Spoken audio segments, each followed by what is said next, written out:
All right. Hi. Wave Jam 24, Foundryside by Robert Jackson Bennett. We're doing another book. We did it. We finally got back to doing books, which, Oh my god. considering the views the last one got, we really should be doing these more often.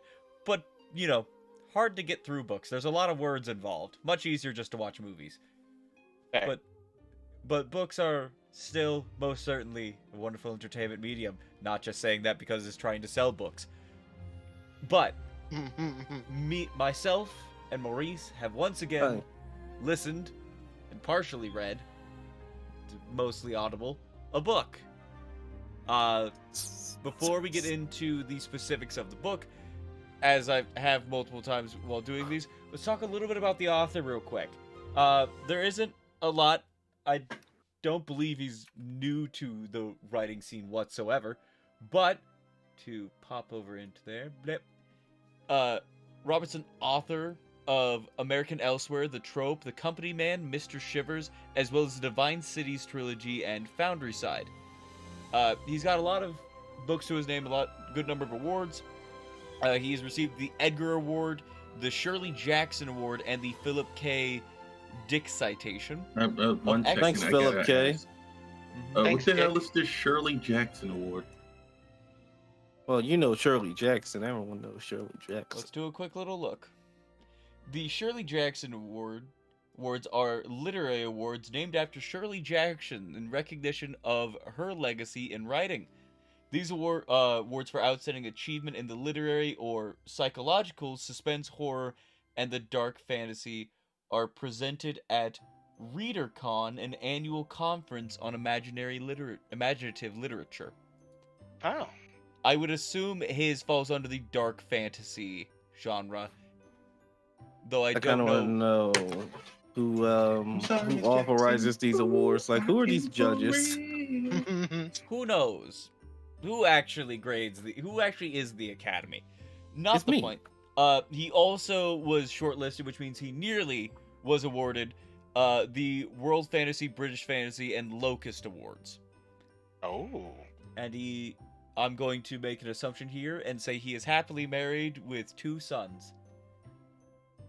Because I like to assume the marriage is happy. Good for you, As Robert. of this, I hope everything in your life is going wonderfully. I thought you were imagining the 2 sons. No, the end Yeah. describes the 2 sons. How do you describe your sons, Mr. Robert? One is very large, and one is very loud. Fair. Those are children. how do you describe your children? Alive? Still Barely. in my home? Barely. His most recent release is actually the 3rd book in the series that we're going to be reviewing the first book of, Locklands. So, if everything we say here interests you, check out the other 2 books. From what I hear, it's doing Sounds hard, relatively well. We did Foundryside. The first book. Yes. I will read these first 2 little reviews of it by Brandon Sanderson and Tamora Pierce. I hope I said their name right. The exciting beginning of a promising new epic fantasy series. Prepare for ancient mysteries, innovative magic, and heart-pounding heists. Brandon Sanderson. Complex characters, magic that is tech, and vice versa. What? Complex characters, magic that is tech, and vice versa. A world bound by warring trade dynasties. Bennett will leave you in awe once you remember to breathe. Tamora Pierce. Damn. Okay. These Amazon reviews getting wordy. You know, I ain't gonna lie. This book did leave me breathless at times. I just don't understand what that second part means. The magic that is tech and vice versa? Oh, they mean magic that is tech and tech that is magic. Yeah. Technomancy. There's already a word for that. Not really what it is, but we'll get into that. We don't need to think about the other ones because we haven't read those ones. I accept her little definition. Sure. So, I feel like we ought to just start with this premise since, we're at the beginning of it and might as well get it out of the way. Maurice. What up? Not a number rating. How did you feel about the book? It hurt.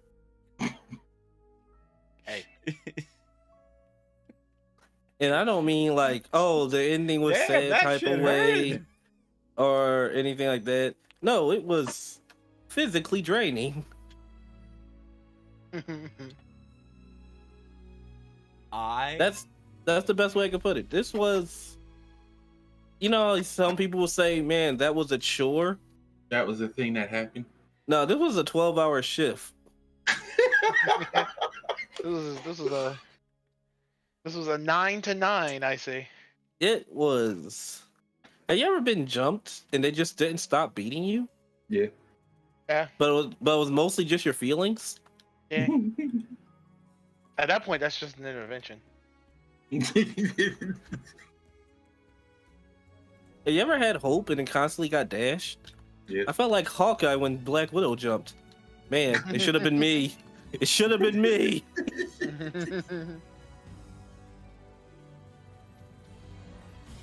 Kaiser? I was waiting to see if you had any more, because the more I waited, the more you kept saying. How did you feel about this?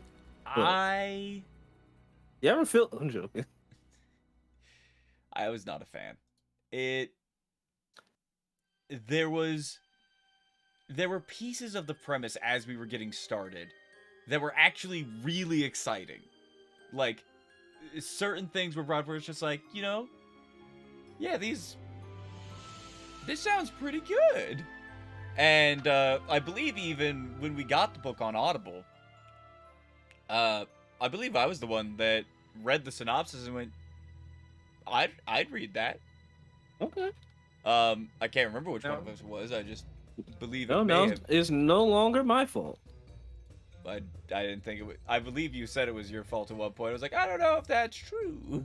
And I will accept that with not an argument. It is my fault then. Huzzah. Good. Look at what you've done to me. To us, I'm here too. No, just me. To get into it. Yep, there it is. We summed it up. Yeah, there were just a couple of things that went wrong relatively early on that as the story kind of kept going, there were things that got worse and worse, and some decisions were made within it that were kind of like very clearly trying to be something really big, but came off as cringe instead. And I think one of my biggest issues is with these grand, sweeping statements that a number of the characters make. Constantly. A lot of them will say one thing, but then all of their internal thoughts and a lot of their actions point to something completely else. Like, they're just like, this is how it is, and then she's like, you're wrong about your opinion, and then like 2 seconds later, like, this other thing that you were just saying was the worst thing ever was the worst thing ever. It's like, but you just said that wasn't the worst thing ever, and this other thing was the worst thing ever. Which is the worst thing.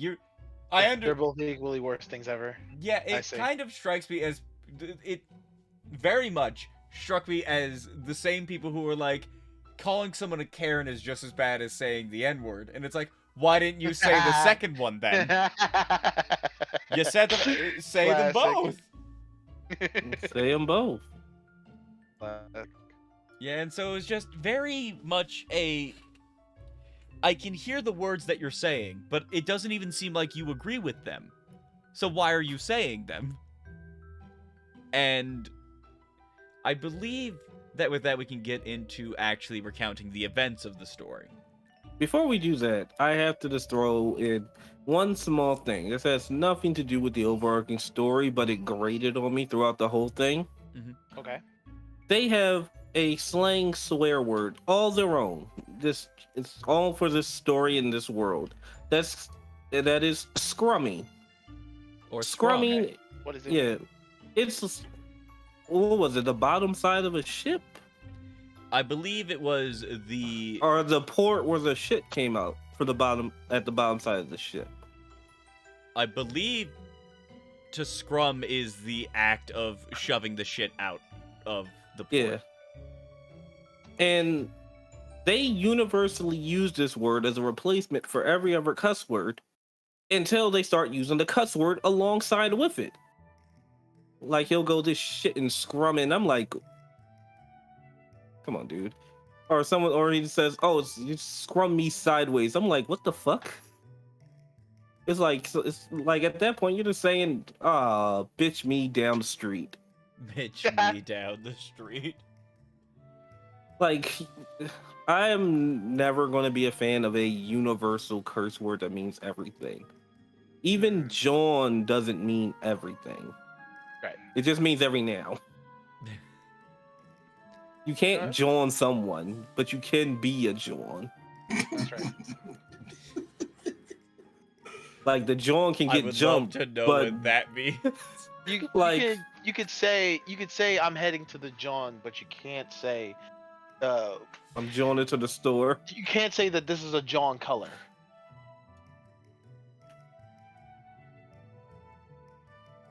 So yeah, it was obnoxious, especially when Scrum was a part of one character's vocabulary for like every sentence he spoke. Yeah. Anything else before we get into it?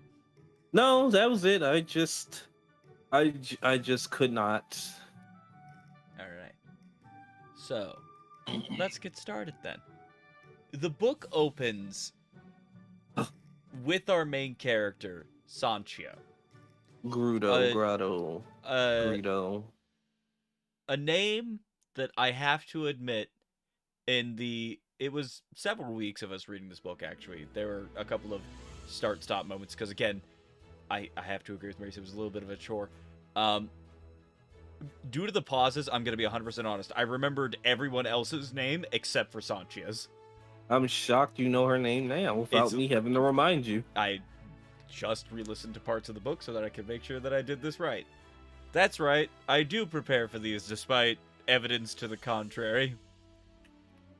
We do care. I care. I do wish to like this book. I don't come in here to hate things. No, I just hate things. That would actually be a good point for us to get on. Two things. First of all, we don't go into this to hate things. We like reading. We like books. Would like for them to be better sometimes. B, this is obviously not an attack on Mr. Bennett. He wrote a book. Yes. We didn't like that book. He's got like 18 other books. Not everything is going to hit. One of his other books might be absolutely fantastic. We just didn't like this one. And he won awards. If anybody actually hit every shot that they took in writing, They'll be me. No, I'm joking. I don't even know where they'd be. Like, not even George R.R. Martin, Stephen King. No one hits every shot. We might have just chosen the wrong one. It's that homie Dr. Seuss out there. Dr. Seuss didn't hit everyone. The Lorax is weak. I like the I like pro nature propaganda, but You mean the movie or the? I'm gonna be book? 100% No, honest. the original work.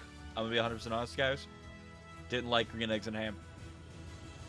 I mean, I was Really, no that dog. was harassment and propaganda. I You shouldn't like it. was a go dog go kind of kid.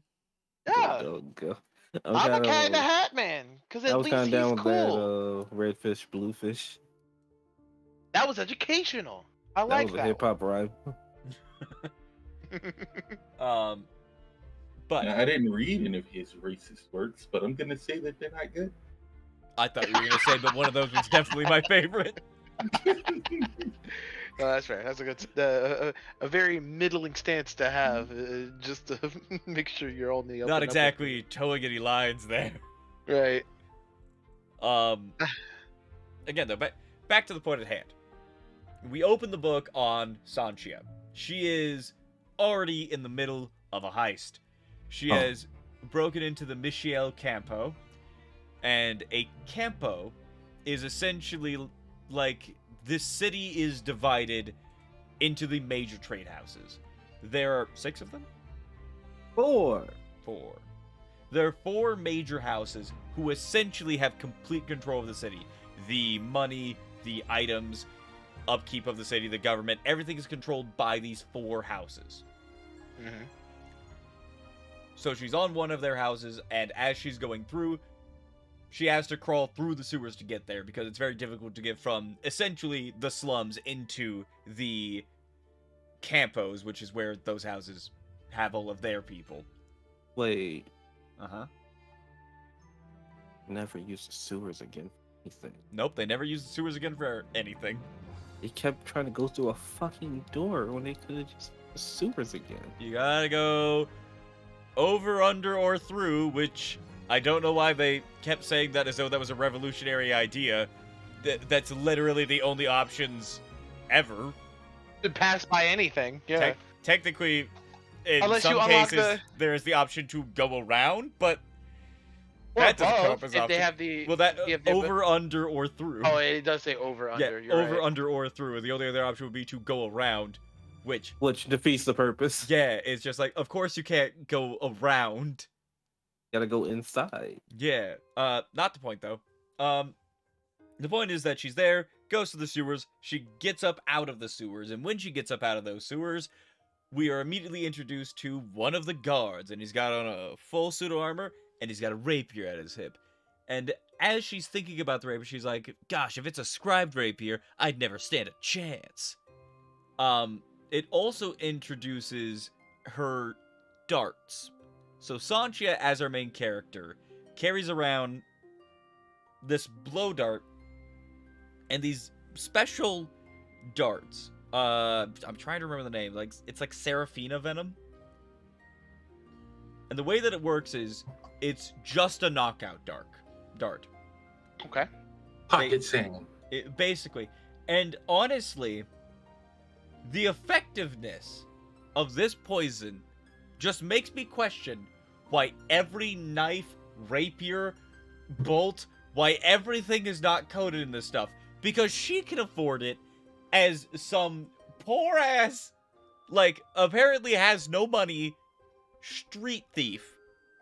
But everyone is running around with these, like, magical suits of armor and weapons. Like the rapier that can go 1,000 yards if you throw it. Why? Why not just use this very... it's gotta be easy to collect. Fucking knockout venom. Right. Given the fact that it specifically knocks out and doesn't do things like cause debilitation, but doesn't render people unconscious, the idea of putting things unconscious is absolutely valuable in any manner of combat. Yeah. So I would be more surprised that there wasn't a worldwide meta around it. Like there would be more armor or other sorts of effects that could reduce the effect of incapacitation via Seraphina venom. Yeah. But not the point. She has those and she's like, I might have to shoot this guard. And then a second guard shows up and she's like, I can't shoot this guard anymore because there's a second one. And so she runs up to a wall and we get introduced to her power.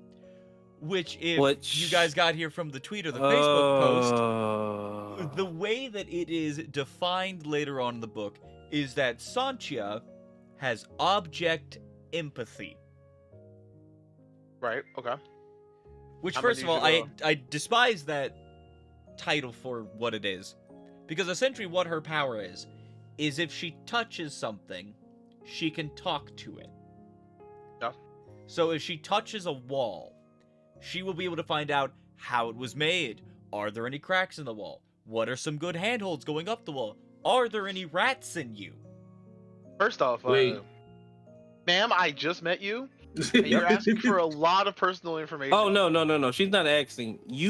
The wall gives it freely. It's like, oh, I've been waiting to tell someone all this information. Bombardment. So I was born as an acorn.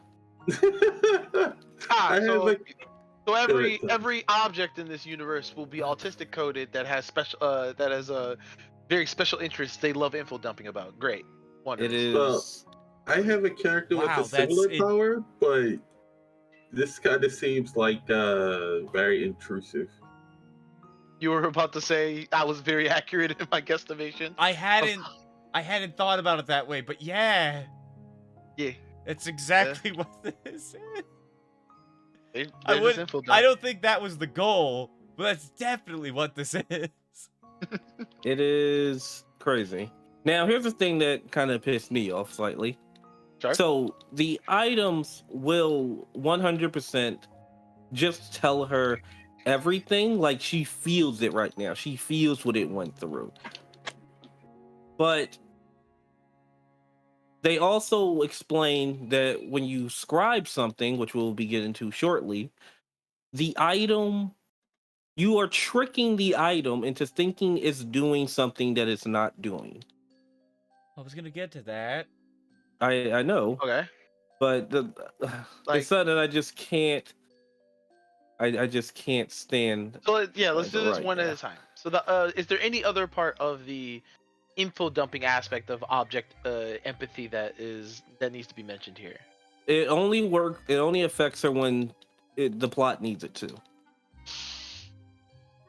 And I mean this by the fact of Sanchia states herself, her clothes, like anything she touches affects her, which also means her clothes, which her clothes are constantly touching everything. Whether it's her socks, touching her shoes, which is touching the ground, which should be info dumping a shit ton of information on her. But apparently they are being polite enough not to destroy her brain constantly. Okay. Because she has no particular control over it herself. No control at all. And that's kind of that's kind of like one of the I'll just get into this now. That's kind of one of the major points of this of the character is that she does not have control over her powers, or that's something that is attempted to be done. And you're trying very hard to have get introduced to this character and have this idea that she is unable to control the power. It's constantly hurting her if she uses it too much. It's doing blah blah blah.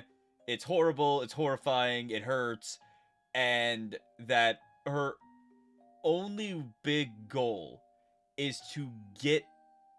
The magic is known as scribing. She has this power because she is a scribed person.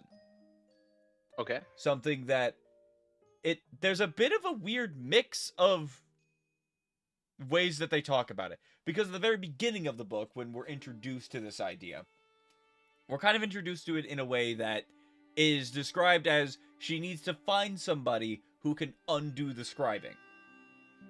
And she claims to know, she's already identified a doctor who can do it, but she has to get an incredibly large sum of money for them not to turn her in. And she doesn't want to do this with just anybody because she's worried that she'll get turned in because any scribed person would be. Right. Because they're not normal. Yeah. But then later on, when we talk about it,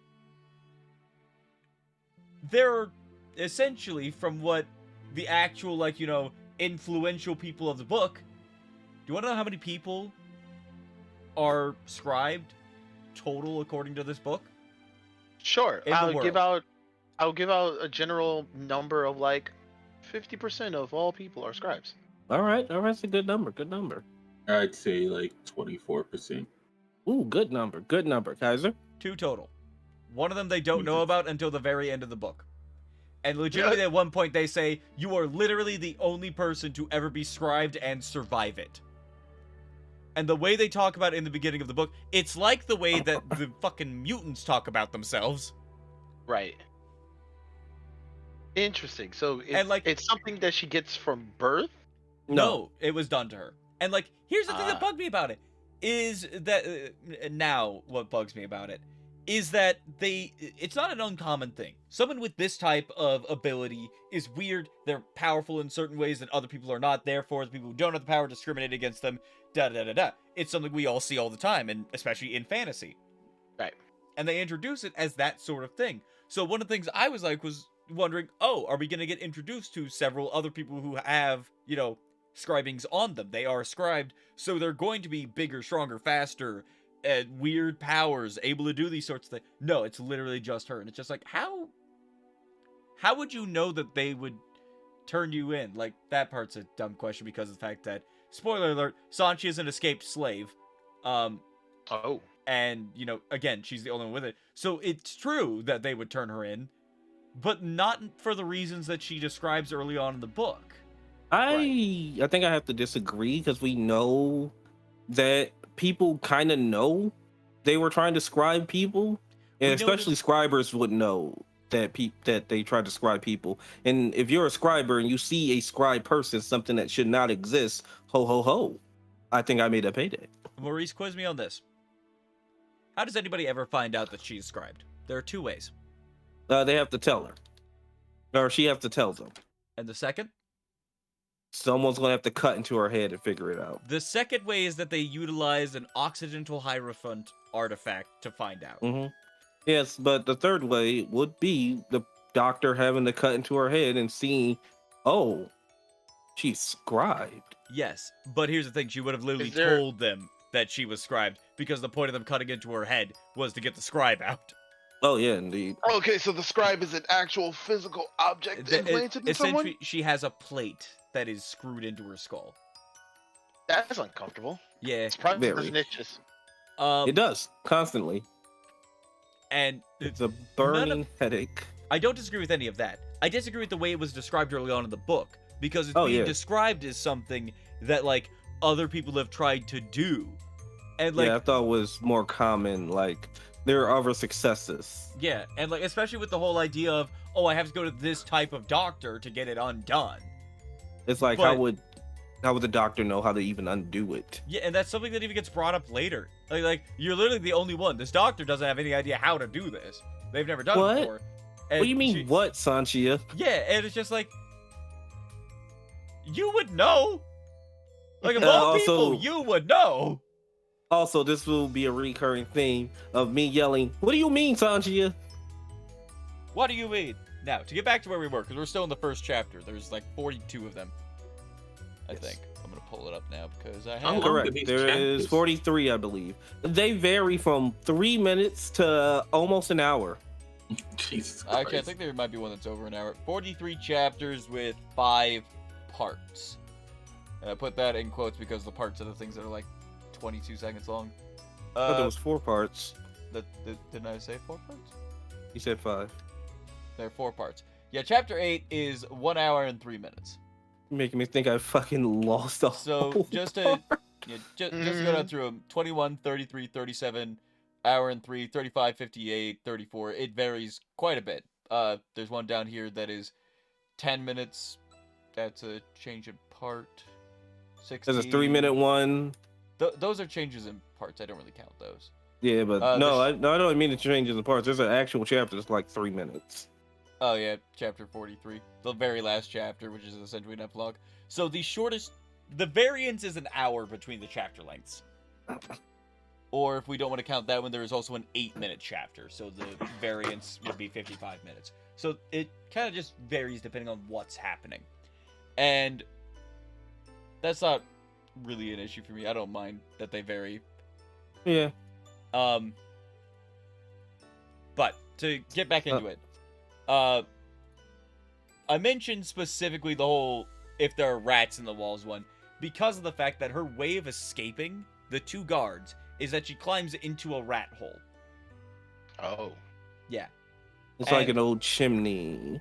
Right. And this is the first thing that happened that very much made me go, I don't know if I like this character. Is the fact that she climbs into this, rat hole, and there are a bunch of rats in there.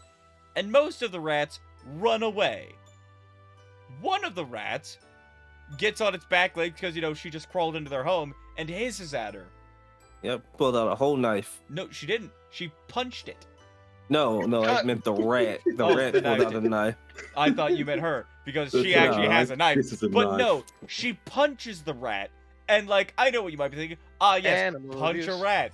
It's like, ow, that hurt, and then it scurries away. No, she literally punches it dead. And the thing is, Animal abuse. she got none of the empathy kicking in. Should you not also feel like the rat who has just been punched? Right. Should you not So feel his that agonizing is pain? That is an each interesting hit? question.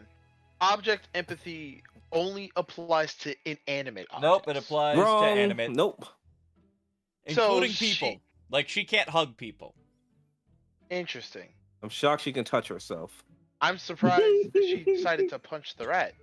Like, like, sure, I can go into like gruesome details of like she should feel the fucking amoebas on her fucking flesh or all the little mites or whatnot. But I mean, I'm looking far past that because no one cares about that. Except for when She the book brings it up. says, yeah, but she says that she cannot. This is a little bit later on, but it is just to get out the way now. She hates having sheets and blankets on her bed because she could feel the mites, the bugs, all the creepy crawlies that ever touch the sheet just coursing through her. And I'm like, sheets don't stop insects from crawling on your bed, girl. The bed should also be giving you the same exact thing the sheets give you. Yeah. I'm surprised she's not a germaphobe then. Well, she can't afford to be a germaphobe. She's poor. But to get back into the chapter itself, so she punches that rat dead in its own home where she was the intruder.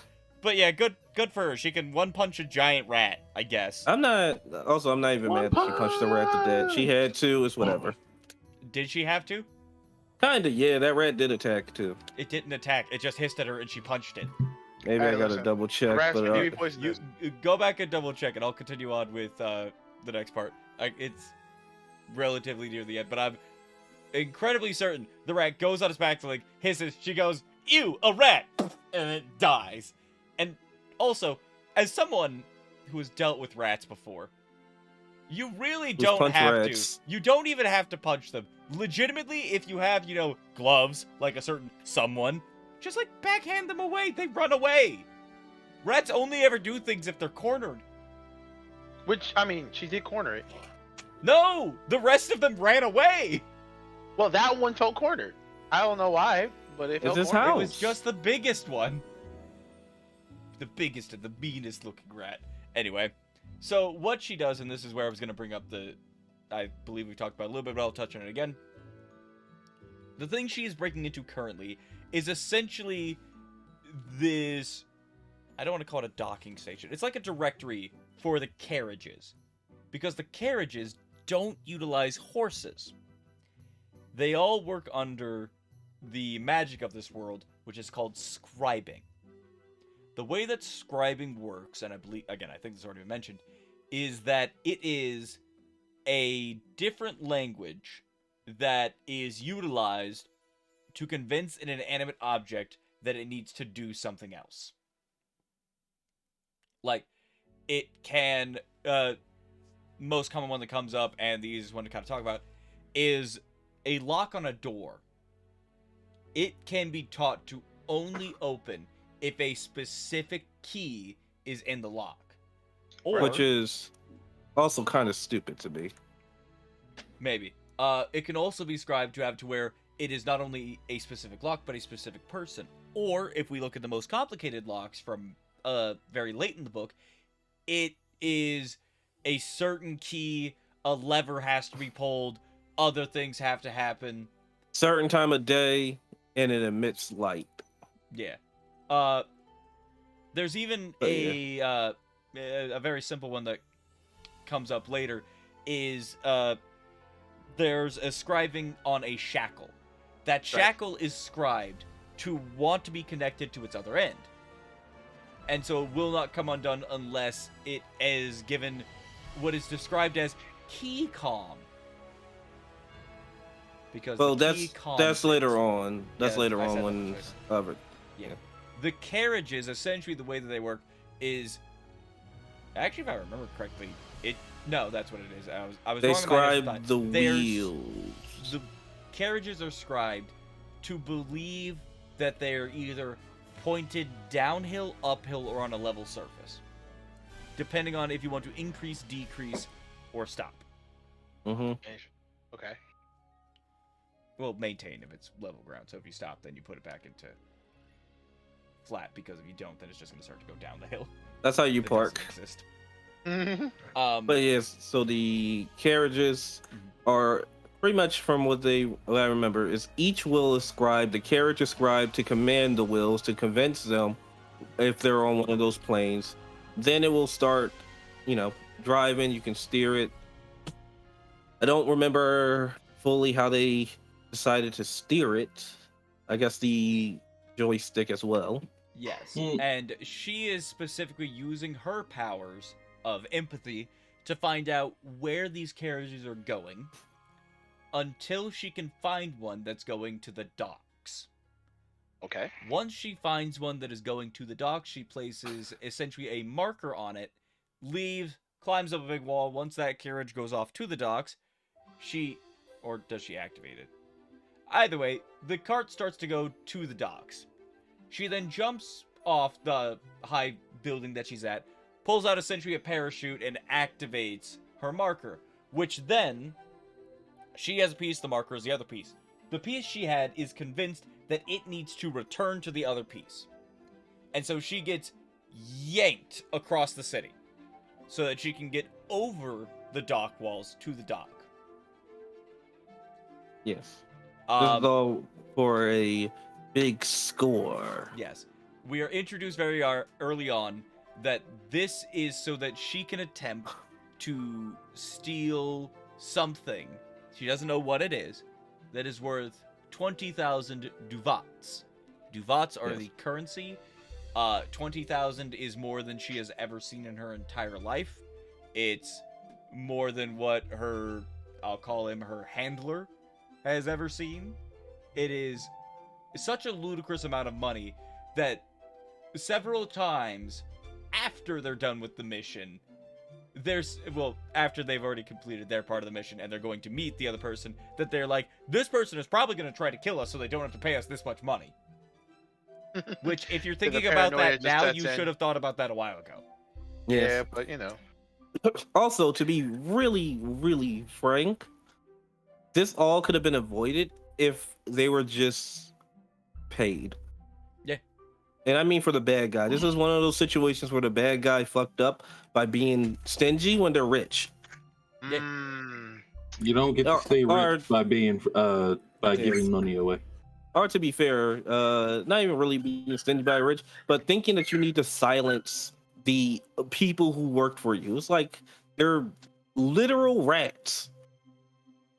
Yeah. Just give the rats the cheese and go on about your day. So, yeah, sometimes I'm- cheese. Yeah. So sometimes I kind of I get mad when the story plot kind of hinges on the fact that there's a bunch of coincidences. There is a bunch of coincidences to make this plot turn the key. Yeah. Like, I've never tripped into a car this well before. I tripped, fell, turned the car on, closed the door, buckled myself in, and took off. That's how this plot Failing- started. Failing upward. So, she manages to get to the docks. As she's going through the docks, she leaves a special little device we'll bring up later on one of the boxes, which she also uses her power on to find out what's inside, and it's paper, essentially. This will be important later. Oh my god. She gets to the guard building, climbs onto the second floor, pokes her head down to look at the lower floor. What? Roz posted it in the chat. You're getting distracted. Well, I blame Roz. He could have said it live on stream. I would no.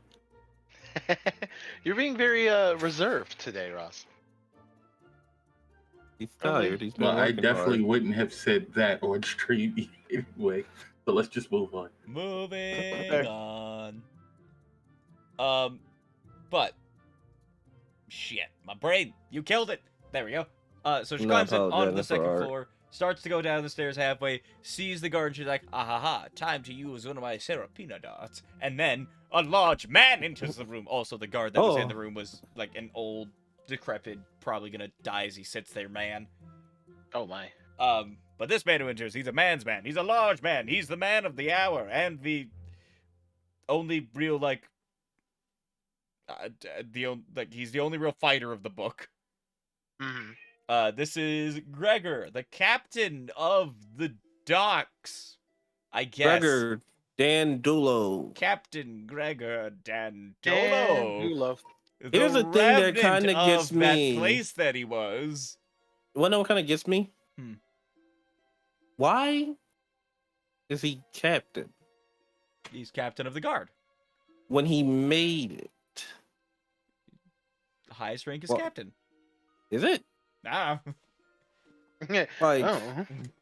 like he been in the military, and he just wanted to stop at captain. I think he was a captain in the military too. Promote yourself, buddy. This is your thing. You started this. Captain Promote sounds yourself. cool. Like, could you imagine if you founded a company, hired all the workers, and then labeled yourself as just Manager? like a general cleaner? Acting janitor? manager. It's just like, you own this. Like, you actively made and own this. To be fair, captain is a very high rank. It is, but for the person who made it, But it sounds better than chief. or commander. I think I ain't sounds cooler Captain. than commander. I ain't Captain Shepard. That'd be a pretty cool name though. Oh, what? I am Commander Shepard. No, it wouldn't. Look, the only two Shepards I know was Commander and Lieutenant Commander. I mean, it's like the guys who decide, you know what? I'm not just gonna call myself God. I'm gonna call myself God Emperor because I'm the Emperor of the gods. Super Comic Fact. Guru. Super Kami Guru. To be fair, the God Emperor of Mankind was just known as the Emperor of Mankind, but then he became a god, so... See, he upgraded. But All he we was got also is a still man the who's Emperor, about so to he became a downgrade. God Emperor. Yeah, but now we're just about to get a man who downgraded. Poor buddy. Anyway. Anyways, So, when he shows up, he immediately... he begins to perceive that something's going on here, because he found the parachute. They call it an air sailing rig, but I can only picture it as a parachute. The Yeah. parachute that Sanchia used to get to the docks. And so he's like, yes, this was definitely done by someone sneaking over the wall. Therefore, they're probably on their way here to steal from one of the safes. And so she goes, so we're I believe he even says, it's time for us to search this building, top to bottom. And then she's like, ah, crap. And so she pulls out that little device that we set up earlier. Do you want to guess what that is? What is it? well. Let me remind you. She put the device in a crate of paper. Is it explosive? It is a fire starter, basically. It is the first twinned item that we see, where essentially, if one thing happens to an item, the same thing will happen to the other item. Because they believe they're the same item. So if you throw me, why am I still here? Woo! Yeah. A notable example of it is later on, there's essentially these little things that if you break off one of the ends, the other one's end breaks. Yeah. Which is, here's the thing. Here's a good thing. I love this. This shit sounds cool as fuck. Yeah. I love Right. this magic system. Yeah, I was about to say, to give the book compliments where it is due, the magic system is very interesting. There are a lot of, like, great options within it, but also her power sucks. I just feel like it could have just been a little tweaked. I don't mind her empathy. I do mind the fact that it's like, it only affects her when she remembers it. It's more, it feels like a placebo. Because sometimes she'd be like, oh man, this sucks. You should be in pain. Well, here's the thing. It reminds me very much about how, and I've brought this up on WAMMs before, how people have a tendency to treat clairvoyance. Like, oh yes, this character can see the future, but then also they get surprised all the time. It's like, you can see the future, motherfucker. How are you getting surprised this often? You can see the future, motherfucker. How did you not see this coming? Oh. And like, also, it happens a lot with too many stories to count at this point, where they're like, ah, yes, if I use my power too much, it's taxing on me, and all she ever gets is a headache. Or my favorite part is, oh, I can't use my powers too much.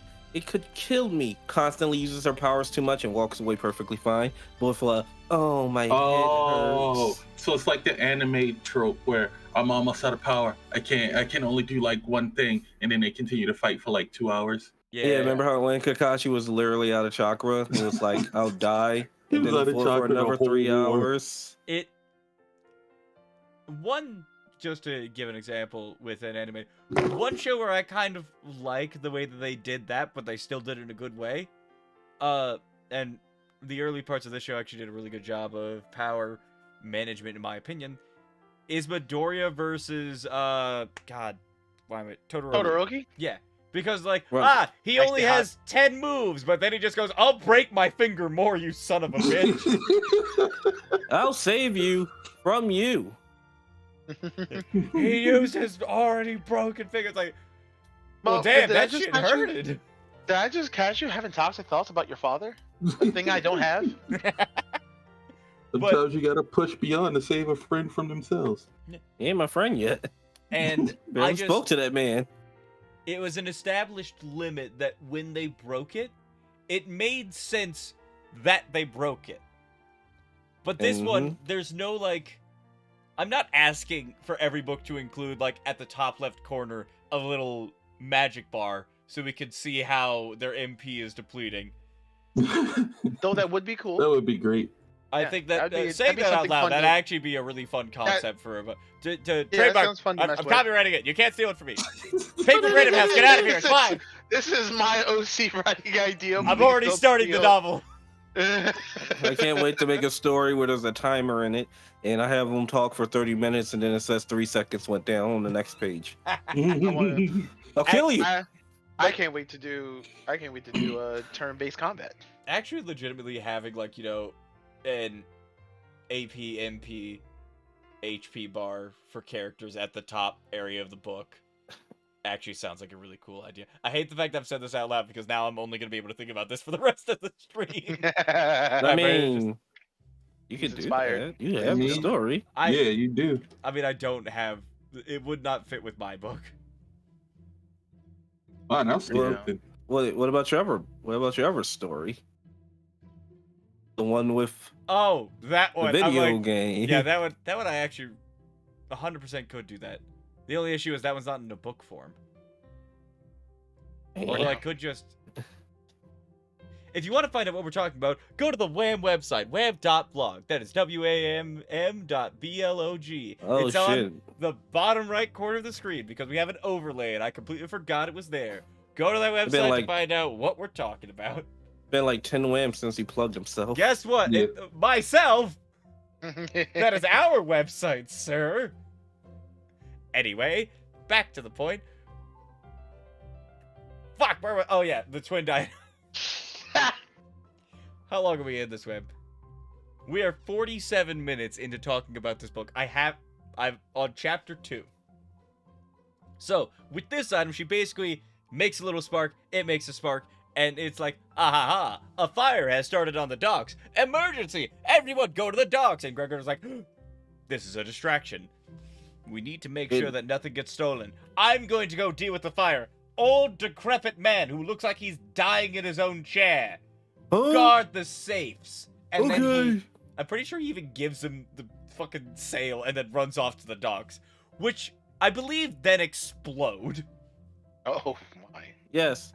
And even Sanji's like, oh my god, I didn't expect that to happen.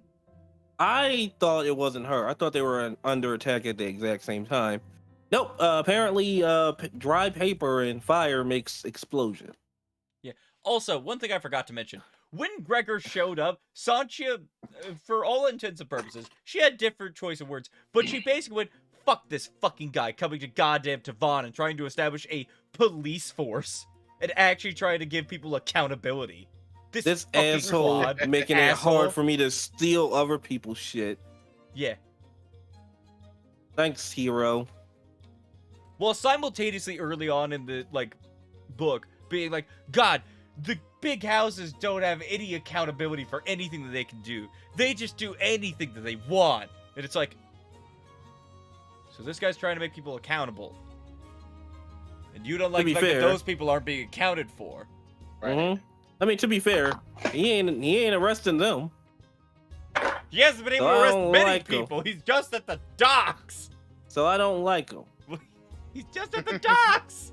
But I don't like him because he just has the docks. Hey, how about this? Fuck that guy. I know that's her opinion. Moving on.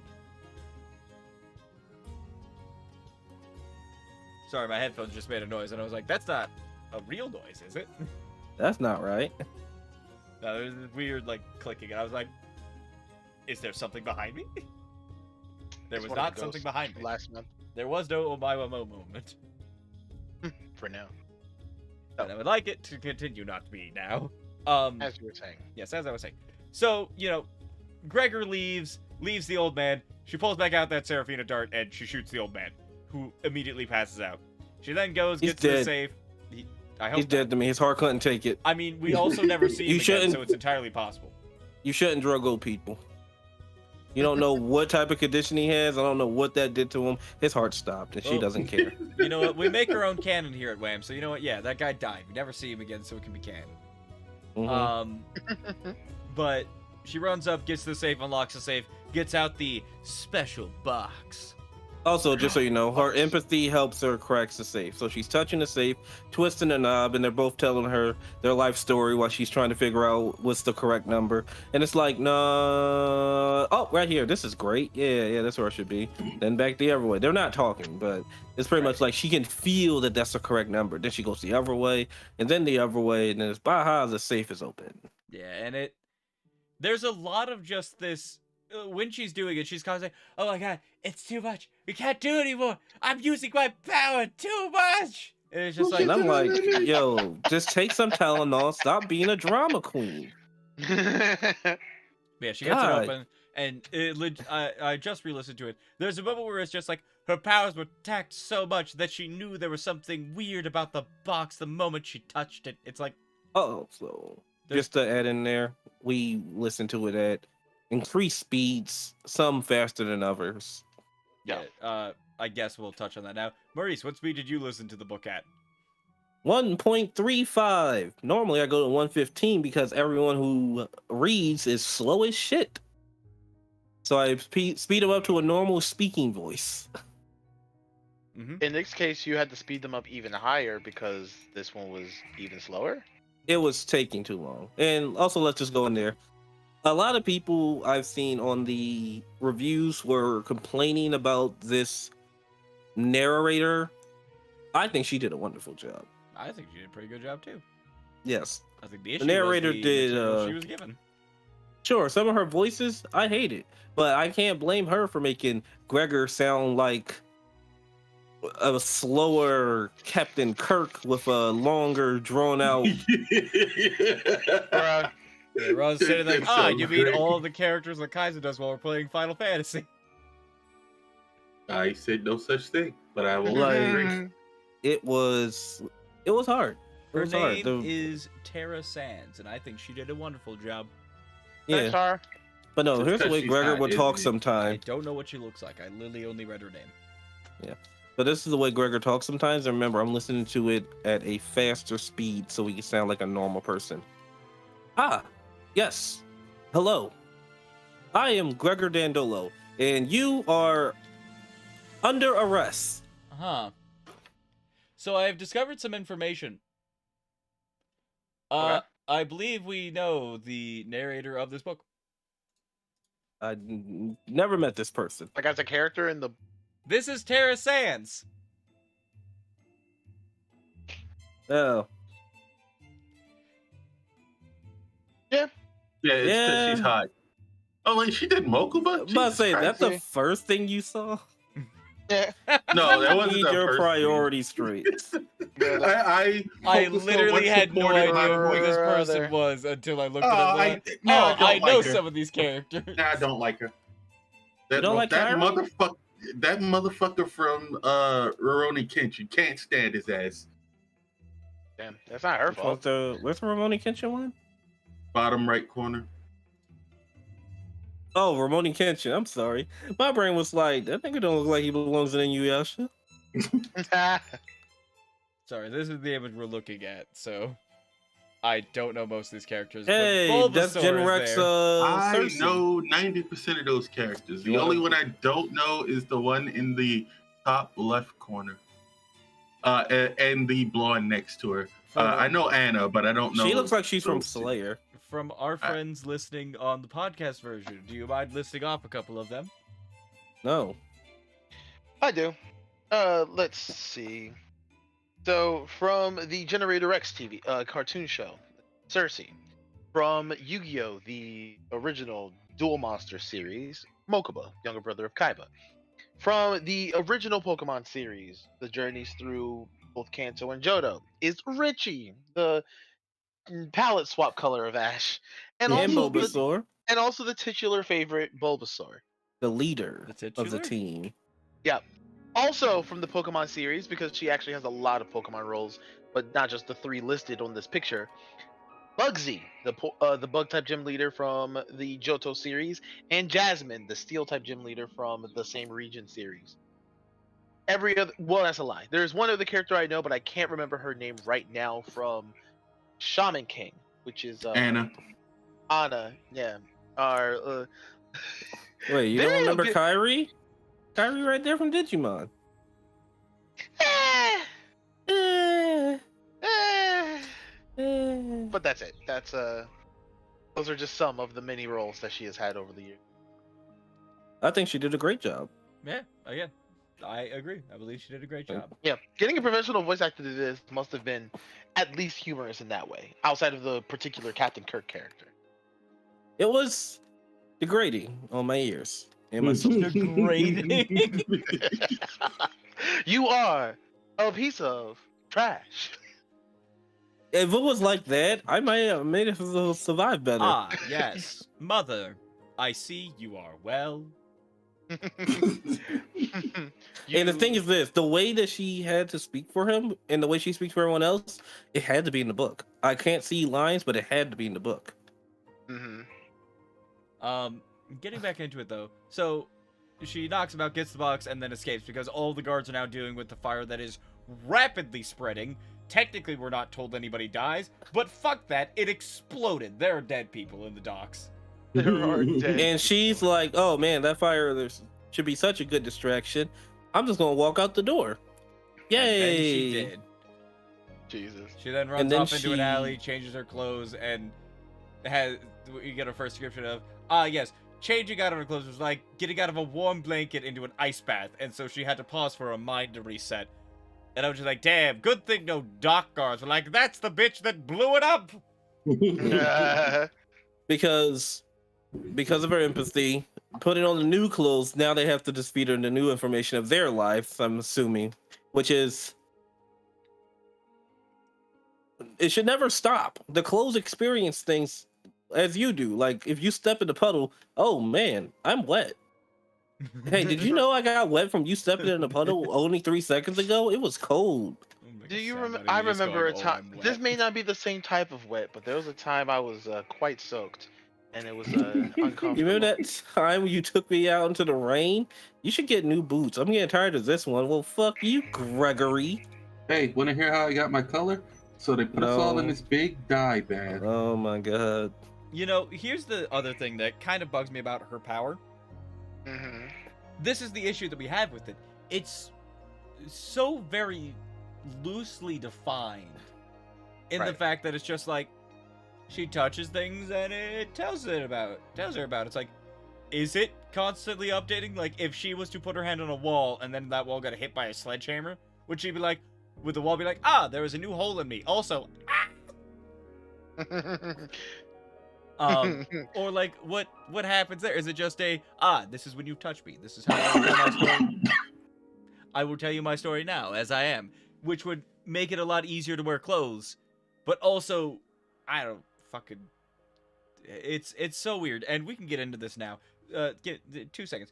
It says she changes, she gets back to her house, she goes up to her door, and I think she stands in front of her door for 5 minutes with her hands on the wall and the door, just making sure no one has touched it.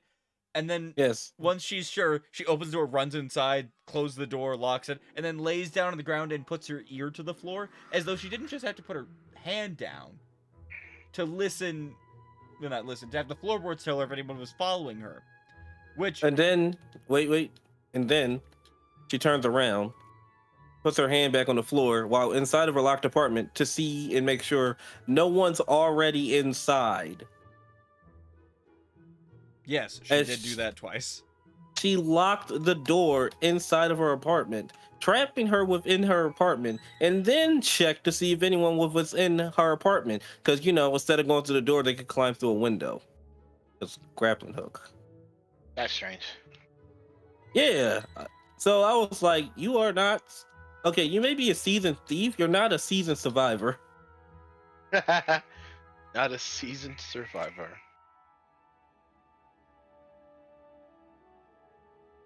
Yeah. And so once we get through all of that, we are brought into the... I'm sorry, I don't know why my brain farted. We get a lot more building up of her powers and I would say a better...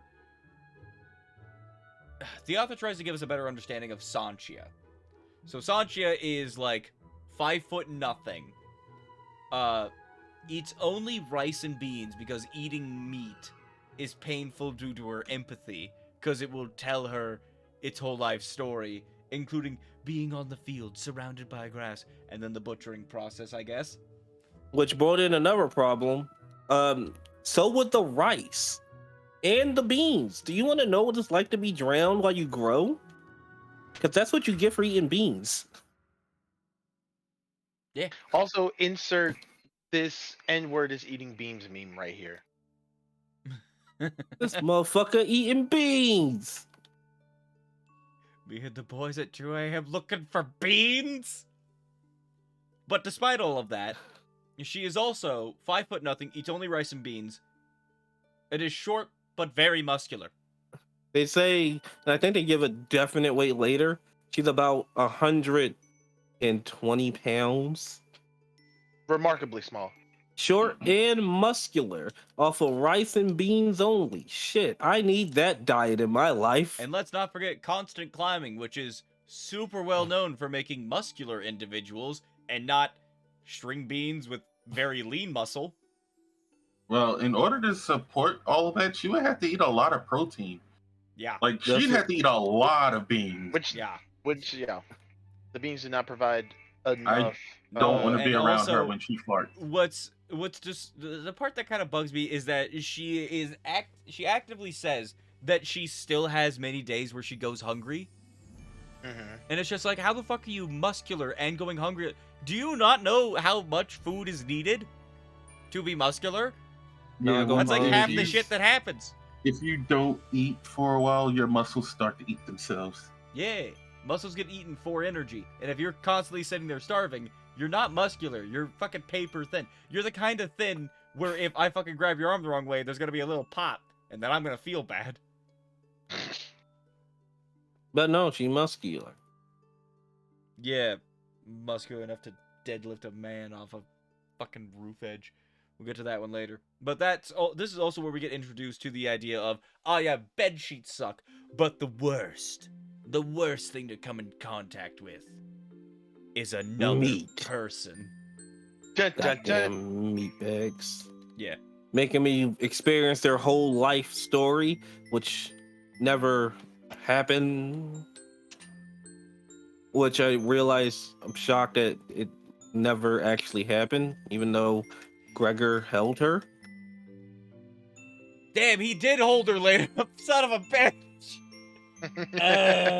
Maybe she was just too angry for her empathy to kick in. Too angry. Well, that should have been her solution the entire time. She just needed to become Gordon Ramsay in a kitchen and just be constantly mad at everything. Bruh.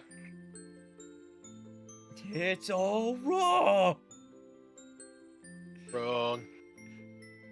Maybe then if she was just angry all the time, she could have eaten some of the food. She would definitely know what's missing. True.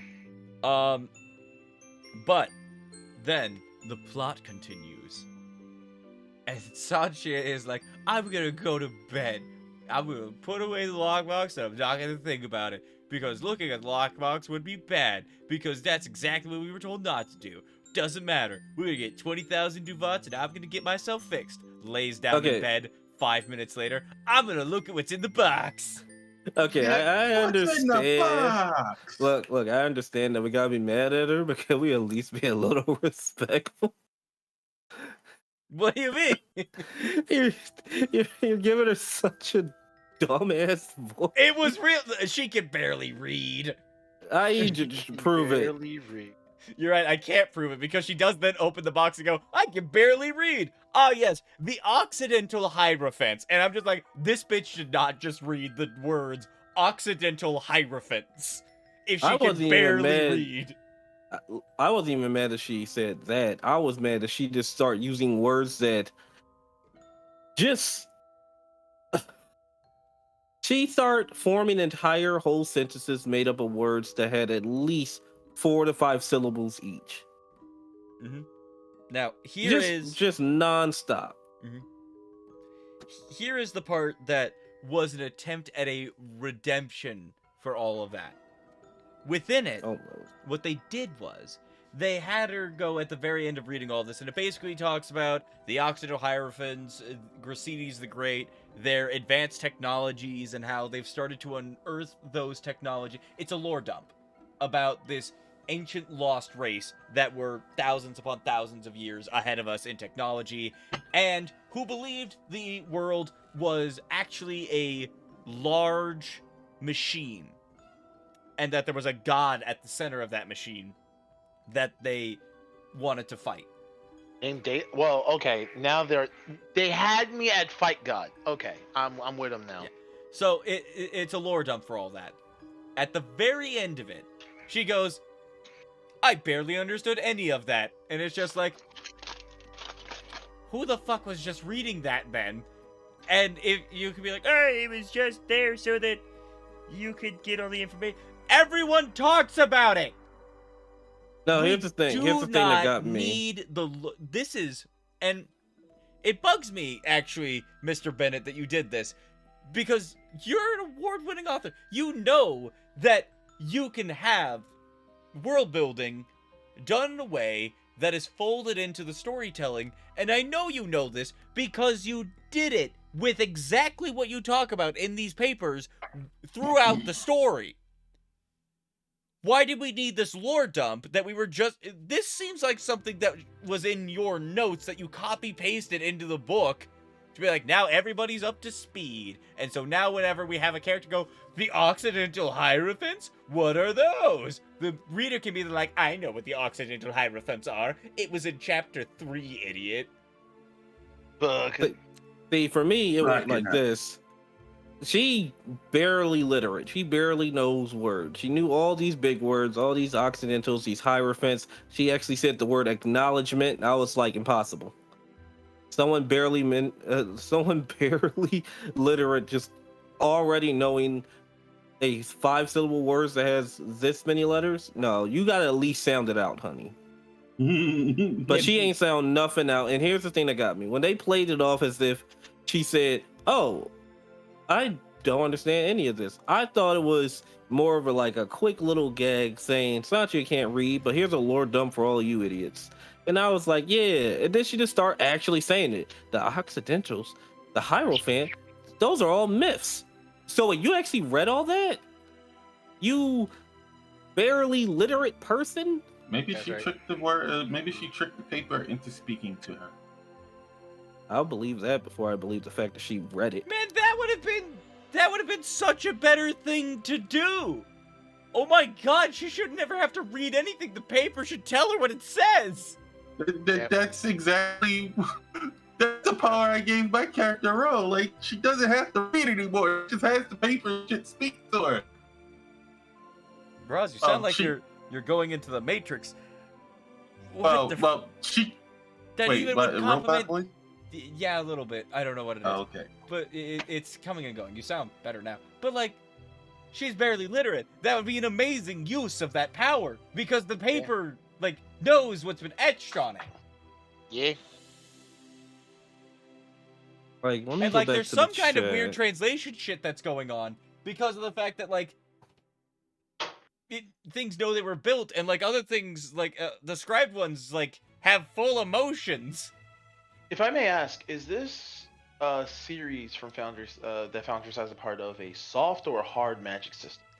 You see, that's the thing. Sounds very soft. Well, that's the thing. It wants a lot of the scribings and the way that they work operate it. It's hard to describe because I would honestly describe it as more of a middling, because it seems like it wants to be a hard magic system, but it ends up with a lot of things being a soft magic system. A lot of the, like, in order for the magic system to work later on, it has to be a hard magic system. Because things can only do the things that they are told, or slight variations of those things in order to get through them, which we'll talk more about in a little bit. But Sanchia's powers are definitely within a soft magic system, because they're kind of loosey-goosey in a way. Right. And there is a lot of variation to what can happen within the system, which would make it soft, but it does have a very strong, like, base. It's kind of like how it's been brought up several times, and I believe the most apt kind of comparison for this magic system is it's a lot like alchemy in Full Metal Alchemist. Yes, I have said it many times. But So I've many already seen Full Metal Alchemist.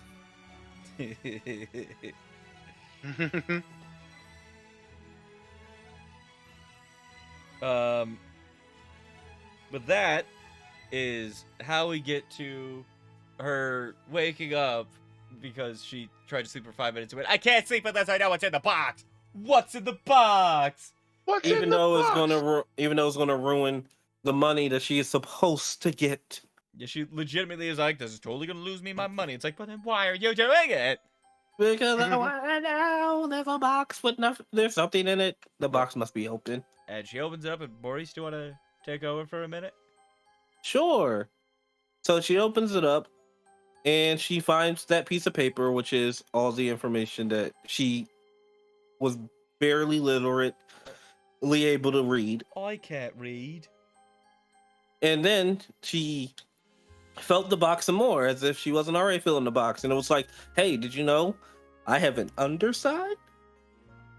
Flip the box open, pull this thing up. Oh my god, there's a key. Wow, this is a weird key. I'm not really getting anything from this key. Hi, how's it going? The key speaks. I She speak. picks up the key again because she dropped on the floor. Yo, you gonna stop? You ain't gonna drop me like that ever again. I'm gonna swing on you. No, but no, the kid introduced himself. His name is Clef. She thinks she's going crazy. I thought she was already crazy. Surprise. You're already crazy. So she has a miniature freak out. She can not believe in what she's seeing, even though it's giving her valid proof that it exists. And if I remember correctly, she just puts them right back in the box, right? For a little bit, yeah. Yeah, but then she can't sleep because this magical talking key spooked the shit out of her. So she goes back to staring outside her window to make sure she wasn't followed, like a paranoid person. Fair.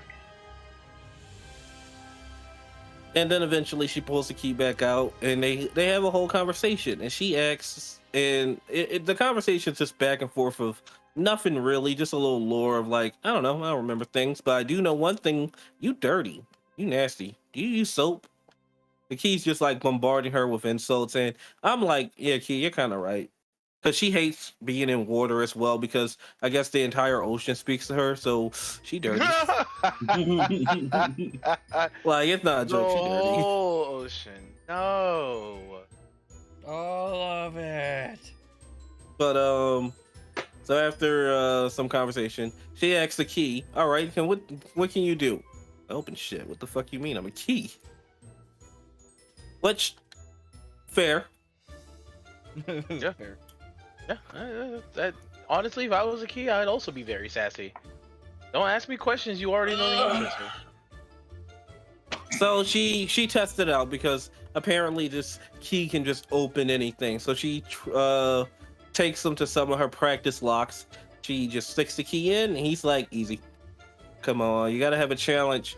Oh, that was weak as well. He opens all the locks from easy to medium. So then she's like, all right, we're gonna really put you to the test. Once again, this is the thing that's supposed to make her a bunch of money to get herself fixed. She takes him outside. Yep. And her choice of destination is interesting because she's like, I would have found out if you. I keep giving her that, but I will desist with the voice. sorry. It wants to attempt to it wants to open a scribed lock. Which And is impossible without the certain whatevers. it's impossible. And she is like, well, I know where a scribed lock is. And she goes up to one of the Campo gates, which I guess It's a little side gate that they don't use too often because it's for like the higher ups to like sneak in and out. Normally they're, as she puts it, whores. Yeah. I have a question because I went to sleep listening to Crimson Road. What is with writers in their penchant for making female characters call other female characters whores?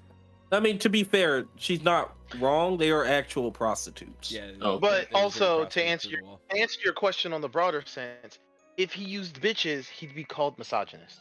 He's not allowed to say it. I'm not allowed to say it, so I am sorry. I got WAMM canceled. Damn. I got women. Get him out of here.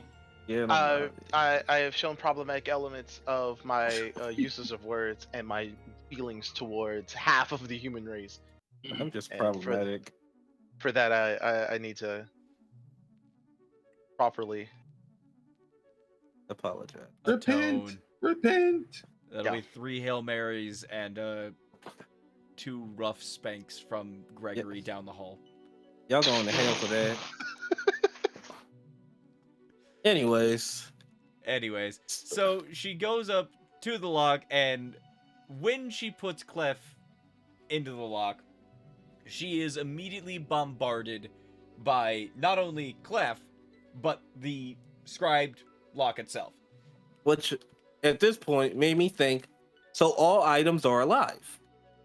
Because Clef, the key, is having a straight up conversation. Like, legitimately asking, what are you allowed to do? And it explains what it's allowed to do, and he asks it questions. Until he confuses it enough to where it's like, so opening is when you open inwards, right? Yes. So what if you open outwards? And then it has a nosebleed. And eventually the lock will give up and be like, all right, so if I open outwards, I'm not breaking any rules. So I'm gonna oh my fucking god, that almost hit me. Like, that's not a joke. The door literally explodes. Yes, Because I mean, he didn't- you caused it the zero sum. And honestly, to me, annoyingly enough, this comes up again later. Like, this bugs me because of the fact that I found that concept very interesting. Just the idea of these items have rules to them. And this is what I meant when I said that this has to be a hard magic system for this to work. Is that these things have rules to them. And the key is, Clef, Loopholes. yes, loopholes. It's like, what does your scribing say that you can do? And are there any ways to get around it? And I thought that was very interesting. But I think that we see 3 uses of this in the entirety of the book. It's not only done 3 times, we only see 3 versions of it. One is this door. This door thing happens later as well. We see the communication used to find out that a certain lock can be undone by finding out what the password is. Sorry, the secret. Sequent? The secret. And then the third one is essentially utilizing the a very poorly defined inscription to get something to think it weighs something more than it does. That is it. And honestly, the second one annoyed the shit out of me. And me. Because the reason was, let's just say this. Let's pretend this. We'll get there. Yeah, but I'll break it down like incredibly quick. You pick up a brand new game, right? But you don't read the instructions, but you've seen your older brother play. But you fail at it tremendously. Like, it takes you so long to understand the controls of the game that it's embarrassing. Even though you watched someone else do it already. You are pretty much a game reviewer at this point. Yeah. It's like, oh man, this game is hard because I can't jump and dash at the same time. And that leads to a big problem I have with the book. A lot of smart people are constantly slow on the answers that are just obvious. Yeah. And I hate being early to a party. You guys go to parties? No, No. but if I did, I hate being early. That is, when it comes to puzzles and riddles, which is essentially what these are, I enjoy it when we get to the end of it, especially with, Maurice mentioned it. He listened to the book at 1.35 speed. At times, I was listening to this book at 1.7. I was listening to the book 70% faster than the original version. I still was able to outthink the riddles. And if I'm listening to something at the average, I would say was probably about 165. If I'm listening to something 65% faster, and I'm getting the answer before your character, Guess what I went through. your riddle is too simple. I had it worse. They should have wrote it like they should have wrote it from the Riddler. Yeah. Then somebody can hit him with the lady who does the Suicide Squad. No, I have Google. That's how I figured out the answer to your riddle. Thanks. Yeah. Thanks, Amanda Waller. I still, it's kind of like what Maurice talked about when we were actually talking about Helldivers and with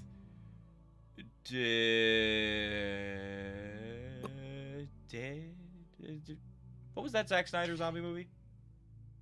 Land of the Dead. Land of the Dead, where we could sit there. Army of the Dead. I'm sorry, Army of Army the of the Dead. Whatever it is, Zack Snyder dead. Except he's not. Oh my. And where it's just, when you can look at a movie and be like, all right, help them, do something. Help them, do something. If that same thing is happening with a puzzle where you're like, it's a password. It's a password. It's a password. It's just a password. It's just a password. And here's the thing, it's not even that part of a riddle. Because, the riddle was trying to figure out the password. She couldn't figure out that she needed to figure out a password. Yeah. And then... And I was like, honey, please. I understand you're barely literate. But even here's the thing. Here's the thing I have to, understand. And we have to just let go. This is our first time experiencing a password when it comes down to ascribing. But this is not her first time experiencing a password when it comes down to people. I don't even think this is a... Remember, her friends actively have a code for her. Yeah. So she knows passwords, she knows passcodes, and she's just like, what is a breath that's not a breath to have this thing unlock? Wham! I could just hear me banging on my desk screaming at her. I believe your banging also got even louder when she went, is it spit? Because I know my ass was like, how is spit breath? I want to just pull Sanchia to the side. You're like, Sanchia, how did you get to that decision? To be fair to Sanchia, though, normally someone else answered the questions, and that normally was Clef. Normally we don't need you to think, Sanchia, but right now, we really do. I mean, at least it showed that she was barely literate when it came to thinking. Except for all the times she did just come up with solutions. But digressing. Digressing instead of aggressing. Mhm. So yeah, opens the door, goes back, goes, oh, this is really powerful. This could change the landscape of Tavan. Which is kind of crazy because she had that door slam open and then ran away. So yeah, no one investigated. That's how I feel. No one investigated. This fact never came up again. It didn't matter. Just a door. Just a door to a campo being broken off the hinges to allow just the a door. riffraff to run in. It's just a door. I don't remember which campo it was. Neither do I. Doesn't matter. Moving on. So Doesn't she matter, goes, had sex. but we didn't. Basically, she then collects literally all of her money because she's like, this thing is so powerful that I think that they're just gonna kill us for it. And Well, let's not get ahead of herself. She has to go see her friends before she goes see her handler. right, she Okay. does go to see them first. Really, she just goes there to establish the characters as characters, because she goes to them and asks questions about Clef that basically just confirmed all of her internal thoughts about him. And I believe they're the ones that say that they think that. Oh, Sanchia, this is a dangerous thing. Just imagine what most scribers in the campos would do for something like this. Why are we talking like that? That is how one of them Claudia, talks. please. Claudia. Let me tell you. Claudia in the clouds, Let me tell you a spooky piece of dialogue. Oh, what is it, Claudia? How are you? Claudio. Oh. Makes me think of a Muriel Well. from Muriel from Courage the Cowardly Dog. But this is also when we get to be introduced to the homeboy, Gregor Dundolo. I have That to say his is- full name. It's like everyone else you have to say the full name of. That is the next thing that happens, and I'm gonna go through this part just very quickly. That's just pointless. Yeah, Gregor literally walks through the streets. I don't remember, something happens. He steps out of the way and says, "After you, ma'am." And the lady goes, "What's after me?" And it's just like, no, I just you And- could go. I'm gonna be honest. As soon as this part started, I was like, "Oh, look at him being a polite gentleman." And then she said, "What's after me?" That's adorable. And then it happened 3 more times with the same 2 people, and I'm like, I'm a puncher. If she doesn't go into this damn fucking place, I'm getting angry now. She's doing this on purpose. No, I'm allowing you to enter the establishment before me. Oh, well, thank you. I swear to God, lady. Maurice is just sitting there, fucking fist clenched, Arthur meme. That's right. Look, sometimes I don't like when a joke just runs on much longer than it needs to. I had my laugh. I wasn't gonna get 2 more out of the same trope. Yeah, No, don't you know from Family Guy, if you torture a joke enough, you can get an extra laugh out of it. It's a pity laugh, but it's a laugh nonetheless. that's not a laugh. It's a pity laugh. There's a reason why you call it a pity laugh. That's why they did it on purpose. I mean, okay. To not defend Family Guy, but to defend the logic. Pity sex is still sex. But it's pity sex, though. You still have to call it pity sex. And then I bring up, I only made this transition so I could talk about the Lonely Island. Doesn't matter, had sex. Oh, well, I don't know where this came from, but we're here now. Doing anything to not talk about the book. But yeah, Gregor goes to a bar. The bar is owned by some sleazy dude. He gets fleeced at the door for like 50 duvats. Doesn't matter. He's got that dosh. And so he goes inside, talks to the guy. Guy's like, "I don't like you, Gregor Dandolo, the revenant of." I mean, there's legitimate reasons why, because he's a cop and this is a fucking gang boss. no, let's forget about that. It's because when he first started, Gregor was already causing them trouble, so he sent people to beat up Gregor, and then they came back hurt and was like, "Boss, we failed," and they never tried again. Pretty reasonable. He beat the shit out of your guys. But that kind of led into him being like, "Hey, Gregor, do you want to fuck a young boy? You piece of shit. my. I hate you." No, he wasn't like that. He was pretty much like, look, Gregor, you already ruined one of my business deals, but thanks to you, you opened up a new one for me. And then he goes and shows him, haha, check it out. This is my new crime police officer. What the fuck is happening here? Did you just exactly straight what up I said. show the chief of police your new crime? But yeah, so Gregor does go, "Fine then, I guess I'll leave." And he goes outside, and then he, I believe it wasn't planned, but he goes outside and he's like, "No, I shouldn't. But I'm gonna." And he straps on something. It's whip, but I don't know what whip is. Okay, so I can actually explain whip because it sounds cool and stupid at the same time. Whip is pretty much this. It is a thing that you put onto your arm. So think of like a wrist blade, like a big, gigantic forearm wrist blade. But instead of that, it's a bowling ball on a fucking string. And he just punches it at people. And because of the way it works, it will fire out thinking it's heading straight down while it's flying forward. So it flies at you at the force of pull, aka gravity. So it will knock your teeth straight out your mouth. And he just, and I don't know how he's bracing for that recoil when he yanks it back, but it's like fighting Scorpion with a bowling ball. Oh my. You know You what's thought a sad? spear was bad enough? A bowling It ball. sounds like you guys really enjoy the power system, but don't really care for the story. Yeah, That's right. we really did. And again, the power system is like a very good base. There are just a couple of bad actors that make it kind of fucky. I also did enjoy some of the fight scenes. Like this one was one of the more enjoyable ones. I disagree. Oh, really? I didn't like a single fight scene in this book. Oh, fair enough. It was kind of just spacey, and like also the internal dialogue during it just kind of soured it, especially the end.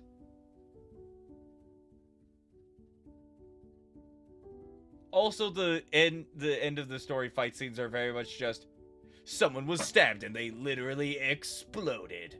Anyway, Well, yeah, they went from fight scenes to actual slaughters. yeah. Which, you know, whatever. I don't know. Continuing. I don't have. So here's my thing with it. I just don't have any of the fight scenes that I can put and be like, that one was the good one. They all just kind of were meh. But you really like Whip, which is great. Essentially, he just goes back and he beats the shit out of every one of the guards.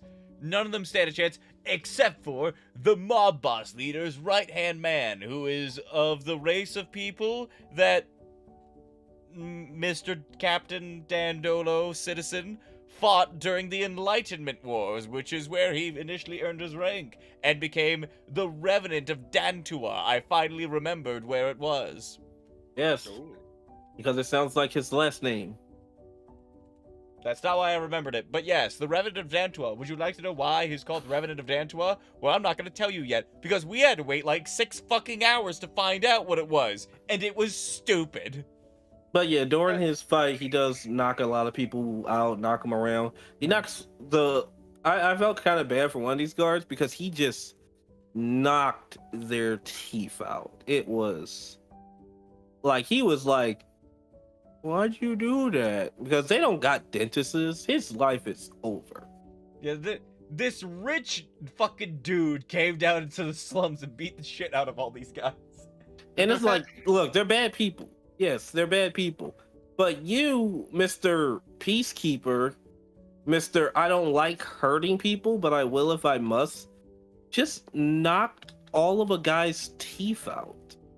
In a world where dentists don't exist, to my knowledge. Here's the part that bugged me, though.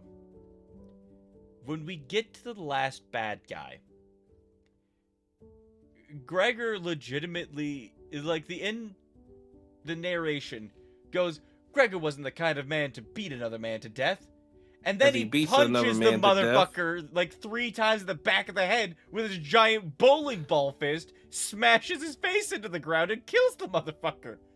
Yeah, like I don't remember was this fight or the next one, but I just remember he beat a man to death. I thought it was this one. While the last guy he beat up in this one, he knocks into the. You're right. It is the next fight. I completely jumped the Yeah. gun. Sorry. Yeah, he knocks this guy down into the latrine.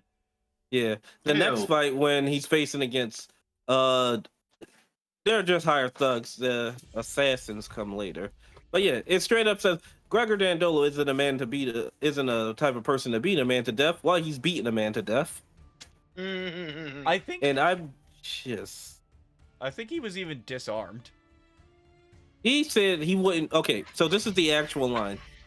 Gregor Dandolo wasn't the type of person to beat an unconscious combatant to death, but he had to make sure. Right. Oh my fucking god, I forgot. They introduced the armor system. The armor's never used again. Oh my. So Are you having that realization, Maurice? No. They took the time to explain how the magic works. The armor works essentially like a magic shield. Like, it absorbs impacts, and that's why he beats him. I think it might actually be like 7 times in the back of the head. And he completely overwhelms it and kills the guy. It's because they like the only reason why I didn't question is because they also didn't bring back the Shriekers, which would have been so much more helpful later on during a certain part when they tried to kill him. Yeah, God, how many times are we gonna go back through all these things and be like, this thing was introduced and never used again? Like, remember, there was one thing Probably not where, gonna you just touch a little person, a little bug goes on them, and they die, and that was never brought up again either. And it's like, honey, that should be your primary weapon. You should be shaking hands with literally everybody in the city. Frankly, I don't know why you are not in charge. If you made a bug-sized device that eats the lining of your heart, Oh my. this shit, you did not need to do Yeah. any of this, In bad any- guy, lady. Any of that in any other story, that bad guy with that, they would be the big bad guy. They would be the final boss. So She here's used the it thing. against thugs. Yeah, we'll get more into them and that later. We can get through a lot of this pretty quickly because I'm gonna be honest. So much of the story is words. Like, if I wanted to write a synopsis of this book, I could Big probably eyes. hit every major story beat in about 2 pages. If anything, the only reason why we're slow is because we're talking about the characters. Yeah. Mm. But we've introduced the 2 main characters, and the side characters are literally a sentence long. Yeah. Like, remember Claudia? That's all I got for you. Oh no. What a shame. Yeah, Claudia- she's a scriber. Yeah, What's that? they're what's known as scrappers. Essentially, they're the normal scrappers who work for the houses and they do all of the big things. While the scrappers are the people that either weren't allowed into their schools, dropouts of those schools, or the ones cast out. And Oh, obviously, my favorite part, a woman. Because we have to throw the sexism in there. But here's what bugs me 'Cause- about that. They're like, yes, Claudia's only here because she's a woman. They wouldn't allow her to train. And I'm like, we're gonna get introduced to a character in like a couple chapters that's a woman scriber for one of the major houses. Luckily, Orso is fucking weird, I guess. Because he's like, I'm not sexist. I'll hire anyone who's not a fucking scrumming piece of dog trash shit fuck. One Idiot. of the main house leaders is a woman. Oh my god, a what? A woman? I'm I'm just Ah, sitting here like they're What? simultaneously trying to be like this is an extremely patriarchal Sexist. society, sexist society to where only men can do the real cool hard stuff, but then simultaneously have women doing the things that they just said women can't do. And it's like, how the fuck Pick am a I side. supposed to feel here, guys? Literally our bad guy's motivation. Yeah. And it's like, did you not see Gregor's mother being a boss bitch? Why aren't you a boss bitch? With these bugs that eats the lining of your heart. You could have killed every bad guy you Just want to jump off the speeding train I'm on. With the way that she could scribe, she could have very easily had what's his bucket get into a vehicular accident, and nobody would ever fucking know. He would have just died in his sleep. No, Shit, she could have turned him into a fucking meatball at any point in time. No one's gonna fucking question the meatball. Yeah, but the car accident is the one that's the most convincing, obviously. It's just she's hyper intelligent, but because she's a woman, her husband and father did not trust her to do anything. But I did it all behind the scenes, and you did not get yourself out of the situation that you were in. Okay. That's pretty bad. You had to build these things. Like, you couldn't tell someone else. Well, you did because you tricked them, but you made these designs. You made these bugs and no one knew about them.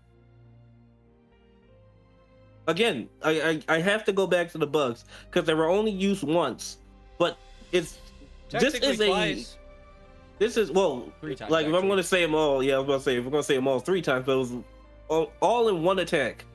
This is the literally most dangerous weapon created in this. Fuck the key. If I go to a meeting which y'all recently had and you shake hands with everyone and you plant bugs on the ones that you want to kill and you activate them whenever you want while you're all in the carts, they're fucking all just die and no one's none the wiser because everyone was shaking hands with who and no one can find a bug. Yeah. And think, oh wow, this has have to be the handiwork of who the fuck knows. Just the one person that survives the meeting. Well, the thing is, like, you only kill the targets that you want to kill. She's not even in charge. She's just the widow of a very deadly attack that happened to her husband, and a couple of her house members. This could have been espionage. This was sabotage. This was seppuku and Sudoku. But they wouldn't know the sabotage came from within, aka me, the wife. Gasp. Because I am just a dumb woman, as they constantly call me. Yeah. I mean, isn't that like we see not this exact detailed scenario, but having the most unlikely person be the culprit of something is something caught me. She wasn't the least likely. Mystery. Look, you Lucifer. Like, legitimately, from everything that happened, I was literally sitting there like, "Oh, you're a bad guy." Like, we'll get into her later. Continuing. Yeah, we completely jumped super far ahead. So, Satya goes to try to meet her contact, whose name is Sark, who I guess she cares a lot about. It's a little hard to tell. I think that he was her surrogate dad, but like, again, it doesn't get You're talked not my about. real dad. Doesn't get talked about for 98% of the rest of the book after this, because Sark is dead by assassins. Oh my god. No. They said Sark is a paranoid person, to the point where Sanchia can only meet him by going through actively deadly traps that he sets in a place that's unspecified until she needs to know. And also, he is so meticulous about it that the reason she finds out that he's probably dead is because that there's one trap missing. She's like, there are only 7 traps and he always sets 8. And then she's like, Clef, is there anyone else here? And he goes, yeah, there are 3 people who have scribed things above you. And she's like, yes, Clef can feel other scribed things at a distance. So it's like, hey Ted, hey Clef. You can also find out what they do from a distance. How does that work? Because he's a supercomputer. He can see the scribings, including through walls. And he reads them. Interesting. Sorry, I had a quick yawn.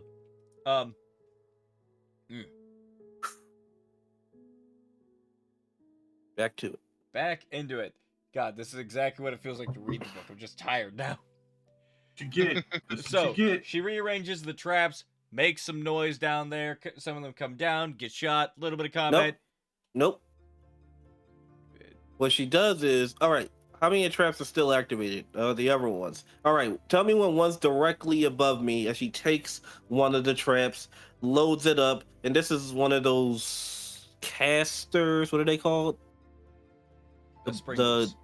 Yeah, Springles. She takes the Springle. She aims directly above her to where Clef says the person is, and she shoots a whole dart through the floor, up the man's ass and out the brain. He's gone. Oh my. Okay, he's not going. He's dropped, and the other ones are upstairs, like she's here, with the generic video game line.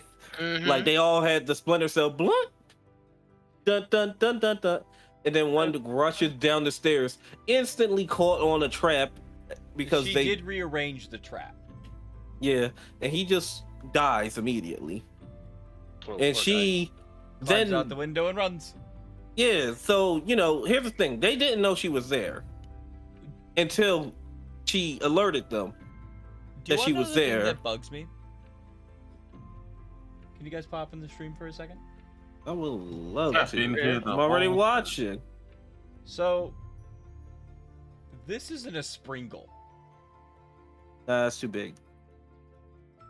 You got baby at Springies. This is what a Springle is. For those of you who can't see, Nah. it looks like the predecessor to the trebuchet. It's literally a box. Yes, this is how the Springle works. It scribes the Springle and the arrow, and you fire the arrow to make it think it's heading once again straight fucking down at the speed of whatever times Earth's gravity you wish. So you can have it go like, oh, that's a normal crossbow. Boom, that's an anti-material rifle. Oh my. Like it legitimately goes through walls. Which once again, neat. Which that's an important thing to remember as I describe the fact that she gets out, starts running away down the beach. She's gonna get away, and then she's shot in the back. Luckily, it only hit her money. Yeah, And luckily, all her money was coins. Yeah, if you remember how I said that she had all of her life savings, she had it in a backpack, and they hit the backpack. But apparently, the Springle can shoot through a stone wall. But man, coins are thick. These are thick The real coins. question. The real question is, what Springle were they using? Were they using a scribed one, or were they using a non-scribed one? Because of what's happening next. But yeah, she drops the bag, runs away. She manages to evade them. She climbs on top of a roof, and she's just like, they're everywhere. And then a carriage arrives, and out steps some blonde twat. And she's looking at him over the ledge, and that blonde twat pulls out a golden pocket watch. Yep. And Just he's like, as Vegeta says, look at that dumb looking watch you got there. Yes, a watch. And it does nothing else. this watch is known as the Imperiat. And he That holds we'll it up. learn much later. Yes. And he presses a button.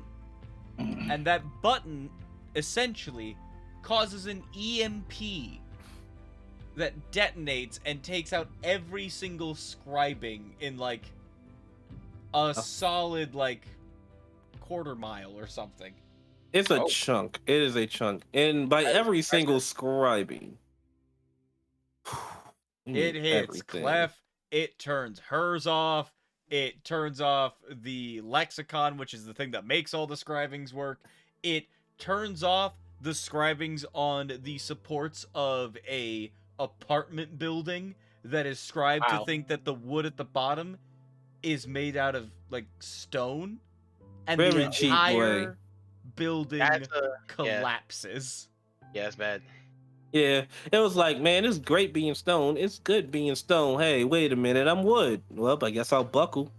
Hey, wait a minute, I would. Ah!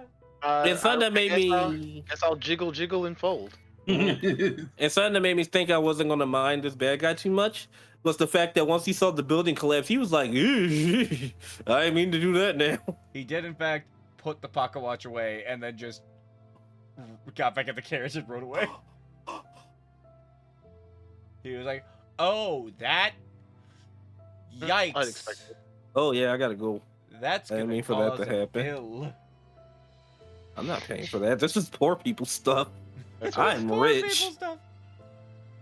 That's a poor people house. What? That's like what? 10 dead roaches, sir. Like 300 people lived in that apartment. And 300 people lived in that apartment. you mean 0 people now? Right. But yes. So after the building collapsed, one of the random henchmen, aka as I like to call them, the one drops, climbed up a building, and I don't mean like the side of a building or anything. No, he went inside someone's house, went up there, and saw Sanchi on the roof, and was like, "Hey, there she is on that roof! Shit! I'm a shooter." So he distracted the shooter with a normal Springle because the EMP went off. That's right. But she has to keep on shucking it. She is running for her life, jumping like off the rooftop. She's doing like if this was a movie, it would be a really cool chase scene. Mm-hmm. And if I remember correctly, she gets away by going into someone's campo district and hiding there. Because, you know, if you're not from that campo, you're not allowed inside. But I have Clef, and Clef says I'm allowed anywhere. Thanks, Cliff. Thanks, Clef. So, after all this, her goal switches to, well, no, I don't have to worry about Sark. I have to escape with my life. Well, time to go to Sark's house because he has papers and documents and fake IDs and money. I'm just going to get on a boat and get the fuck out of everything here and take my magical key with me so I can, I don't know, go back to stealing people's shit easier. That's true. So, yeah, she gets that good escape, lucky her, and she hides in someone's campo for a while, which then leads us to Gregor, who was also walking around the town looking for Sanchia because he wants to know who and why someone attacked and burned down his docks. Because, yeah, that's a serious crime. That's I like to call it active terrorism. But Sanchia sees it as business. Of course she does. I mean, like, if he didn't want it burned down, he should have let it been some flammable, right? So, Gregor gets the information on where Sark lives, and he gets to his apartment. It's really strongly locked, so he has to work his way around, but he gets in, which tells me that this place is not that secure. Is this big ass dude can just get in. But yes, he gets into Sark's apartment. He's looking around. He sees a bunch of safes, some equipment. He's like, yep, this is definitely the right place. And then he sees, why would Sark, a paranoid person who most likely looks like he cannot cook for himself, have an oven? And I'm sitting there like, probably because it gets cold, dude. He can't cook. Aha! The oven had a secret compartment. So this dude just be cold? Grid tunnels. So once he Theory so far. yeah. So once he breaks into Sark's secret thing, he finds what Sanchi is looking for: a bag old money, fake IDs, fake paperwork. It's just like, I don't know what your IDs look like, but I assume they don't have faces. So I guess you could just hold up this piece of paper and it's like, see, this is me.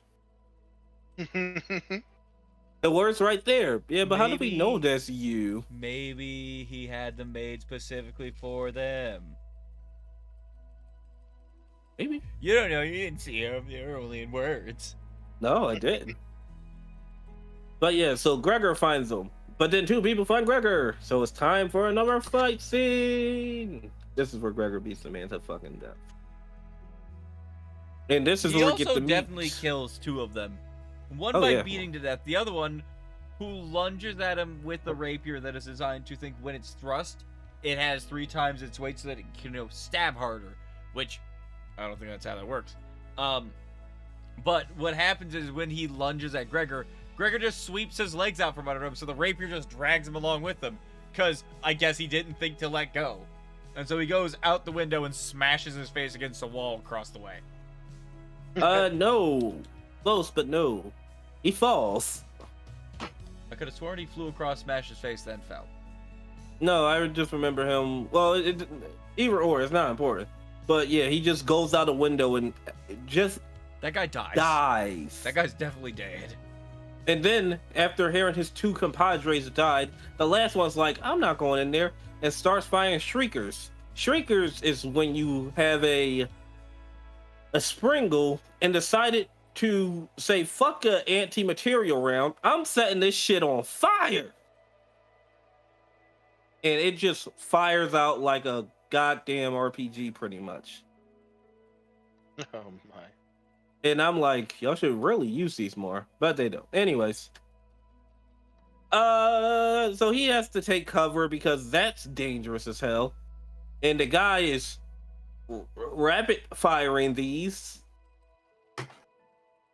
But then, next thing you notice, this small figure jumps in and throws a flash grenade. They don't know what it is because this is brand new technology. Once again, these scrappers are really making some good shit. Right, they made a fucking flashbang. Another thing they don't ever use after this. Well, they only had a few. So, yeah, I don't know why they didn't make more. But, so, yeah, Sanchia's just throwing them flashbangs, and they are... It's powerful. Gregor's like, I can't see. I can't hear. And then Everything Sancho's was like, gone run. dark. It is like, how? Wow. Ow, I shit. can't. You disoriented me. Didn't I you- think I want to vomit. Didn't she go in and grab him? Yeah. Remember, 100-pound, 5-foot girl versus 2 fucking 15, 6'2". Also, this Grabs is the him and gets him out of there while he's disoriented and discombobulated. same person who just thought, fuck this guy about. But she gets him out of there, especially since this guy ruined her entire op because he entered the apartment before her. I don't think she was going to beat those guys, but fair enough.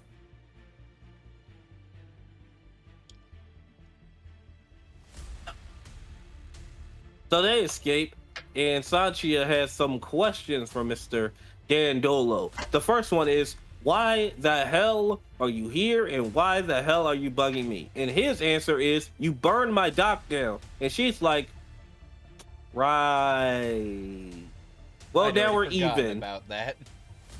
That was me. I did that. Big sorry. Even. I saved your life. I don't think she even. ever apologized for doing that, by the way. Probably not. Why not? But yeah. So he says, I don't care what you say. I'm going to find you and I'm going to capture you. Well, I'm going to knock you out with poison. And then she did and threw him in the trash. It was more to hide him, but straight up, she just threw him in the trash as well. Yeah. So, you know, good thing and bad thing. Also, the fact that she somehow, once again, lifted. And this is, I am a person who had to help elderly people a lot. Lifting people is not easy. People are awkwardly made. They are not great for lifting. No, It not at all. If you're should not have hurt working her together back. to lift a person, it fucking sucks.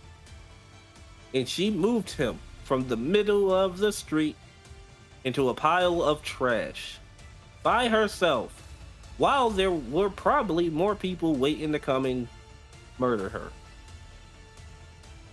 Yeah. So that's nice of her. And her feats of strength. Sanchi is strong, yo. Hell, For a girl who eats nothing but beans. this mo. He's proud she doesn't have scurvy.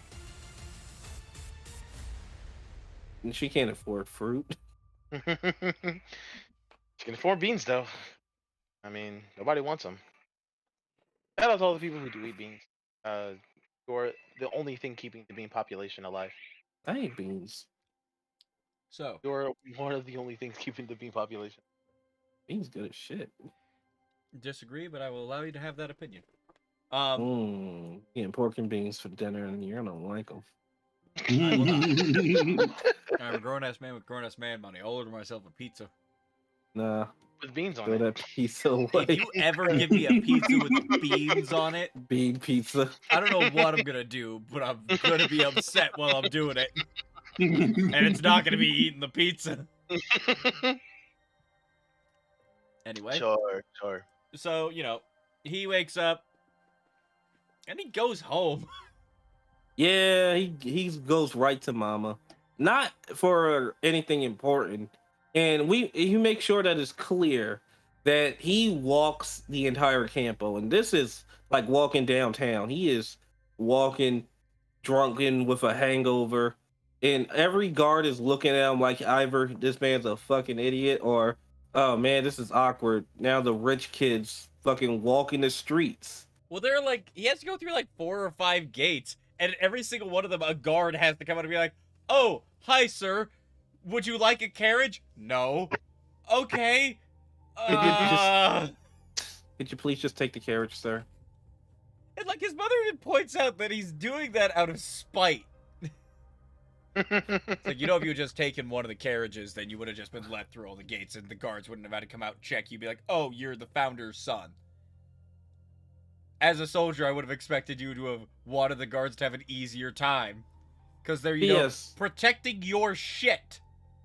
Yes. Also, P.S. She is a founder's son. He is a descendant of a founder, which practically makes him a prince or a fucking president kid or whatever you wish to call it, a mafioso's child. You fucked up on the day of my daughter's wedding. A spoiled brat. Yeah. And she, in my eyes, I ain't gonna lie, she really does spoil him. She just lets him just do whatever the hell he kind of wants. In your eyes, she spoils him. Maurice, we're gonna have to talk after this. No, it's the idea that she spoils him. Yeah. But it's just like, so yeah, he goes home to tell his mother, well, mother, I want you to know that I, your son, I have stumbled upon the thief who burned down the docks. Is that what you're still worried about, your little docks? Yes, mother, it's very important to me. There was an EMP in the middle of the city, boy. No, not important. What the fuck? All right. What do you want, Gregor? I just want you to know, when I bring them in, we can persecute them to the fullest extent of the law. Sure. And then he leaves. Does he ask anything of her while he's there? That make sure that she is persecuted to the fullest extent of the law. Also, where is Orso? Why? I just want to ask some questions. You can ask any other scribing questions, but I want to ask him. He's the best. Fine, Gregor. You go do that. No, there's a reason. He wants her to do something for him. Well, the only two things it was that I remember him asking for was for her to have the council ready to persecute Sanchia to the fullest extent of the law, and to know where Orso is because he believes Orso has a hand in this. Right. That's what it was. Is she wanted them to be ready. Sorry, he wanted them to be ready to prosecute. And she's just, fine, Gregor, you do that. I have a mountain of actual work here to do. Moths too. She is constantly surrounded by moths, to where the first time she makes a joke that if we can't even keep this place clean, yet you expect me to be able to do all this, and it's like, kinda. But yeah, moths come in later. I feel sorry for their clothes. So anyway, he leaves to go talk to Orso. And we get to meet Orso and Berenice. Who? Berenice. That's her name. Berenice. And she wants to have a 3-syllable name. I'm gonna make sure she hears all of them. I mentioned the God damn it. lexicon a minute ago. Essentially, the way that the scribings work. Scribings are too long for them to write down everything that a scribe needs to do. A scribe item needs to do. So they have these lexicons, which are much larger, that have the longer versions written down, and they have essentially translations. Like, really long sentence. This symbol right here. And that's the point of a lexicon, and they're going through the lexicon because one got damaged. Well, Yes. yeah, they're at the damaged one, and that's the one that they're going over. Like, think of it as Wi-Fi for your devices to turn on. Mm-hmm. And after their meeting, where... What the fuck does he even talk to him about? He asks him, so, did you... right, he's trying to find out about the bribery and the items and the gobbledygook. Which he does. He gets good confirmation. And Orso, being this old best scriber they have, is like, all right, he's gone. All right, Berenice, you and me to the office. We're fucked, Berenice. We're fucked. It's crazy. He figured it out. We have to kill him. No, sir. Oh, shit, you're right. We have to stop him in the midst of what he's doing. So you're going to follow him. I am not a soldier, sir. I give 2 shits of what you are, Berenice. Can we talk about that for a second, actually? Yes. I was so expecting that Berenice was going to turn out to be some kind of espionage expert. Nope. She's a girl. This is what I want you guys to keep in mind. This person is just a nerd. Like, she is just a very smart, like, inventor. That's all she is. Not even a hacker. She's just a coder, pretty much. Yeah, Right. she just makes things. And he sends her to tail him. And gives him one of those little twin things where if you break it, then, you know, the breaks mean certain things. Mm-hmm. Yeah, so she goes after Gregor. Gregor, I don't know how. Sanchia goes to bed on a roof. And she kind of has how a little... Gregor found her? Yeah. It's because when he was with her, he smelled where she was hiding, which was a foundry stack in a certain foundry district that he hung out at a lot growing up. So he knew Pause. the smell. How the fuck did he smell that on her? If the only place she was before this was her fucking house. Because she's dirty. She smells like foundry stack. She was hanging around the smoke. She let the smoke coat her and she doesn't wash, so she was just rolling around in the filth. But she hadn't my. been Dirty where they were before. This No, was she her was. first time there. If No, she no, lived she went there before. She went to the foundry to hide after the attack on No, she just climbed the nearest roof. No, she climbed the nearest roof, and then after the EMP, they saw her again and they attacked her where she broke into another foundry, or when she broke into another campo to hide because they can't get in there. But she was hoping that it wasn't their campo.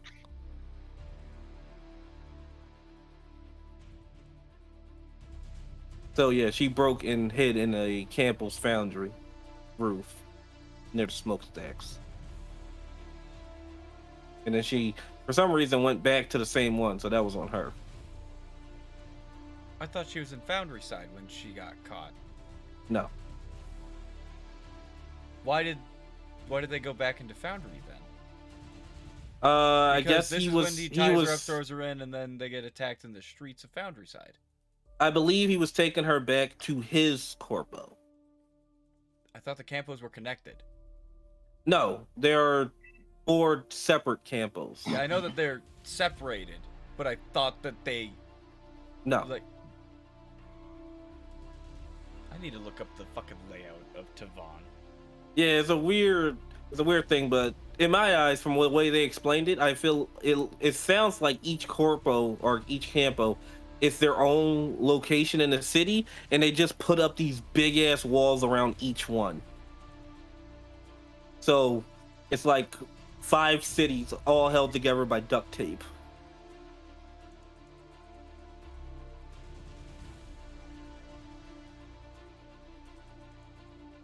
Yeah, the beginning part of the book is the part that I remember the least of in these exacts. Which is a shame for me, because normally I'm the one that's doing the correcting. But yeah, so... It's still, it's stupid that he finds her. There's no ifs, ands, or buts about it. Because even if he, like, smelled that on her, the fucking roof? Yep, he climbed up to a different vantage point and just saw her laying there. Why the fuck isn't she on the tallest one? Why the fuck did she go back to the same location? Go to a new location. There are so many what the fuck. Why didn't she go back to her fucking house? I don't know. As you said, it should have collapsed. You had a whole building drop, yet it wasn't her house. Yeah, I did mention that, didn't I? But, digressing, he captures her, takes her to a car, throws her in, and it's like, you're locked up, I ain't letting you out.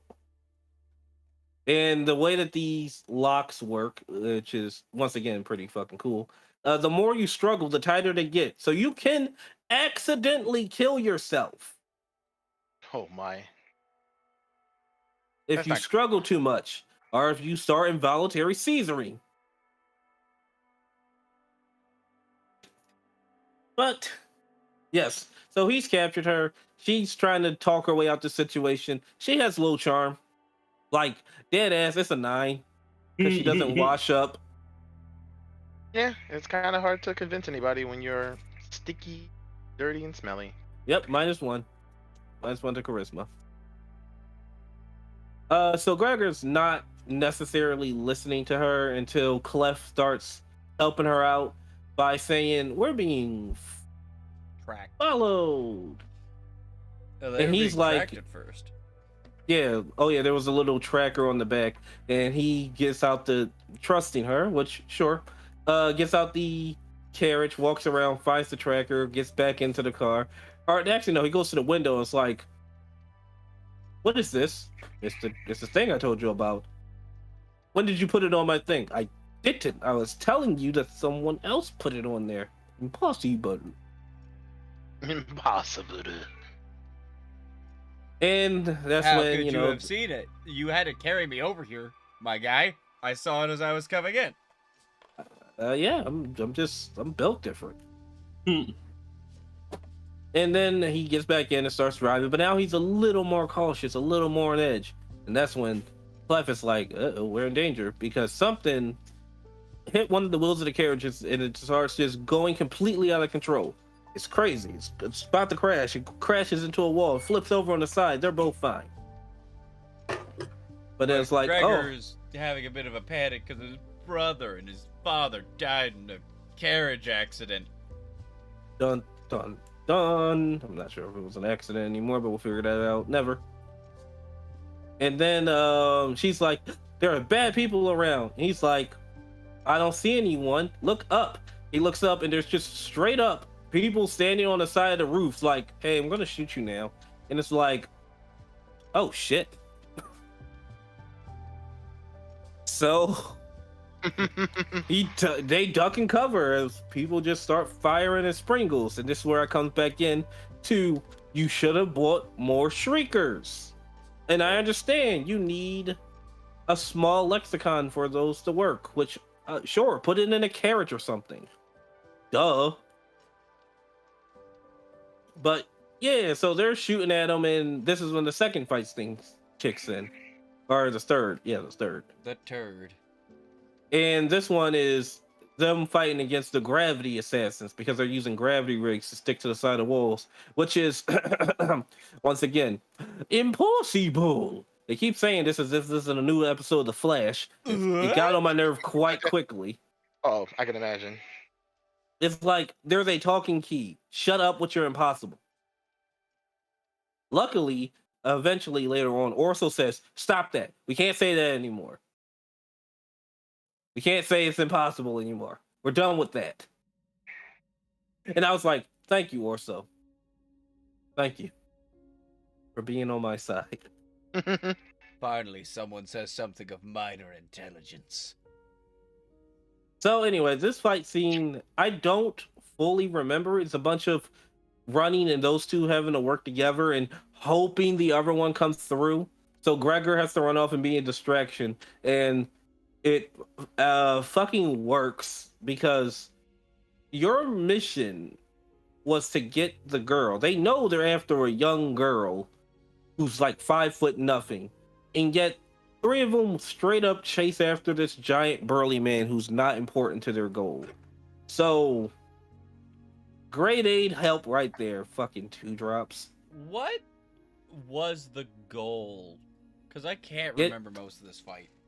Get the key from the girl. No. I mean, what was Sanchia and Gregor's plan?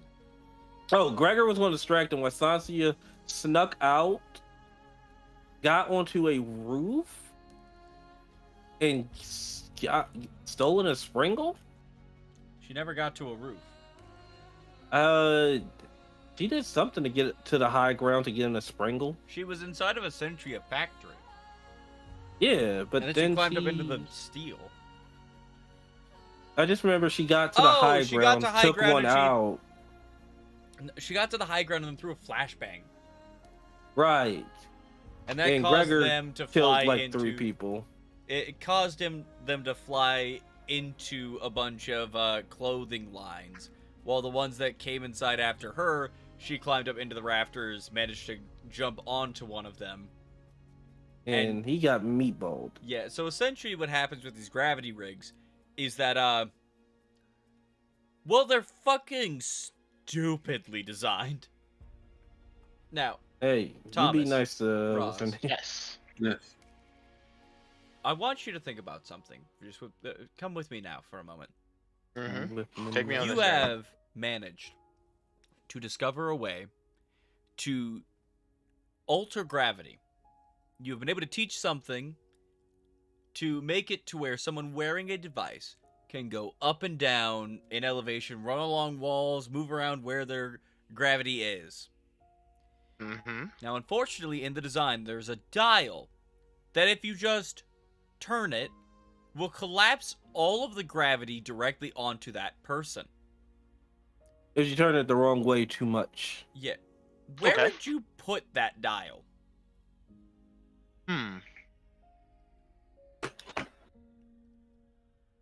I All right, describe it one more time. There's a dial. If it gets No, turned, not the dial. What is the dial on? That's what I'm asking you. Oh, Where would you... think of a bulletproof vest.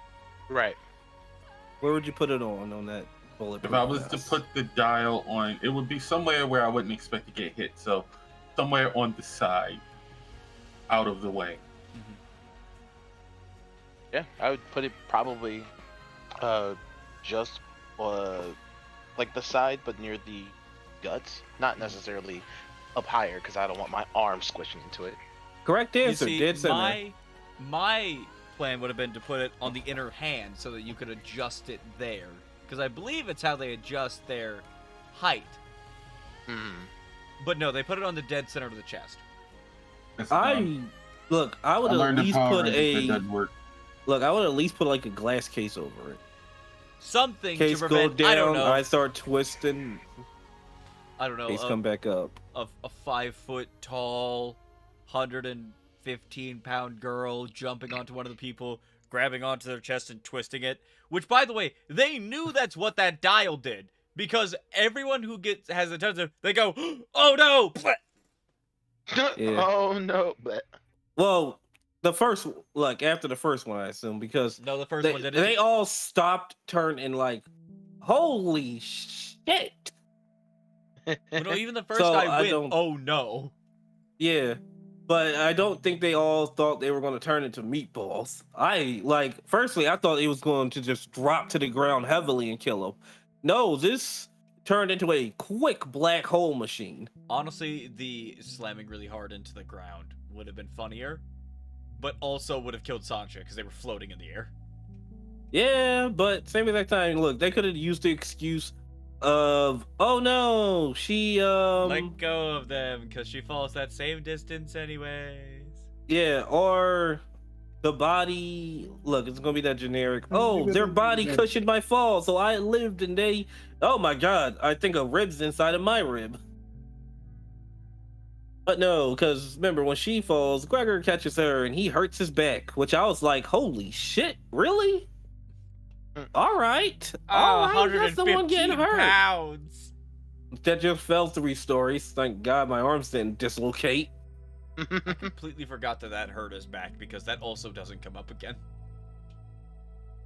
Didn't even get a brace. Mm-hmm.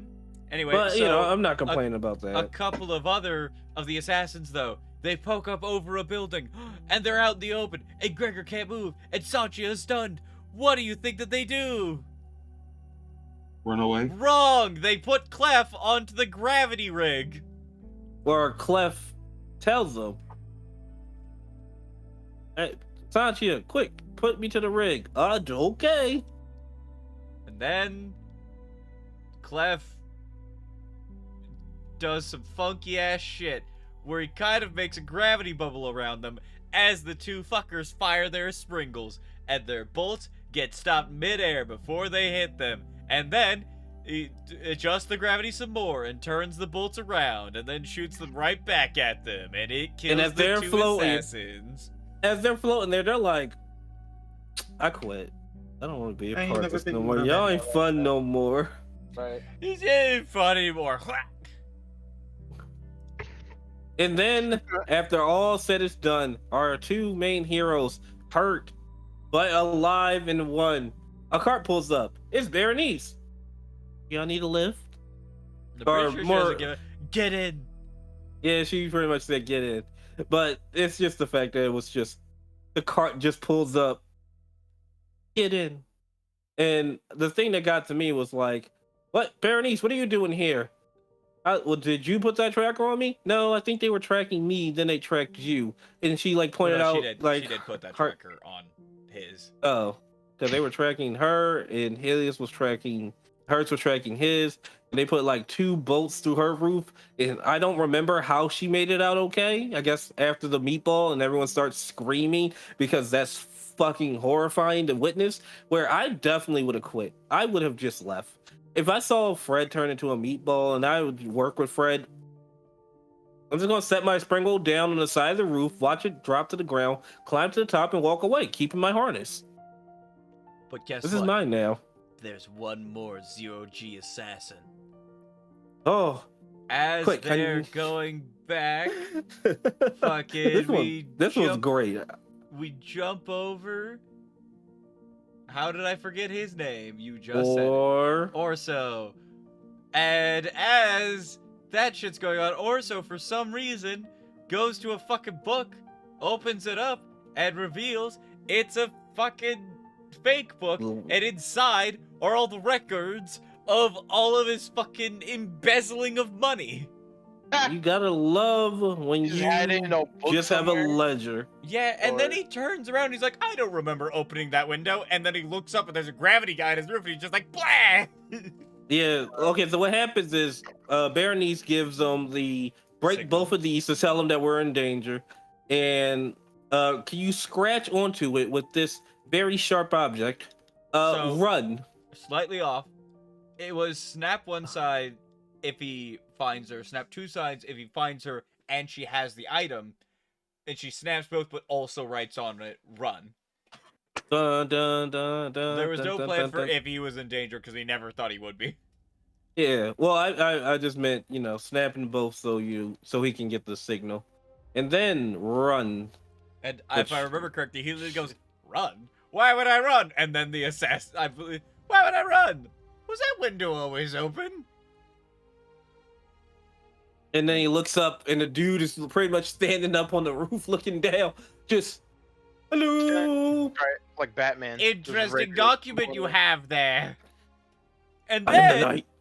for some fucking reason, he puts a rope around Orso's neck, drags him out of the room, uses his zero G No rig. one witnesses. No, well, some people do witness this, specifically Berenice, Sanchia, and Gregor. Yeah, but I mean the normals. None of the normies see. As he literally drags Orso out the window and then walks up the wall to the roof. Now, there is a reason why he does it. A terrible one. Let's see if you guys can guess his reason for doing this. Thomas, Roz, why do you think he took Orso up to the roof? To throw him off. Thomas? I'm actually thinking the same. They can only be for nefarious purposes. Yes, but why the fuck did he do that if he already has Orso in a noose? I have the answer for that. And I don't, not good, not bad, don't care. It's his answer, not high enough. It's a noose! Tie the rope off to a chair! Throw him out! There's a nursery rhyme for this. He wants the chain to hang low, and he wants it to wobble to the flow. It's a more guaranteed kill, and it looks more like suicide that way. Kaiser. And then he's wait. Before y'all have y'all counters, he then proceeds to beat the shit out of him on the roof. Oh, I'm not going to counter. I'm adding on to it. For suicide. Like, Kaiser, there's a difference between in a wheelchair for the rest of your life, Bushes, and dead immediately concrete. No, I thought he was gonna hang him, but apparently not. That would have been the best. He would have won that way. Instead, he drags him up to the roof, takes the fucking noose off, and goes, "Don't want to leave any obvious marks, you know?" And it's like, just have him have hung himself from the roof now. Why do we keep adding steps? Because I want to beat a man. And That's then right. he punches him in the stomach, and then as he's doing that, he's like, "I'm gonna fucking throw you off the roof," and he tries to, and he like falls, but he grabs onto the edge. Orso is, by the way, described as this small but very pudgy old man, and so now he's holding up his whole weight on the roof, and he starts stomping on his fingers, and he's like, "Ha! You're gonna fall and die!" And Orso's like, "I don't want to fall and die. This would have been a lot easier for you if you would just hug me with a noose, you know." Yeah, well, let's also add in the part where they were like, "Oh no, we have to save him. Don't worry, I have a plan. Get me close to the building." And Sanchia actively just scales the building. Yeah, her whole plan was, "I'll climb it." And once she got up there, she fucking spears the guy. she Not tackles off the roof, but she tackles a full-grown man at her this 5 foot nothing, 100 115-pound child. 5 foot nothing, 115 soaking wet, actively tackles a man so hard they kind of stagger backwards. Look, I have tried to tackle Dave before. Dave is a bouncer. I am not. He's not going anywhere. I weigh much more than Sanchia. I found out Dave- exactly why they're called bouncers when I bounced off of him. You know, Dave is a bouncer, and I am the bounced. But like, It so is they do in fact, ridiculous. they do get into a scuffle, and reasonably, Sanchia fucking starts losing as the guy fucking gets on top of her, just starts punching her in the fucking face, and then decides to go with the bitch choke and just grabs her around the throat with both hands. Wait, I got a question. That's the grappling name for it, by the way. I didn't come up with that. It's called a bitch choke. What's your So- question? When she was getting punched in the face, did she see all the other people he's also punched in the face? Apparently not, because there- she didn't feel nothing of him. Oh my god, she didn't feel anything of him, and he touched her bare fucking throat! Yeah. Although Also, there are much worse things that you could feel while being punched in the face, considering it's a man's hand. Yeah. So the best thing, oh my god! But- Sorry. Yeah, I was thinking the same. But she had a demonetized. counter, and the counter was, oh, he has a dial. Bloop, to the meatball setting, And he also went, "Oh no." which was crazy to me because I would just grab her ass. Ah! Then my meatball hands could have sliced right through her neck, but instead he died. And then she, once again, 5 feet tall, 100 and barely 15 pounds, grabs Orso and pulls his ass up and off the side of the roof with pure beans and rice muscles. I will constantly bring this up. Sanchia is ridiculously strong off of beans and rice. I need her diet. You need her And metabolism theology. Here's the... I don't know if I would call it the best or worst part about it. She literally pulls him up and then goes, all right, and now I pass out. I'm like, wow, that's convenient. Yes, you could have passed out while you were grabbing both of us. Yeah. Fucking, Bitch. that's probably what you would have passed out. Fucking try to deadlift this old ass man up and then just... And remember, this is. Remember, Gregor just had his back hurt from catching Sanchia. Sanchia's back is great. She They had also, perfect posture, great form. they also arrived like 10 seconds later. Yeah. Berenice and Gregor. Oh my god, there must have been a struggle up here. Why is there a meatball? Or so... they get her back to his office for some reason. They're like, ah, yes, the assassins will never come after me again in here, which I guess isn't so dumb of a plan when I remember they fucking don't. Yeah, look. After the first meatballing, and then we hear about the second. Sorry, sir, I prefer not to wear the gravity rig. Well, I think you are. I will fight you first before I put that shit on. Like, that's not a joke. We literally don't see any more gravity assassins. Unfortunate. Like, these people just don't get into melee. How fucking simple is that? You're not a boxer. Shoot, you're a not Springle. boxer. You could literally do it from space. Or, at the end of the day, at least try to take it off quickly. Shit, it looks like you have a second. Don't give them a chance. Seriously, just don't give them a chance. Like, if I was the fucking coordinator, I'd be fucking crying at this point. Just run stop. away. Why do you guys keep getting close? Since when did we become Star Wars Stormtroopers and we're just going up to them? Like, I'll use my fucking crossbow at point blank. That means I'm guaranteed to hit. Ah, I've been punched in the face. Only XCOM If I follows those wanted you to rules. be in their face, I would have given you the armor that makes it to where you could be punched in the face, not the fucking thing that makes you meatballable. Every time. Anyways, they're back at the apartment or the office. And now they're all a team. They're friends now. They And by are friends, not I fucking- mean they still don't like each other. In Except fact- Berenice. Everyone's cool with Berenice. I mean, duh, she's like the greatest. Her dad used to have her play totally not chess competitively, which she beat some other people, and that meant she'd be a good scriber, so she got into college. But fuck her dad. He's gone now. Seriously, can we That's talk kind of about the actually fact how we that- got the backstory. That's basically the story we were told. Which also, what the fuck are you trying to tell me? That the fucking scrapper girl can't get in because she's a girl, but Berenice can get in because she plays chess good. Because she is a Once class. again, we have to remember, and this is perfectly acceptable-ish, Orso's fucking weird. To the point where everyone looks at Orso, all the other scrappers, and goes, that weirdo? Look, I may be sexist, but I'm not Orso. At least I'm not that one over there. So yeah, they're all having a conversation of what the fuck is going on here? And they're all like, well, Orso was gonna... The conversation that Sanchi wakes up to is Orso going, just dump her in a ditch! Yeah, and Orso's like, kill her, and Gregor's like, I will punch you. He's not like that. He's much more of a pussy. Berenice is like, I don't think we should kill her either. Like, here's the problem I have with Gregor. Gregor is such a pussy.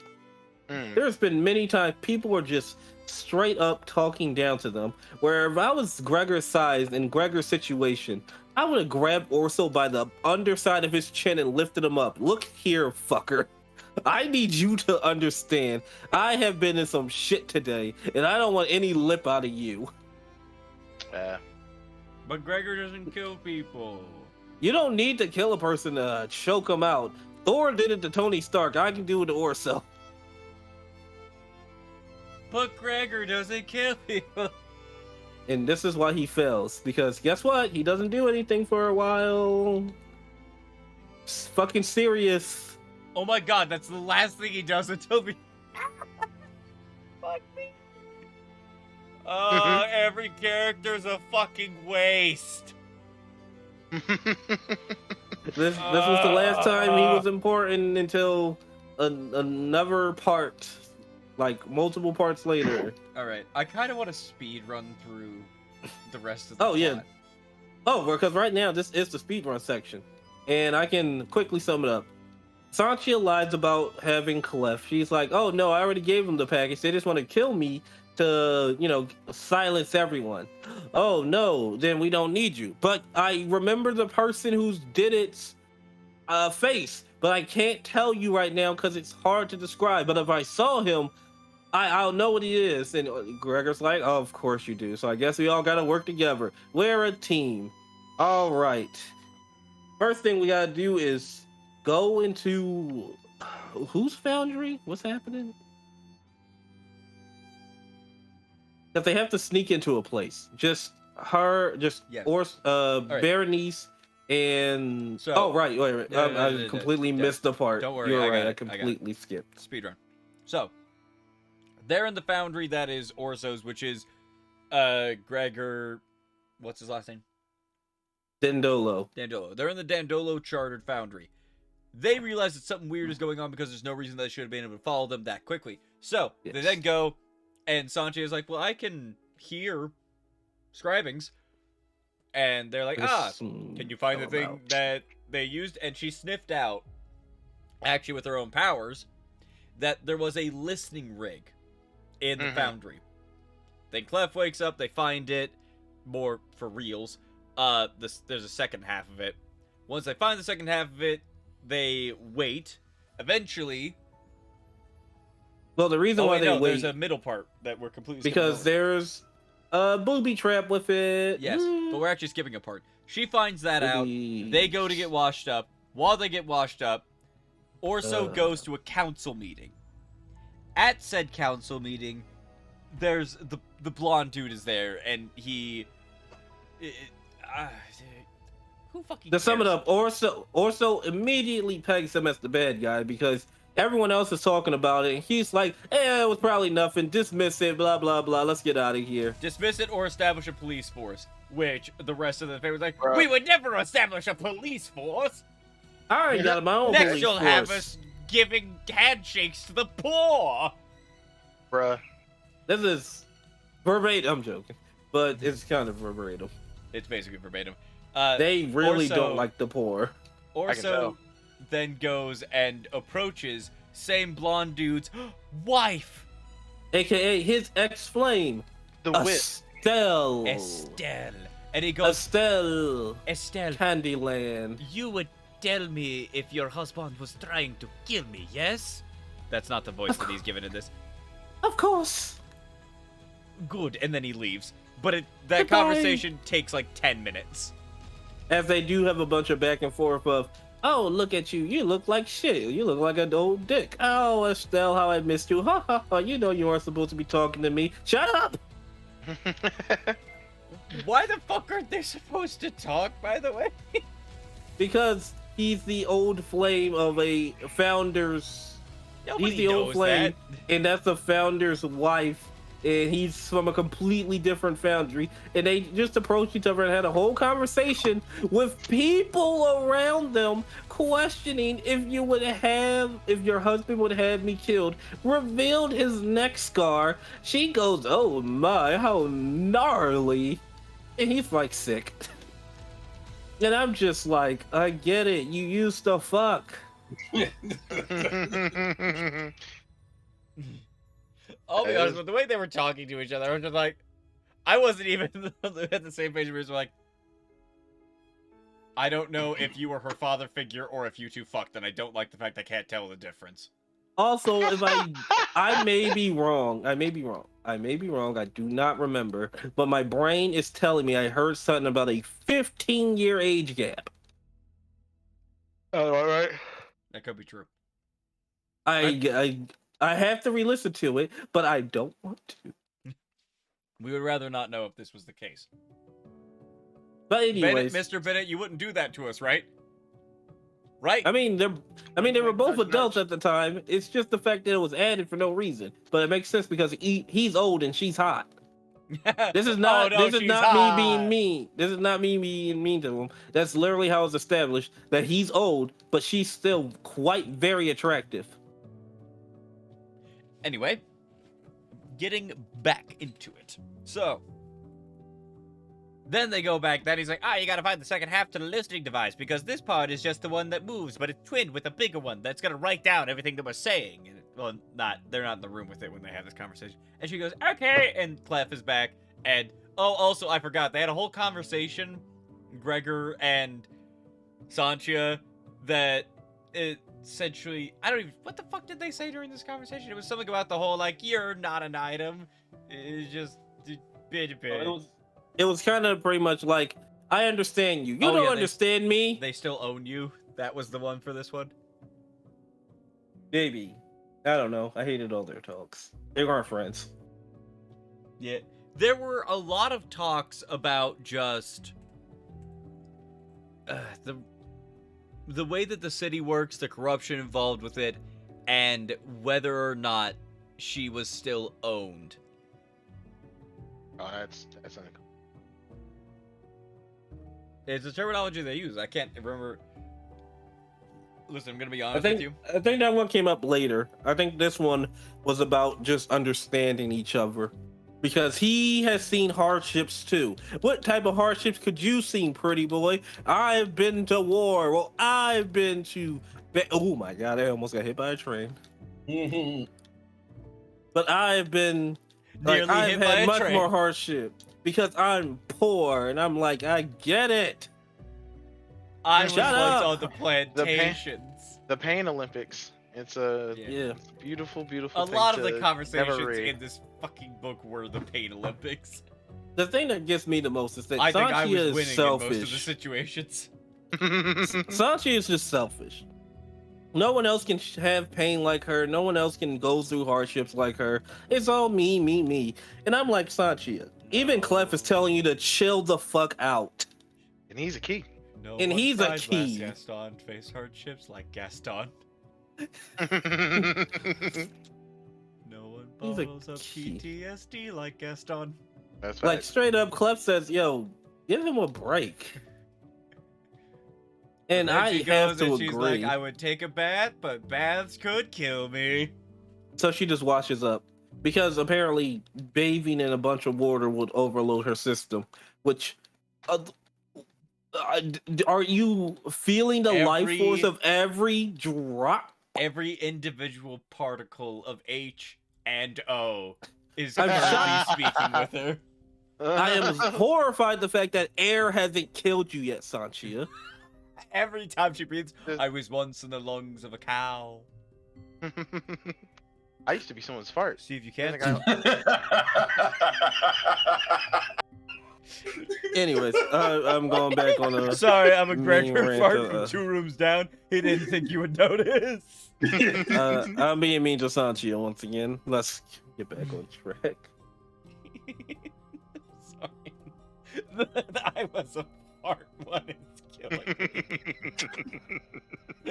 So Okay, anyway, they whatever. find Yeah, she the finds device. Yeah, she finds the device that's doing the etching. There's a bomb next to it. If you don't have the thing, it's gonna set up an explosion. She's like, Clef, can you Also- undo it? And he goes, Also, "No." just to add in there, we're reaching the point where Sanchia can hear more scribings talk thanks to Clef because their powers are melding together where she can hear what he hears and he can hear what she hears.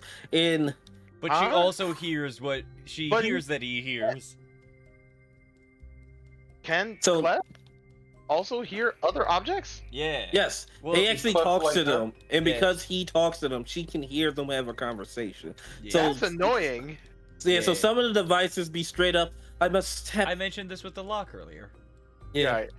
But this device is straight up, I must tap, I must continue I'm waiting etching for my the lover words. to dance so I can dance with them. In a wonderful dance. I want to dance with my partner, but they have In not the danced in a while. clay. Why won't they dance? And she's like, "Oh, there's a device."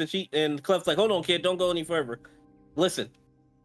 Oh, I can't wait. Once someone comes near, I get to make the light. And once the light gets made, there will be a spark. And after the spark, ashes." And Sanchi and Clef's like, "What the hell could that mean? It's a bomb. You know what a bomb is?" Yeah. See, every You time you say made the one. name of it, I keep forgetting that Clef is a lock and not an actual person. He's a Well, key. okay. Yeah, best the way to think opposite of of a Clef lock. is Clef Key, the Pokemon, Key Clef. which is what I call him. Fair. Very coincidental that their names are so. Yes, He has a much longer name, but I forgot at the instant that they said it. Clifford, It's not Clifford. The big red key. the big red key.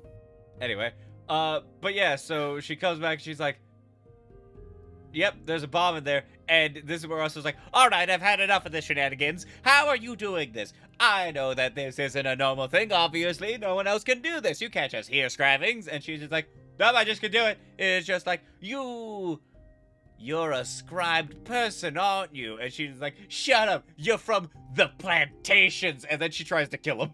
You're Yeah, right. Now, here's the thing. Orso makes a really good point. So you're telling me that you have sensed the device? Yes. It's underneath the floorboard? Yes. But if we get close to the device to confirm it, yes.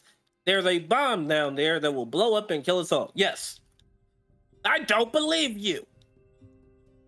Well, I'm not lying. Sounds like a scrubbing No way. lie. Right. There's no way to know until I go over there But to yeah. check it out. Would you like for me to go poke the bomb? Yeah, sure. Let's all die so I can be right. So he Listen, figures out that there she are came from a times. plantation, and heavy metal music kicked in, and she just starts to throttle him. Oh my. To the point that Gregor Lily has to grab her and pull her away, and then goes, "Shush, it's all right. You're not kill there. him! You're No! having Let your me- mind let is me in a kill him! different place." Shut up, Gregor! I'll kill him. Which I would just like Ah. to take a moment to say. Ah! That's not how you handle people with PTSD. By Look, just holding just on pick to him up them? and rock PS him to sleep. PSA for the week. If someone is suffering, especially like Yes, to for go, the week. just your PSA for the week. Like, as someone who knows many people in the military. For the week. Yes. Oh, I get it. I'm sorry, I misspelled week. Oh, Oh, that's yeah. why you laugh so hard. The WEA. Yeah, no, that's cool. Them too. But I know a lot of soldiers. I know a large number of people with PTSD. I know a lot of soldiers as you actively were a soldier. Precisely. That's why I know so many of them. Those fuckers. One of the worst things you can do, especially if someone is having an out-of-body experience, if they're being dragged back into those situations, one of the worst things you can do is immobilize them. Like, obviously, you need to keep them. It's kind of like the same way you would treat someone with mental disability when they start to have, like, an episode. You never want to immobilize them. Especially, like, you want to keep them away from things, obviously. But you can't, like, Gregor literally wraps his arms around her and picks her up. Oh, that's uncomfortable. Yeah. And, To be like, fair to Gregor, though, this ain't like a complete fair. But to be fair to Gregor, though, he wouldn't know what to do since he didn't have any soldier friends afterwards. because they're all fucking dead. Hey. The survivor, the Aim 'em out. remnant. Woo, That's aim 'em not out, even an they all exaggeration, but we'll get to that dead. later. But yeah, like, especially when they're having the out-of-body experience, because generally, when it comes to PTSD, especially from military term, and what he would have been used to with PTSD, they're being brought back to moments of high stress, which for military personnel is generally combat. I want you to think about what the mind is going to create as the reason for them being restrained while their brain is going through the memories of being in combat. It does not take a therapist, psychiatrist, some kind of a genius mind to realize, oh, right, if I was in combat and completely immobilized, I'm just gonna get more violent. Not Sanchia. No, Gotta Sanjay get got out. more violent. She was fucking kicking and screaming, and it's just like No, Gregor she calmed down slowly. eventually, yeah. But like, obviously, get her hands off of him. But then, while this, due to size and other things, this is just as uncomfortable. What he should have done is he should have corralled her. He's much larger than her. He's much stronger than her. Get her arms off, and then kind of just block her until she is like against a wall and has a chance to breathe. You don't crowd them, you just keep them away from the things that could hurt them or that they could get onto that hurt others. See, Kaiser, you know what you're forgetting though. Gregor's a police officer. You're right, police officers are notoriously terrible at dealing with PTSD attacks and people with They mental are not disabilities. social workers. Yeah. Good job, Robert. Like, I remember this got brought up. Oh god, what movie was it? Was it one of the horror movies we were watching last month? No, Probably it was a movie with that girl from Dance Stars, Maddie, and she was playing someone with a mental disability, and they had the social worker, like, while she was having an episode, like, tackle her and actually, like, lay on top of her and hold her arms at her side. Like, this is the way you calm them down. And it's just like every social worker was like, no, don't tell people that's how you deal with it. That's the worst thing. Mm-hmm.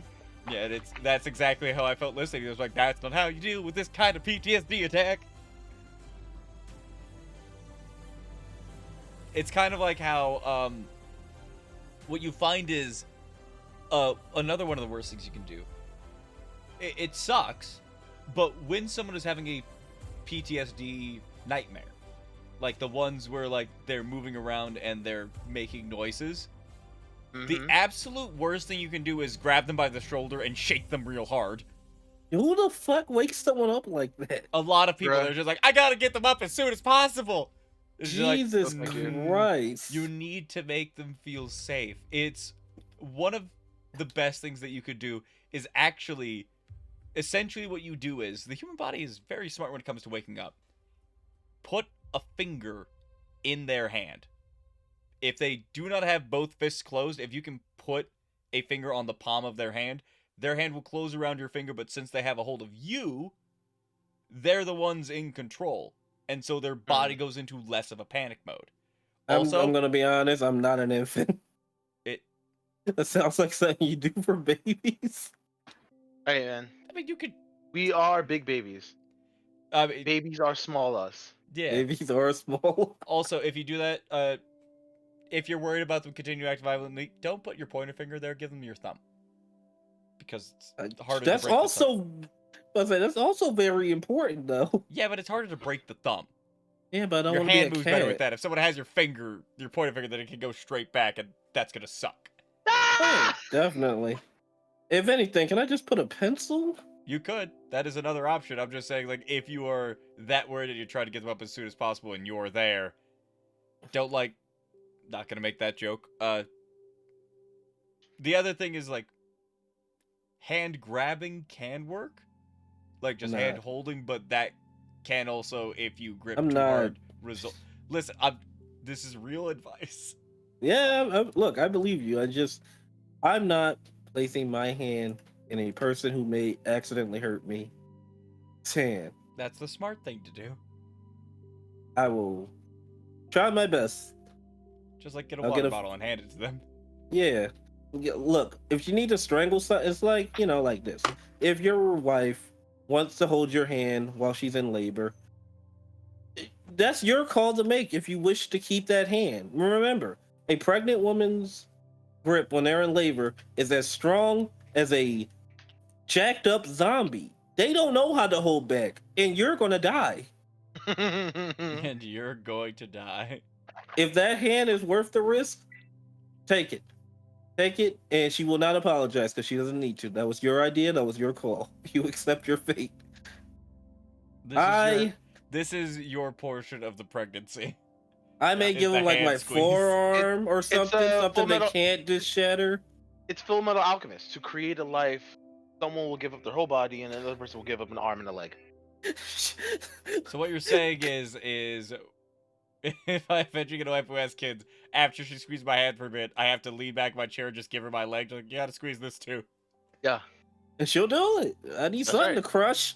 My That's friend right. once said that I have to give up an arm and a leg. That's right. It's Equivalent both. exchange. Equivalent exchange. Anyway, back to the actual story. Sanchia No. calms the hell down. Sancho calms the hell down, and It then works. they do a stakeout, and someone takes the thing, and then Sanchia and Berenice go on a little follow mission, And they follow Yes. them, and then they They follow do a them handoff all the way to the right campo. And into they a get foundry. led to a foundry that looks like it's not even in use, but there are people inside, which means it's in use.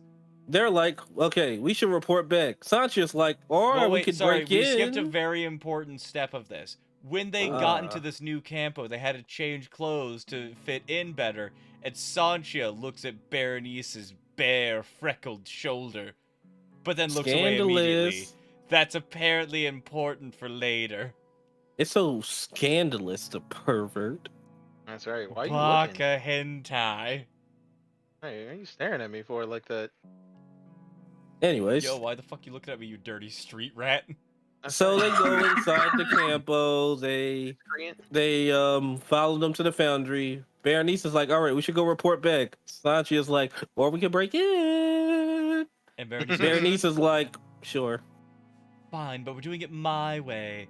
And then they go underneath the building, and motherfucking Berenice reveals that apparently one of the things you can do is you can twin magic a fucking wall.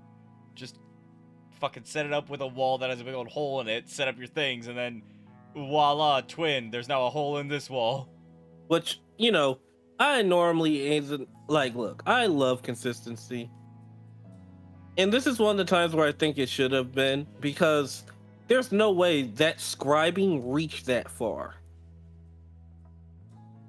That has to be very complex, and it reached from wherever her workshop and that wall is to another campo's foundry.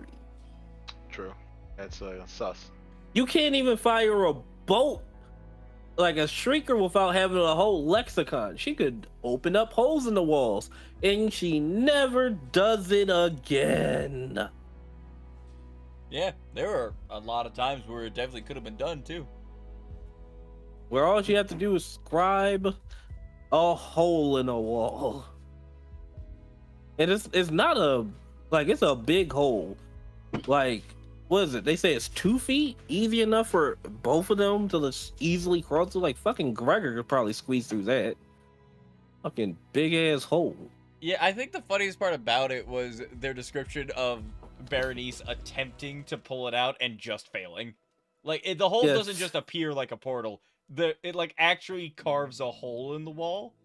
And so she just walks up to this big old hole and goes, she sticks a little handle on it, and then just, eh. She's like, I got this. And Sanchia's muscle 100-pound, 5-foot rice and beans. She like has to brace her legs on the wall to do it, but it's still just like, You know, I feel like the reason our lovely author made Sanchia so small is because if she was any bigger, she'd be doing more shit. here's the So thing. he's like, no, we gotta limit her capabilities. Do you know what I think really should, like, this is a thick wall. It's made out of brick. Straight brick. Like, And it's held together. Are you suggesting Sanchia blows it down like the big bad wolf she is? no, what I'm trying to get at is, like, I watch Mason. I work in construction. I watch Crazy. masons all the time. Those guys are moving, like, 2, 3, maybe 4 bricks at a time if they're stacking them up and they're strong. This has got to be, like, this is foundation level bricks. These are big bricks. 2-foot And diameter hole. that's a lot of brick. I think that what should have happened is, you know, not Sanchia. Berenice walks up, tries to pull, nothing. Sanchia goes up, tries to pull, maybe a little bit of a wobble, and then they have to work to fucking tag her. Fucking both of them pulling. They both squeak at the same time because neither of them is that tall nor that strong. But, Yeah. you know, they did it. Also, the fact of they didn't push it, they pulled. I just think it was a mistake to not have them work together to do it, especially because Yeah. of things. Also, it's a lot easier to push something than it is to pull. Yeah. But anyway, she gets inside, she goes through the building in a super secret way, and she gets up to the 4th floor, but she needs to be on the 3rd floor. So she climbs out the 4th floor window, and Berenice is outside. She goes, oh my god, what is she doing? But then she climbs out of the 3rd floor, and she gets off on the 3rd floor. Then she does a little sneak over to... What's his name? It's like Tim? Just, oh, right, because I kept making fun of it. Tomas. Oh yeah, his name is Tomas, not Thomas, like our I know it's wonderful- Tomas. So Like Spanish. she finds Tomas's office, and who else would be inside but Tomas and some person who I believe is even described in the book as looking a little bit like Sancha getting fucked. No, it's just some It's girl. definitely described as being her height and build. Well, I I mean, don't remember they them were- going it into that much sounds- detail, but I believe you. It sounds dystopian. So the idea that Sancha is not the only skinny small person in the universe is an easy sell. It's definitely not supposed to be dystopian. It sounds dystopian. Everything I was is about to say, dystopian. it sounds very dystopian with the corporals running. It's a cyberpunk, but with scribe. Just a scribe punk. Scribe punk. I'll take a. I don't want to take a look back at it, but I remember there was something about the either it was something said or something about the description reminded me too much of Sancha, and this is where my big red flag came up, where I got scared because we have like the way that their facial expressions are described is the dude was doing his motions with a look of determination, as though this was a task to be gotten done, and she looked apprehensive, but obviously pretending to be into it. Yes, they're fucking. Just That so it was wasn't that clear. wasn't a joke. Yeah. Because that's the state that we had to find him in. Yeah. He has to be cheating on his wife. Because we have to hate this man more. He also like even goes, God, my wife is so just ugly More. and old and loose. I don't remember. And I hope you're exaggerating. He definitely insults her a bunch, and I'm pretty sure he does call her loose. Damn. That's just badful. Yeah, but well, there was a thing. Right, that was what it was. I remember that because that was what put up my red flag and what got me worried, because I've been hurt too many times. There's so many books out there, just so many, thousands upon thousands of books. My ass keeps somehow finding the ones with rape in them, and I fucking despise it. Like it. It's a never-ending cycle. Because you find one, they're like, "Oh, he must be into this. Let's give him Give more." him more. Yeah, it's. Anybody listening, I'm sorry if we get on a book and we start to get through it and we get a good ways through. I've already reached my breaking point a while ago. If the rape begins, I'm gone. I have to read ahead. Like a Pokemon. Just gonna go 8 blocks that way, and I'm probably gonna cry. It really Oh. sucks because there was actually a book that I was actually really liking, and then they went, well, time to do the rape. And it's like, do we have to do the rape? The book's like, yep, already started. Does it have to be started? Yup. Here's the details. I don't want the details. Don't care. Here's 3 pages of details about it. I would like 0. I don't care. Hmm. We hope you enjoyed. I didn't. And, you know, so I've just gotten to the point that's just like, nah, fuck you. I'm leaving. And then I'm just gonna crip walk away. Well, not specifically Crip walk away for the actual Crips in chat. I'll murder this. I thought crip walk was a dance style. No. It's also for the It is a- Crips. It is a dance style for the people called the Crip Gang. Well, I know about the crip gang. Yeah, it is. Yeah. It is. Only it is Crips not can for. Crip walk. It is not for free. Like how only blood should do the blood sign. I don't know how to crip walk anyway. Look, just look Wonderful. at Snoop Dogg. He knows. No, just don't even learn. Don't even Don't learn. worry. I don't know how to dance in anyway anymore. I used to know how to swing dance, and now I just know how to dance like someone's dad. Wondrous. It's a bit of arm movement and slight swaying back and it's how you see most people dance in a car. That's how I dance while standing on my feet. I can wiggle my finger. I can only Anyways, picture Maurice doing that. If you one don't know little how to hand dance, swing. just do the 2-step. I don't know how to two-step. You just step once to the side, step back, step to the other side, step back. That's the 2-step. That sounds What like the was it? hustle. Busta Rhymes lean back. All you have to do is just nod your motherfucking.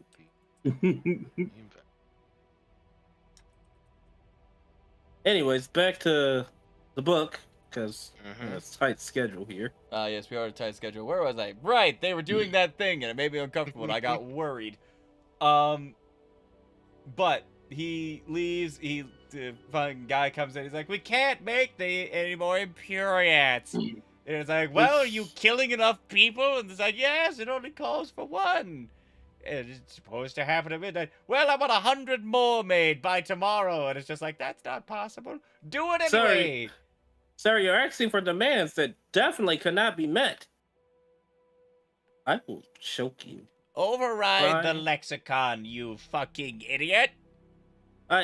All you scribers think you know better. I do! You can't scribe! You're literally You just not know a how to make scriber, sir. money! This is why this bad guy really got on my nerves. You know what? He- You're not he a scribe. You're a scrub. He kept acting as if he was better than the scribers and kept getting infuriated with them as he makes impossible demands for them to answer and is trying to figure out why can't you answer them. Sir, Oh. they're actually fucking impossible. It's like working at Walmart. Normal, yes, Yeah. normal corporate BS from your manager. So yeah, Tomas is, they just want you to hate him. Tomas And they made it Ziani. easy. I mean, Yeah. sure. I mean, his name is Tomas. Ziani. Never trust any man named Tomas or any variation of that. 5 letters in his name. No, especially don't trust the motherfuckers with the hidden 6H in it. What is it even for? It's a mystery that they won't tell you.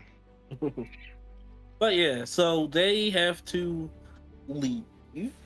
Well, first I gotta go and get the drawings. Once I get the drawings off the desk, then it's time to leave.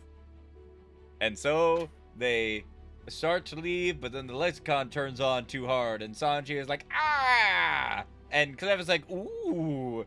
And then Sanji's brain is filled with a memory of Clef's, of a weird person with a swarm floating in the air, and him being Oh. strapped down to a table, and all that jazz.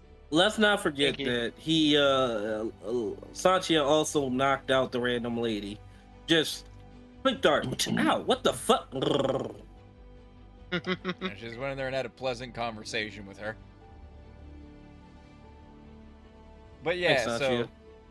she passes out, the guards start to come back, and it's like, "Oh no, Sanchia can't move. What are they gonna do?" And then Berenice, like, oh, did she blow up like a fucking light pole or something?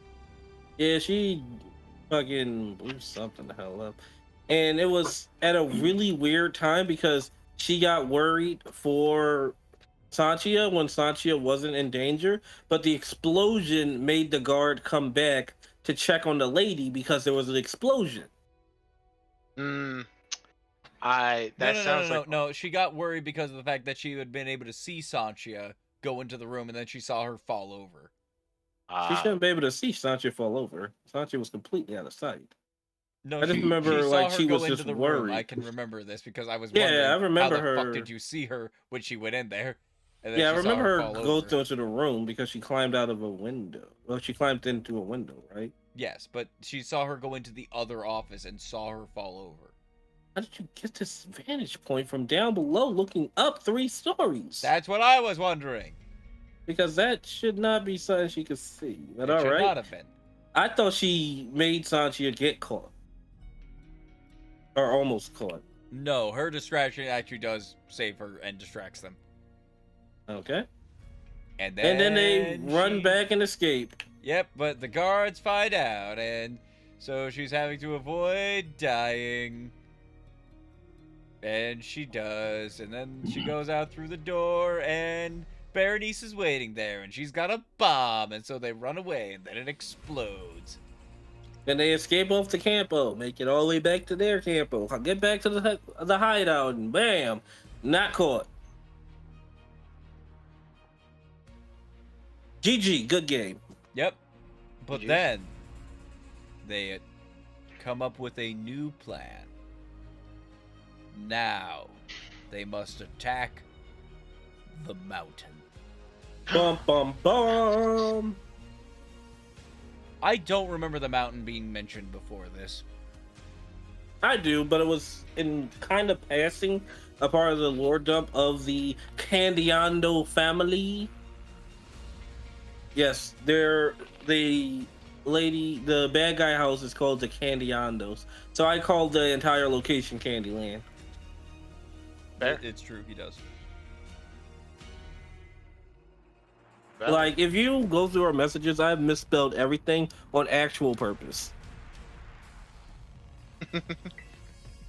All of my messages But, about it are generally in voice memos. I go on some pretty funny rants. But it was my wedding. But so they have to figure out how they're going to attack the mountain. Okay, so first off, let me just say this fucker's name, because this is like the most best scriber who was in the city at the time in his prime. Tribuno Candiano. Tribuno Cantiano. He built the mountain. He was good friends with Orso. His name is Tribuno. Tribuno. Tribuno, Triad. Who named this child? His Triangle. mother knew what she was doing. Triangle and Buono. Digressing. So yes, he built the mountain. It's essentially like a mega dome, but they're a bunch of nerds who work there. So to break down the mountain, because we're about to break into it, the shit's practically alive. It recognizes what you're doing and will change its patterns to meet yours. So let's say like you go to the bathroom at a certain time normally every day. The mountain will adjust, so the water will turn on as soon as you walk up in front of it. Or if you catch the same elevator every day, the door will just open up because it got used to you. Or if you make a specific type of food, I guess the microwave is up and running. Oh. It's perfect.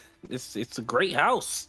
Yeah. Creepy as shit. That's why everyone thinks it's haunted, because the place literally recognizes you and it's like, I got you, chief. And I love him. I love the mountain. He's a great person. But yet again, makes me think that this shit is fucking alive, because you cannot just have a straight up conversation where the goddamn mountain is questioning you and wants answers. It wants to talk to you. And yet you're telling me it's not alive? This supercomputer is not alive? That is kind of sus. Even if it's artificial intelligence, at that point it's alive, because it's trying to have a conversation. Yeah. But no, it's not alive. Not even slightly. So yeah, they something. What makes them have to flee again? What do you mean? They have to go to the crypt. Yeah. Why? It's because they have a lot of work that they need to do and they can't, with the fact that they blew up the foundry, they'll be under too much threat of attack. Right. And so they collect the two bigger ones of the scrappers. Miss and a dude. I don't fucking remember. Giorno. Yeah. Giovanni and fucking Claudia. Claudia. I'm just gonna probably refer to her by that noise that I made. But yeah, so Sanchia once again. By the way, let me just start adding this in right now. She's the cause of all this. So Sanchia brings these two people in, and it's like, all right, Sanchia, we will help you out. Perfect, because we have these people here, and these are poor people who are now inviting rich people into their house. And they're like, what the fuck did you get me into? You already took the money? Yeah. Literally their response. But yeah, so they go into the crypts, which are, literal crypts. It's their super secret last resort hideout. Which then they had to ship a bunch also, of equipment into, which would definitely make it not secret anymore. nah. Anyway, so Orso is actually impressed by all this stuff. He's like, this twinning technology is amazing. And I'm like, you don't have this? Well, they have it. Like, they had it on their fucking things earlier. It's just they're real good at twinning. Yeah, because he was impressed by the fact that they just made little balls fucking react to each other. And I'm like, do you not have this? Are you telling me 2 active Junkrats have better technology than straight up Corbo houses? Yes. Yes. Just roll with it. Only on certain things, though. Yeah. Like they make counterfeit sashes. Or, I'm sorry, sachets. Yeah, whatever the fuck a sachet is. It's a sash, but it's not a Sachet, sash because sachet. you can wear it around your neck or in your pocket or anywhere that's not where a sash goes. I'm gonna look up what a sachet is. Probably something stupid. Please continue.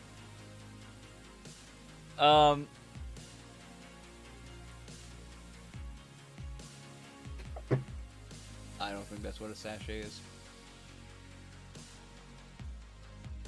Sentient avians indigenous to Crystal Nest. Crystal meth.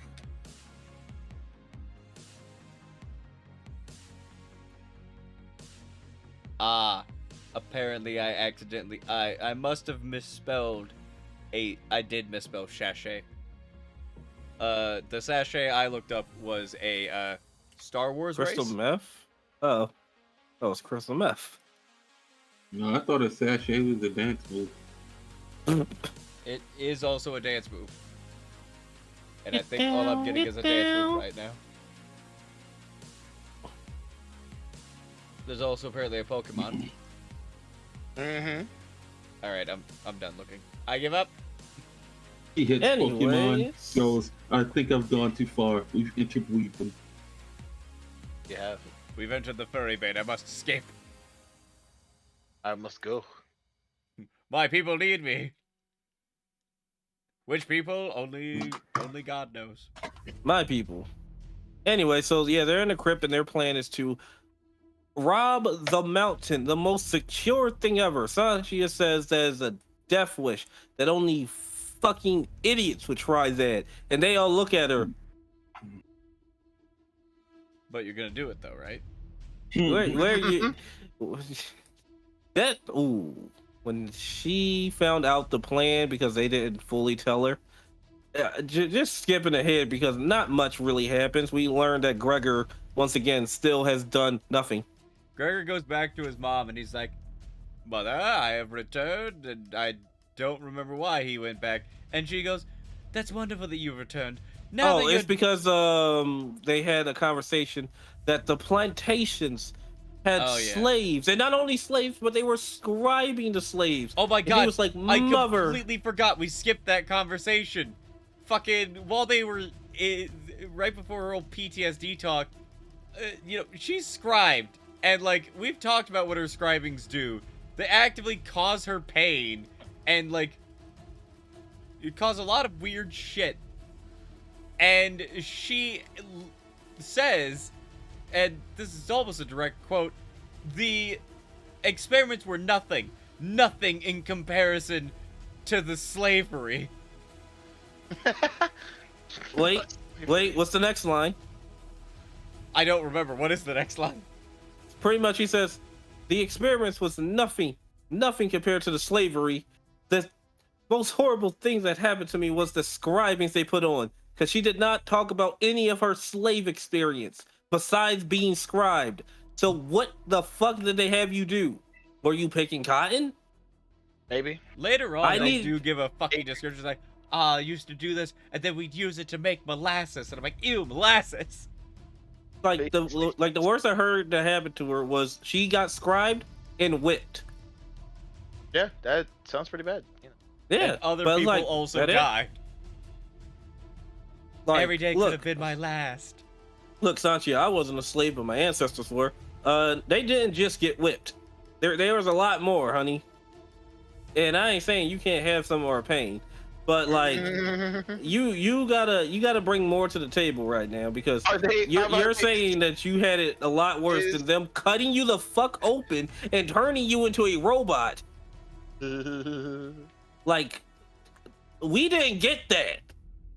They just killed us. They didn't cut us open and try to turn us into a machine. I mean, Because one, that's dumb. We'll fucking kill you at that point, because now I'm a Terminator. That's right. Be boo. the Pacific Rim music. Yep. They combined 2 African American slaves into one giant slave with 2 brains. Oh, Jesus Christ! Oh, I'm going to hell. It's okay. They also thought that African American brains were 3/5 of a human brain. They in their minds they had to put 2 of them together in order to get one function over. Oh my God. Two people, one body. Oh, we're going to hell. God, imagine the fucking arguments they would have with themselves. I'm sorry, ancestors. I'm sorry that they didn't combine you into one robot body. We're not sorry about that. Would have been But dope yes, as hell. digressing. He goes up to his mother and it's like, "Mother, did we do the slavery?" "Yes, son, we did the slavery." "How could you, mother? It was not I, son. It was your father." "No, yes, It was your no, father." yes. We didn't want to be he left did it in behind the with past. the technology. Everyone was doing it, son. And once I found out about Everyone was doing it. Even Oh, no, Becky that was was doing it. Cool Becky. You know how cool Becky is. that was the actual thing. But she Yeah, was like, as soon as I found out, I put a stop to it, Gregor. Because Alright. we didn't need it anymore. That's why you stopped it? Yep. And you can guess why they didn't need it anymore. Mhm. Also, forgot to Also- mention, Sanchia did, after she got, changed, burn the fucking plantation to the ground. Yep. Don't know. Hey. Also, just to add in there, just so everyone can still remember, they're not gone. Nope. The plantation still exists. They just don't do human scribing Well, anymore. that plantation is gone. Oh yeah, it burned to the ground. Burned it to the ground tonight. But yes, there's no more human scribing that I know of. Why'd you say that last part super quick? But one second part. By the way, come with me. And then she leads him to the back of the fucking their manor and into the back room where they have a motherfucking shadow Right. suit. Oh my. He has a Black Panther suit, as I will have to call it, because it literally allows him to hide in practically shadows or just in darkness. Like if it's nighttime, he's gone. Oh my. Fucking hard time seeing this thing's constantly in my blind spot. Yeah. And it that's cool. has this large halberd with an axe head on one side and a hammer on the other with a long, sharp spear. Because that's the And a halberd. shield behind which is a bolt caster. Yep, because that's this thing. And they told me this 7 times. They do describe it a lot. They really Exactly really the same way. love this. Like, could have They fooled did. me if it was copy pasted. They just wanted to make sure that you had it. Well, I do. I remember it. Mission accomplished. I remember the black plate at the center of its chest. Yep, and it's the Black Panther armor, and she's like, "Gregor, I need you to come home because war is upon us, and if this happens, we will need you." To lead To- our forces. And by lead our forces, I mean sneak into their campo and just assassinate their head. Oh my. Jesus Christ, woman! If we I just got home. if we take out the leader, they won't know what to do. And we can Dun, end this dun, before any dun. more violence afflicts anyone. And Gregor is like, no. You would do that for me, wouldn't you, son? My son? My boy? No. No. I refuse. And then he But leaves. yeah, he does in fact say no and leaves. Like, I don't wanna. Also, just the fact of him explaining some things to his mom, and his mom's like, "Of course you survived, my son. You'll always survive." And me And come sitting back to me. there, Don't forget the part where you come yes, back to him. and come back to me, and me sitting there in my chair groaning. Oh, so he's a scribe person too.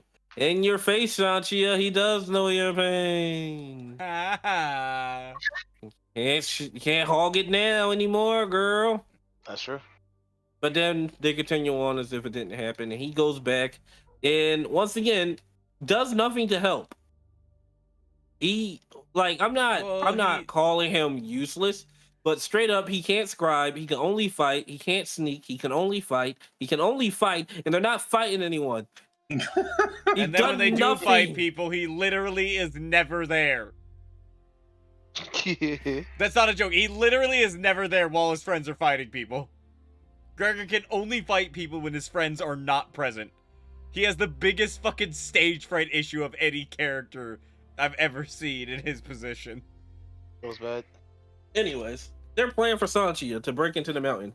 We're gonna shove you into this this tomb, this capsule, and we're gonna throw your dumbass into the water where it will drag close to the ground underneath following this barge. Then you'll float back up, sneak on out, break into the mountain using this blood that I happened to get by talking to my ex-girlfriend that she stole from her father. Yes, this is an actual vial of blood.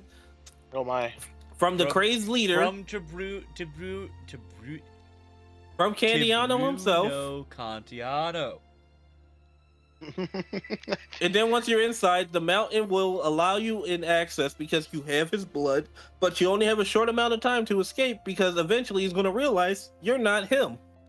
And once it does, then you'll use this paraglider to sail on home right to Gregor, who will catch you. Okay? In a non-romantic way. Oh my. Sanjay doesn't like this plan because everything involved is actively stupid. It's also 100% her doing everything. So I can understand her, her not wanting to do it. But she literally says, nope, I'm out. Wait, you're out? Yep. Like, you quit? That's what out means. You can't quit. Watch me. And I'm sitting there, no, you literally can't quit. You're the cause of all this, and they're trying to hunt you down. Where the fuck are you gonna go? You are wasting my time with this bullshit of you walking out so you and Gregor or you and Berenice can have this conversation because it does not matter. You actively can't quit right now. We are so deep into the fucking shit. I'm drowning in it with you, and I don't want to be here. And I don't want to be here. Fucking her two subscriber friends are like, what the fuck? Like, she literally just bought them on. They were chilling. And she, not even a full day ago, bought them on, and now she's quitting. You don't get to quit. Too legit to quit. But then Gregor comes out and they have a conversation, a little heart to heart. And Gregor's like, I'm gonna fix this city, and we can't just let it change by itself because it never will. We must be the change. And I'm like, wow, maybe if you took control of the fucking Dandolo house, maybe you could change things from the inside. But no, you want to be a cop and beat up the poor. All right, Gregor. Batman. Wow. Like Batman. All right, Gregor. I'm not mad. I'm just Disappointed. I'm here. Thumbs up, buddy. Don't forget, he also explains what made... Well, actually, someone before this actually explains what made him into the Revenant of Dantua. Yes, they explain it as he is being the sole survivor of a unit, and everyone gasping, and I'm like, and? What did you think that the Revenant of Dantua meant before now? And then to get a little bit more into it, essentially what happened is his unit took a town. The enemy forces utilized a child suicide soldier bomber to run up and blow up their lexicon Which means they had no Wi-Fi. Well, they had no Wi-Fi, no magic weapons, and were completely surrounded in enemy territory. So they tried to hold up. They got surrounded and starved out, and so people, started to lose a whole lot of weight. Some of them decided that they were going to start eating people, which supposedly started a plague. Eat your dead. Eat your dead. Starts a plague. Don't eat your dead. Don't eat your dead. The plague eventually got to him, which he was actually in charge of this operation. He was also not eating people. He was not. But then he died. And they buried him. But he woke up. They didn't eat him? No, they buried him. Thank God they didn't eat him, because again, he woke up and then he crawled out. As he got out of being buried under more bodies, like he literally has bodies on top of him in the grave, he crawls out, and as he gets out, he sees that the enemy forces had been attacked by friendly forces from one of the other groups, but that had forced them to get desperate, so they broke into the town and they killed the few remaining members of his unit. So he's the sole survivor. Woo! Damn. He straight up digged his way out of a grave that he was buried in for a couple of days. I know this is a little bit off topic, but I can't trust people who eat other people. Yeah. Do you know anyone who has? I know too many people who are okay with the idea of it. That's a fairly good survival tactic, I dare say. It depends on the situation. I don't want to eat people. I wouldn't We kill don't someone taste to good. eat someone. What? What? Like, we can hunt for someone to food eat first. someone. But if But you yeah, die she of just natural sucked. causes while we're in a survival situation, Well, Ross can't I trust guess you. in that scenario, Kaiser, you'll get to live. But if you die first, just know we're dying together because I'm not eating you. I would rather you eat me. No. I taste No. good. But I want you. I know that I'm mostly need you to fat, and so therefore live! I'm not quite as tender as I could be. Live, damn you! No. My stomach has pizza inside of it if you go looking. Anyways, so he survives, comes out of a straight up grave, tells Sanchi the story, and she's like, all right, I'm back in. And I'm like, I would have punched you while I was there. You're lucky it was Gregor. I would have walked out and socked you across the face that you drug me into this shit, and now thinks you get to quit. You know, I'ma die because of you. my thing that bugs me is he's just like, the only way for us to fix this is rebellion. And I'm just sitting there like, my brother and Bennett, you literally started the police, and now you're saying that we need to start a riot? What angle are you playing?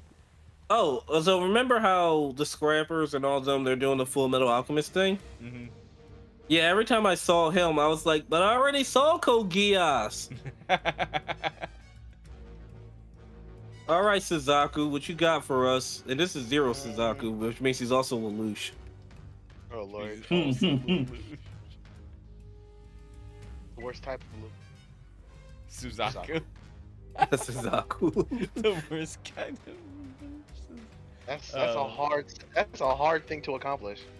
So they all get back to work. Gregor still has nothing to do. I have to point this out because I kept wondering what the hell he was going to do. And then we learned his part of the play. Don't worry, we're going to send someone with you so they can help and catch you. I want Gregor to come with me. And I was like, oh shit, volunteering Gregor to do something? At last, I need someone who can fight because, you know, when we get out, it's going to get really messy. Yeah, that's true. Yeah. I mean, he's really recognizable. Shut up. Let him do something. Yeah. And go. The plan went off without a hitch. Everything went perfectly. It was beautiful. She got in. The mountain was helping her out. They were having a You're conversation. skipping the most important part. Oh, rewind. So, as they, as she's getting ready to get into the capsule, Berenice looks down. She goes, "What are you gonna do after all this?" And she just goes, "I'm gonna fucking relax because this is stressful." And she's like, Do you want to relax with a drink with me? And so it's just like, huh? Hey yo, proposition. And See, at Berenice first, goes, I saw I you didn't looking think. at me when we were changing.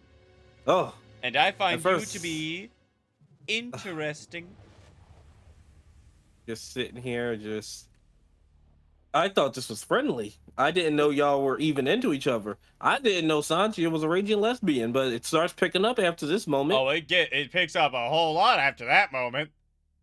Like, you think, oh, she could be bisexual. No, nope. This is a raging lesbian. Like, it's like the only reason why I say raging, she was in a life and death situation, but she had to sneak a peek at a hot woman. Understandable. I do the same. Yeah. It's like Issei from High School DxD. Yep, this man is a raging pervert. Yep. Fucking dying Ah! over here. Much to his own detriment. Mm-hmm. Fucking Denji over here. I'll die for some titties. Oh my god. Didn't you know? I will die. Anyways, so she breaks yeah. into the mountain. Everything's going off without a hitch. Everything's working fine. She Mountains sneaks in her in. brain.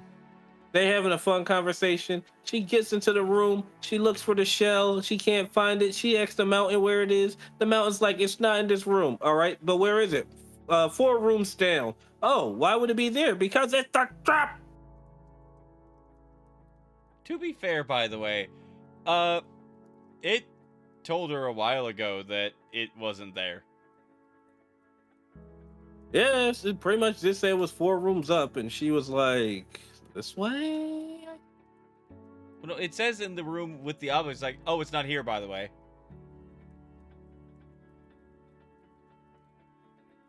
Tomas took it away long ago. Well, the usurper took it away long ago. And then she gets in there and she's like, what happened to it? It's like, it was taken away long ago. Gosh darn it, Thomas. No, Tomas. I know what I said. Tomas relocated it. It's just Spanish, me. It's just Spanish. Fucking Spaniard. You're a Spaniard. Right. His name's Thomas. So anyway, it's a trap, and apparently the Imperiad can control Sanchia because she's a scribed human. And I didn't know it had a control setting. I thought it had an off setting, but apparently it has a control setting. Yeah. But there's technically more to it than just that she's scribed. But continuing, oh no, it's a trap. But she has to escape first because she realizes it's a trap. The door won't open, but Clef tries to open it. He's arguing hard with the mountain, but the mountain is a big boy, and the big boy don't want to open because that's what he got to do. But she gets the door open a little bit. So she decides to rip Clef off, put Clef inside of the little box that was supposed to contain the Imperia when she stole it, and she sent it away. Goodbye, Clef. Good luck. And Clef flies right into the hands of Gregor. And Gregor's like, oh no, something bad must have happened. I must escape. I've been stabbed. Damn. He literally goes, huh, I just saw some movement. Oh, I've been stabbed by Guardio. Estelle Candiano. Yep. Dun, dun. Estelle Cantiano. I thought you were helping us. The motherfucking noblewoman just stabbed the career soldier. On high alert. And then dumped his body. Also, he died from this. Like, he bled out real quick, even though he's been badly hurt before. This was it. And she threw him in the canal where he floated. Died. Just... Yeah, he just kind of floated there and fuck it. Let's get him now and then we'll go to Sanchia. Sure. His mother picks him up. Literally like gets picked up by his mom. hours later. It's like an hour later. It's the fact that he was floating face down in the river. He was already dead. That's the point. Because guess what? He's fine. Yeah. He's Suzaku. So his mother wakes him up, and it turns out he's not just Suzaku. Oh, God forbid that. He's also the Winter Soldier. He Oh is no. a scribe Us. human who I'm just gonna say it now. His scribing, unlike Sanchia's, which is, you have object empathy. This motherfucker's scribing is he cannot die. He must survive. He must return to his mother, and he must do her wishes. These is what I am speculating because these are never clearly stated. But she was somehow able to talk him into putting on the armor and getting to work. And then I heard the Winter Soldier's fucking dinosaur scream. And the part that's pretty weird about it is just the part wherein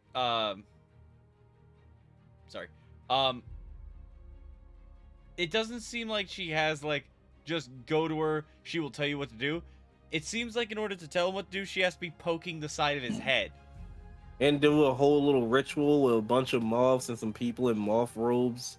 And it's kind of weird. Then she like places her forehead against his temple, and it's like a cat rubbing against another cat. And I'm like, Jesus Christ, that's your son. Yeah.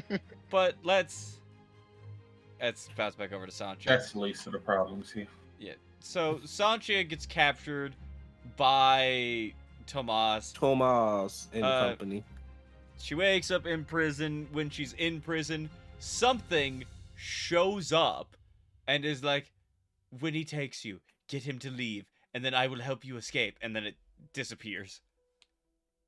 Did I describe what it looked like? It was a large, naked, golden woman. 10 out of 10 for me. And then she woke up because she wasn't really awoke. But and then they came in. Yeah, well, they didn't really come in. They used the Imperiat to make her listen again. Gets taken away. Comes on into the torture room. She allows them to strap her in, and then he turns it off, and she starts yelling, and he's like, stop yelling at me. And she's like, I'm gonna keep yelling at you. Stop yelling at me. I'm gonna keep yelling. Why did you kill Sark? And she's like, that was the first time you've brought up Sark in like 20 chapters. Just like, who the fuck is Sark? And he, by definition, does rape her, but it's the touchy rape rather than the actual. Okay, so the best thing I can say, well, the way I see it is more like this. He was threatened, like he was excited for the ways he was going to torture her, and he was just patting her thigh, which is that's bad. not what he was doing. All I recall is them saying like he patted her thigh while constantly threatening her. I can describe to you the part that was fucking awful. Sure. The part that had me literally sitting there in the process of sending you a text that said you lied to me was that he had one hand go from her knee to her inner thigh, sit there, massage there, and he put his other hand on her wrist and he squeezed extremely hard. And he said, one hand gives, the other hand takes. You decide which I use. While massaging her inner thigh and squeezing her wrist. I do not remember that. That's terrible. Then he leans away, and that's when he pats her thigh. And then he just talks about how he's going to torture her. Yes. Don't worry. The rapist comes later. If there had that was one. A rapist right there. This next guy all of is definitive. That was sexual assault. Yes, but this next guy is definitive. But yeah, so doesn't get a chance to. He eventually, she tells them about the pod, but claims that Orso is still in the pod, and so they go, yes, we shall leave to go and get it, and then they leave, and so they leave two people to guard her. Yes, and that is what they do. They guard her. But Sanchia manages to start speaking with a box that's in the room. Inside of the box is the Golden Lady. Also, just throw in there, this room is also filled with just other golden artifacts. So he's been Candiano has been collecting them, and since he married the daughter, they're mine now. Muhahaha. I don't know how any of this shit works. Except for this one, the one that I use all the time. Yep. And they want to get this box open. But yes, the golden box lady starts talking. And she essentially goes, I can help you. I am an editor. And there's a lot of shit going on right now. Things beyond your understanding. But you're going to be part of it now. I'm inevitable. They are inevitable as well. But I want you to make me a promise. I can stop everything that's going on. But you must bring the key to me and rescue me. And in return, I shall make you an editor as well. And she goes, sure, fuck it. Do it. And she goes, okay, this is going to hurt. What do you mean it's going to hurt? And then she alters Sanchia's scribing in her head to make it to where instead of just having object empathy, she can do everything that Clef does. She can communicate directly with scribings, see scribings, and convince them of things. Now, this was a very simplified version. It took a lot longer for this communication to happen at fast speeds because we increased the speeds on our talking to her talking to the box whose name is Valeria. And Valeria explaining what an editor, that she's an editor, how she can and cannot help, how if I undo the latches, I won't be able to help you anymore. So it'll just be easier if I made you into an editor just like me. I don't know what it is. Well, you better hurry up and figure it out because guess what? They're coming back soon. What's it gonna be, bitch? All right, fine, do it. Okay. Also, the number of times that it was described and that she, the fact that she was clicking and the fact that her voice was distinctly inhuman. Lot of repeat descriptions. Click, click, click, click. But yeah, so she starts to bleed out of her eyes and nose, and the guards kind of panic. But they're like, all right, we're going to come up with a story. All right, let's turn our backs and walk all the way into the hallway to figure out a story while she is writhing on the table, bleeding out of her orifices. Should we wipe her face off? I'm not fucking touching that. That's disgusting. That's poor people blood. But yeah, she does in fact play dead, and while she's playing dead, she starts to communicate with her things that are holding her, and she basically was like, hey, can you unlock that? Like, no, never, won't ever unlock. It's like, all right, but what could make you unlock? The key gives us keycom. Does anything else give you keycom? Yes, but it's secret. What's the secret? Can I tell you it's secret? And that goes on for a solid like 10 minutes. Which I didn't hate at first because it's Sanchia relearning the rules of this little game she has to play. Where, all right, I have to ask you a specific question. I have to make sure that you understand that even if I ask you a question before and then I ask you a second question, to make sure it sounds like the first question because you're stupid. And then she has to keep learning. But then the fact that after she learned it, she just got stupid made it the bigger problem for me. Because she figured out the rules, but she couldn't figure out the answers. Yes, and the riddle, I call it a riddle, it revolves around the secret, and she asks a number of different options, and the one that works is that the secret is a breath that is not a breath. Which, I'm just gonna save anybody who is thinking, I wonder what that might be. It's a password. The breath that is not a breath is a word. Just a word that you have to say. So she then internally goes through all the options while we do get the rapist guard. Why do we call him the rapist guard? Well, because he literally walks in and then grabs his junk. Hold on. We're skipping a few things. We can go back to that after I get this out of the way because it's just easier to get it out of the way now. Fucking fine, we'll go back now. Mm-hmm. Yeah, so they do return while she's going through, and before she can fucking figure out that it's passcode. Literally takes her until I There don't is know how to there's a hint at it. dumb little argument that just shows me why Tomas is a goddamn idiot. It's like, oh, all right, so we just cut her open to see if she has it. Sir, this is a scribed human. This has never been done before. This is a fucking marvel. We can't hurt her. I say we can, because it may have the answers. Fuck your may. I mean, sir, we can't do that. You fucking But idiot. sir! It's like you found the most rarest thing in the world and you want to cut it open? This is why we can't have nice shit.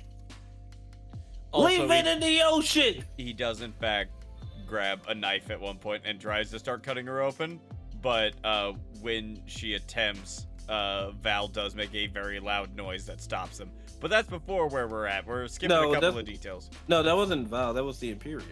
No, that was Val. Was it? No, I thought Yeah. it was. I thought it was the Imperial screeching because Clef was getting close. Nope.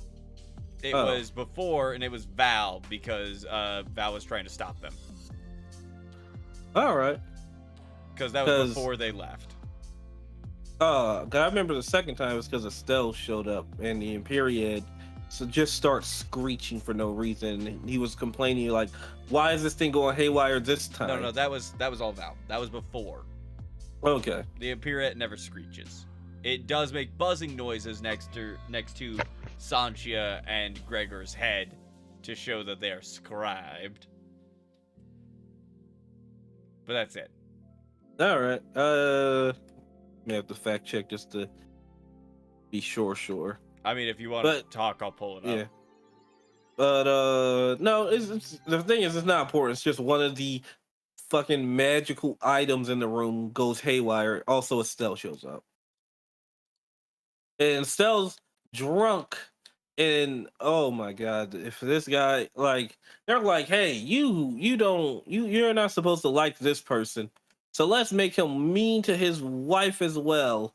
Estelle, what the fuck are you doing here, you dumb bitch? You ain't supposed to be here. You're drunk already, you stupid harlot. And it's just a fucking tirade against his wife.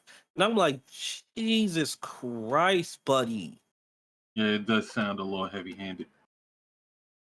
Like, I That get makes it. You sense. don't like your wife. Fuck off already, my man. And she starts, drunkenly walking around the room, touching the guards, and the guards can't do nothing. This is their boss's wife, aka the daughter of their former boss. And they're like, oh, well, she's drunk and ain't gonna do anything. And she's just touching all of them. That's when she plants the bugs on them.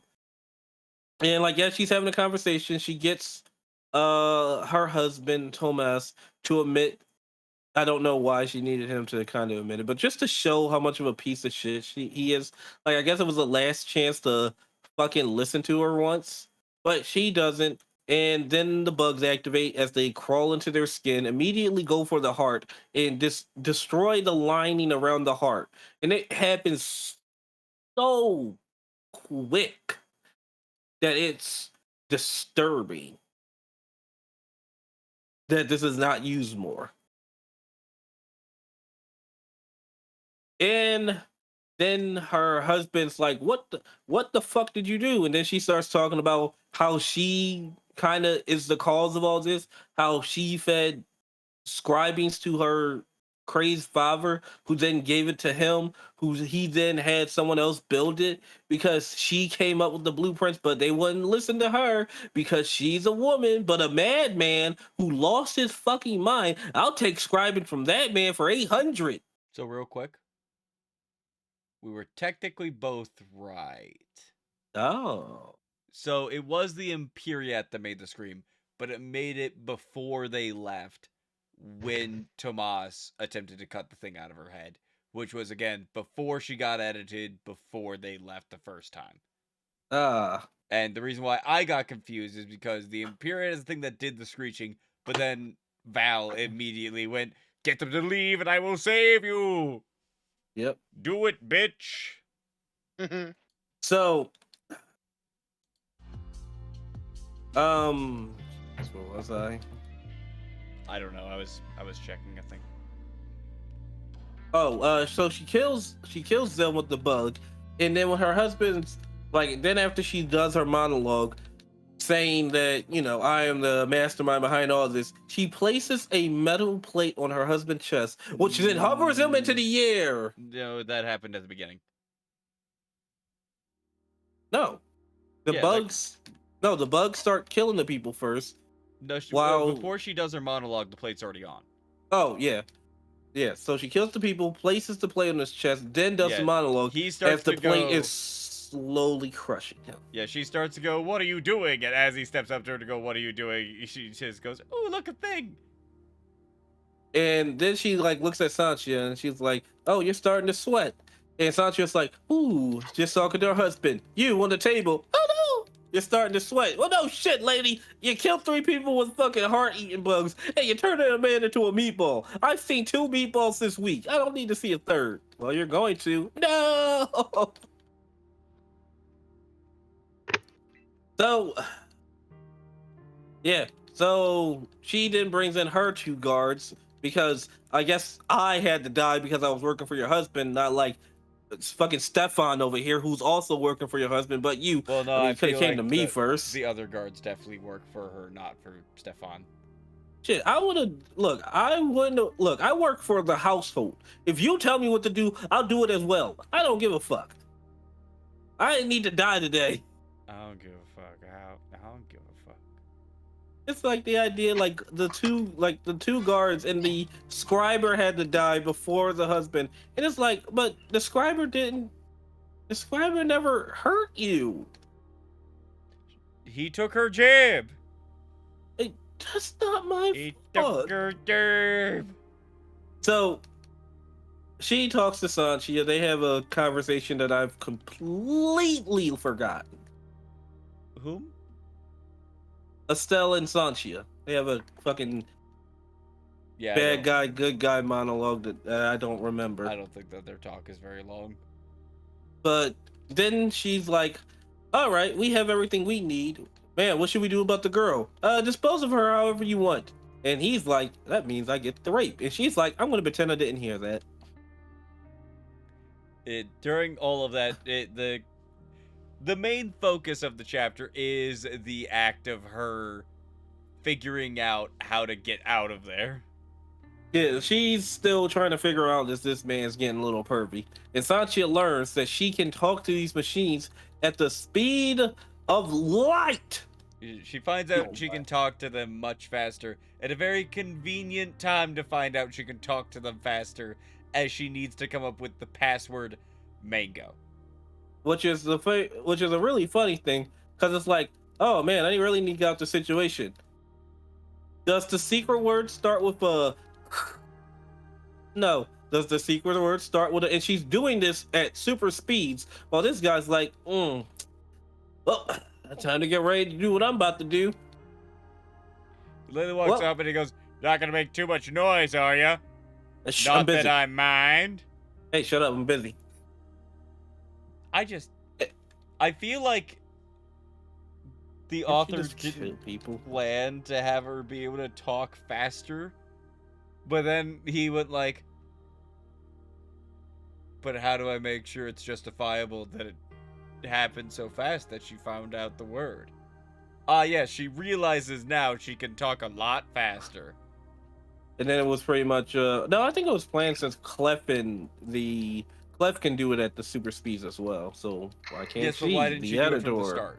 Why did she just so happen to remember how to use it? Oh, right when because she had very easy, but something she needed to do very quickly.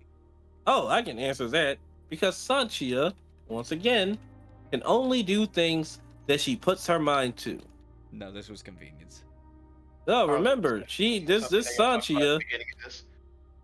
That many aspects of both the tense-filled situations and the solutions thereof happen to come sort of conveniently, and they also could have retrospectively interacted with other parts of the narrative. Yeah. So she breaks free with the password mango, which I yelled at, actively was like, "Shut up! Shut up!" Mango. What specifically mango? Does the secret word start with a m? Yes. Man. No. Mandango? No, Mango. Mandingo. Mango? That's it. Mango. What? Everything breaks off. She grabs the man's wrist with her super strength, shoves him into the cuffs, lock it. He doesn't say mango because she Breaks it. beats. Oh, did she? Yeah, she breaks the listing needle. Oh, that was smart of her. I just thought they were idiots.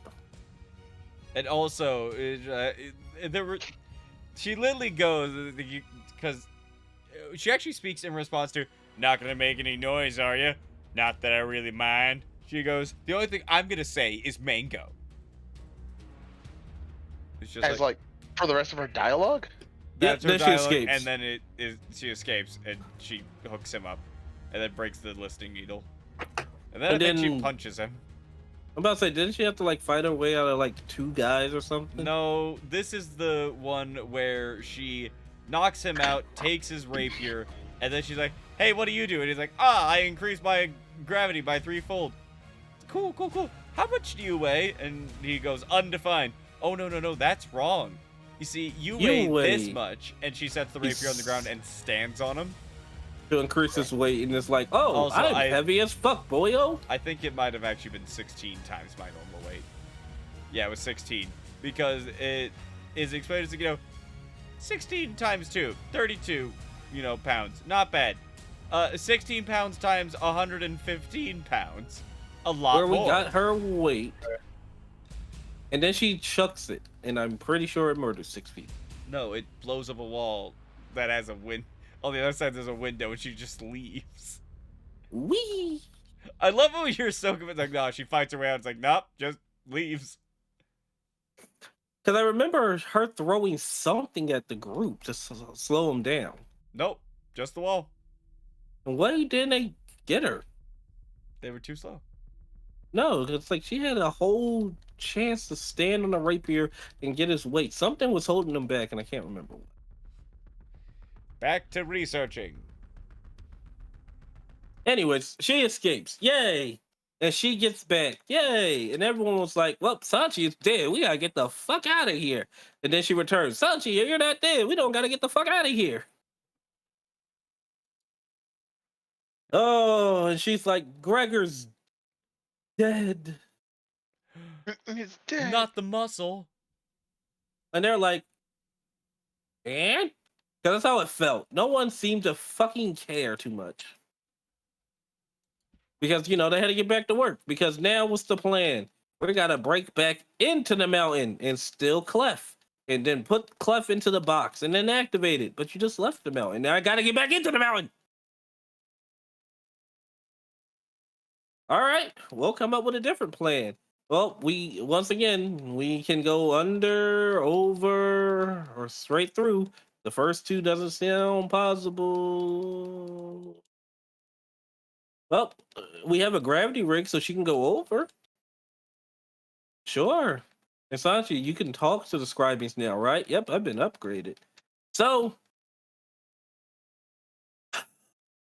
they have to make to fast forward it, for this gravity rig to work, they have to make a lexicon that can hold it, but they can't make a lexicon, so they decide to make a heating chamber that is twinned with the heating chamber where his lexicon is to hold the heated lexicon. And if you twin it, you can make the lexicon, you can make the heating chamber think there's a lexicon in there, which then will allow there to pretend be a lexicon in there. And I'm like, you're lying. You're gonna make a box thinks that there's a lexicon inside of you because another one has a lexicon inside of it, and they're like, "Yep," and it will work. And once they get it all done, and Sanchi is flying through the air because she has to, and this is also where we see where Gregor gets Winter Soldier and has to put on the armor. They're about to be a big old attack on the mountain. Yeah. So the Candianos have beefed up security. So they're on complete lockdown. Sanchi gets a rig. They have to break. Okay. Sanchi's plan. Because she's going to fly over.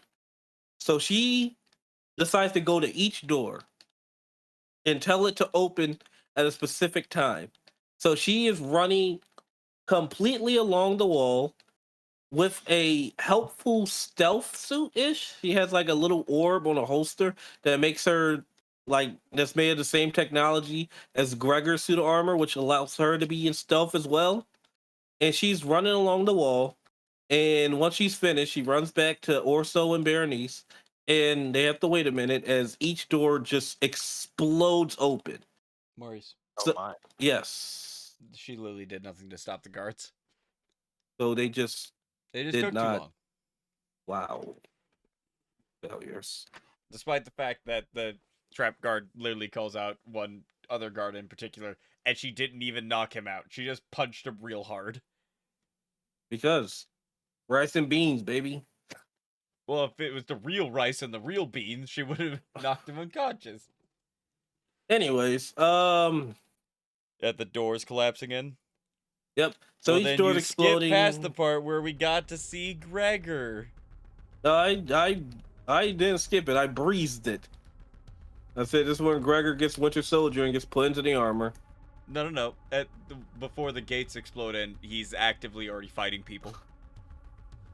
Oh, right. Yeah, he fights a bunch of people on the wall, and they're just like, what the fuck is that? There's some weird blurky attacking the people. They're screaming, and he's just butchering people.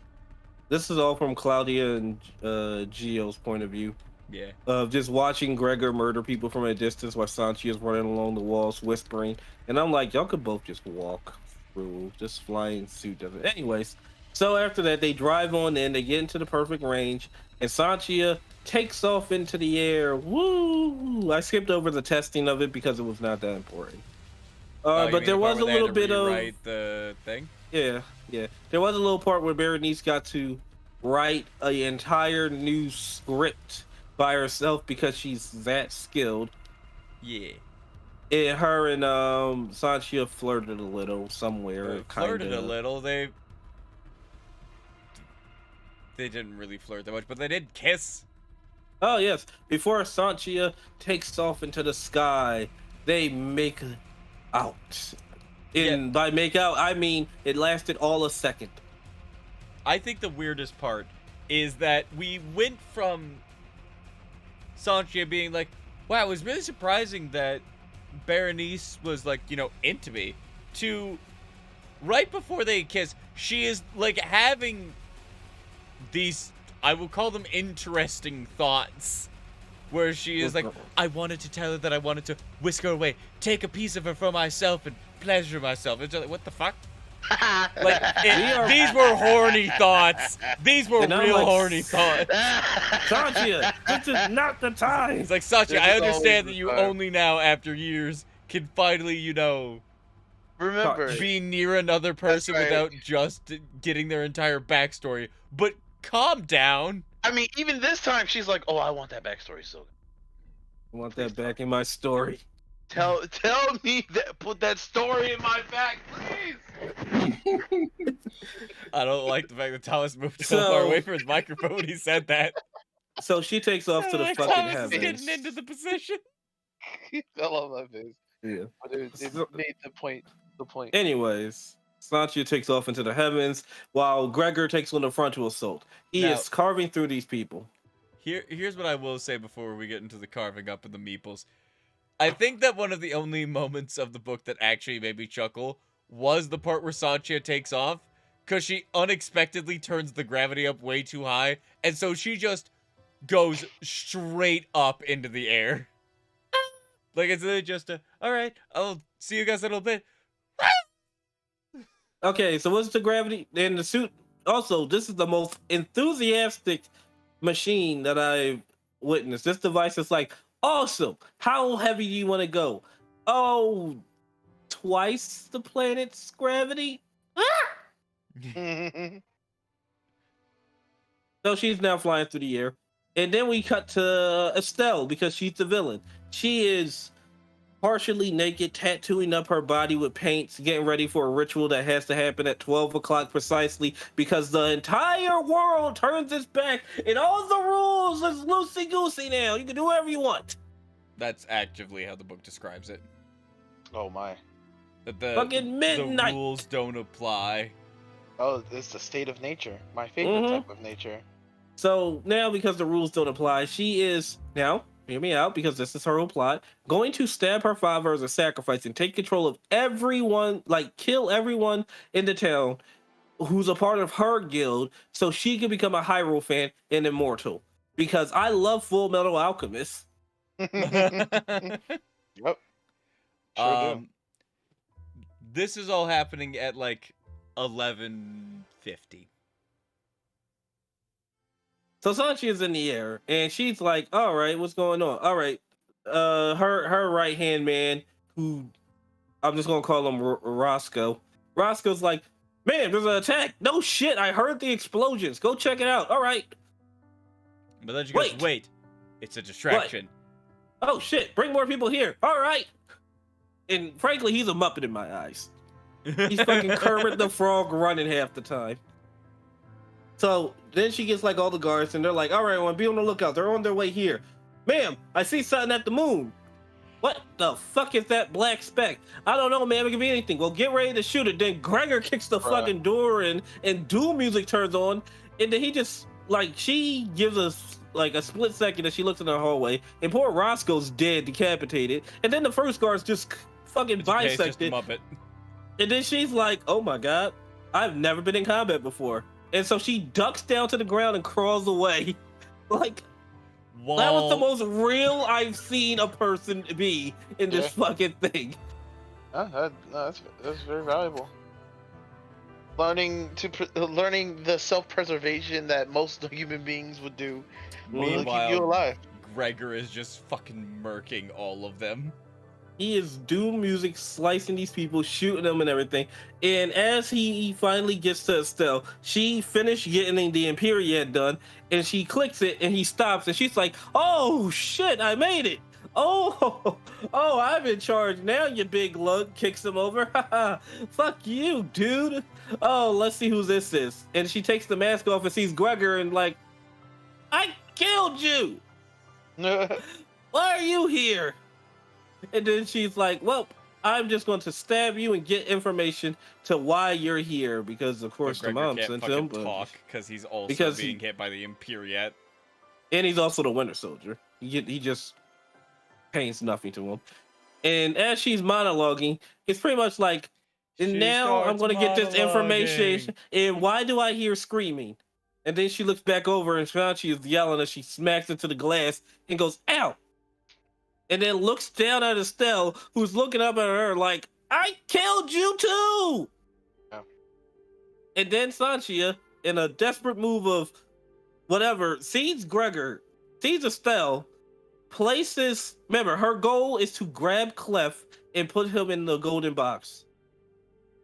Yep. She places her harness on the glass, tells it that the mass location is it. So the suit's like, oh, so I'm the mass location.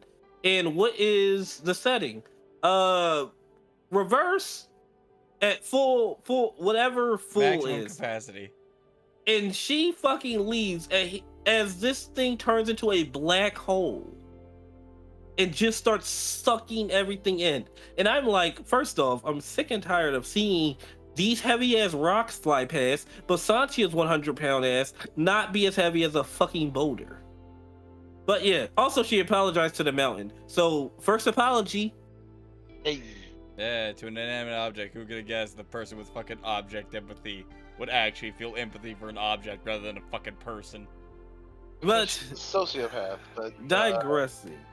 Yeah.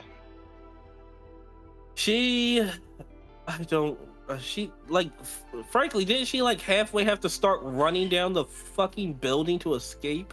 Yeah, the gravitational pull of multiple Earths. Yeah, she starts to go down, then it ends up running out of juice, and she looks up and sees the floor is still there because What's Her Bucket utilized the Imperiat to cancel it in her area, and she goes, yes, I'm the fucking best, and then she looks over at her fucking dad and sees goddamn Gregor there, and Gregor shoots her in the fucking chest.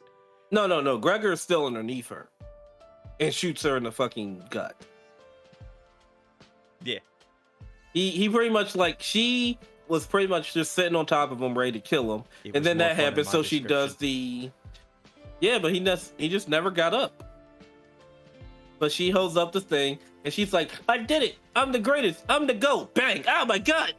Ah, fuck! I forgot about you. You scrubbing bastard. Why? Why is everyone cheating? Why do men have to make this so hard? I think that was a woman Just who let made me the black hole, become but an all right. immortal. I'm gonna be real with you. That's a question outside of this book context that definitely, None of us have the answer. definitely no is relevant, and someone most certainly needs the answer. Ross, what's the answer? He's falling I was asleep about to say, I already. think Ross died. How about it? It's almost. Yeah. We're almost there, But- though. So, yeah. shot in the Sasha chest. climbs back up. Yeah. And Gregor gets back up as well as Estelle, who's never been shot before, is crawling away because that fucking hurt. he also has Clef, because at some point he got him. But yeah, so Sancha climbs back up and she goes, "Oh my god, Gregor, you're alive!" And Gregor immediately turns his bolt caster, which is attached to the back of his shield on her. And But the Pretty thing much is that he Sanchia- points it at her, and then he freezes. Sanchia argues her way out the situation, not because he's a scribed person like her and talks to him like a scribed person. No, she talks to humanity within inside of him. And he, as described in the book, breaks himself to not kill Sanchia. So now he's kind of just there. But on the back seat, back burner Gregor, he is instant mashed potatoes. I But- still think the funniest part is it's not like she has this big old, like, you know, she doesn't have the hero speech here to save her friend or colleague or anything. She literally just goes, "So everything you said was bullshit?" And they doesn't say it. She just goes, "I'm gonna walk I over don't there. believe. Shoot me if you're gonna, or don't." And then she just walks over and takes back Clef. And Clef goes, "Hey, look fucking behind you." And she turns around just as Estelle stabs her dad. Hey, guess what? It's midnight, bitch. And she's like, "I win."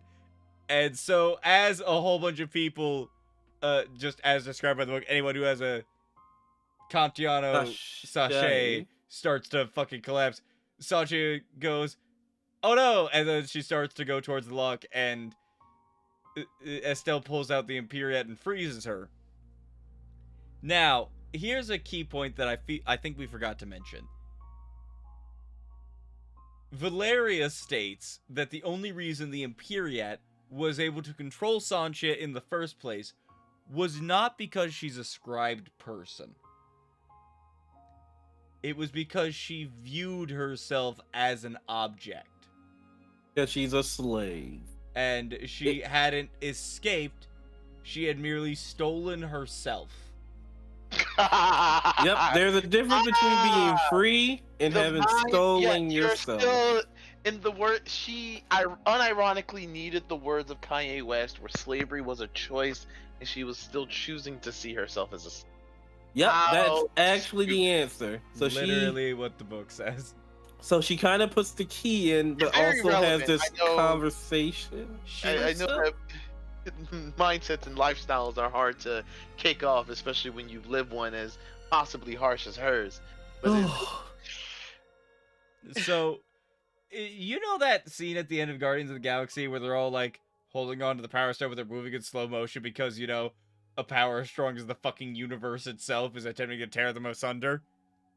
That's basically what Sancha does, but she's going like, "Do you want to know the worst thing about the city?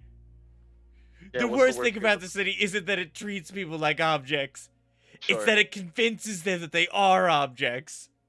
Tools to be used, that's but true. not anymore." The big problem. What are we gonna Yeah. do about it? She starts off as being really robotic, but it slowly starts becoming a person again. And now she's free, and she twists the key, and she unleashes a fucking god onto the planet.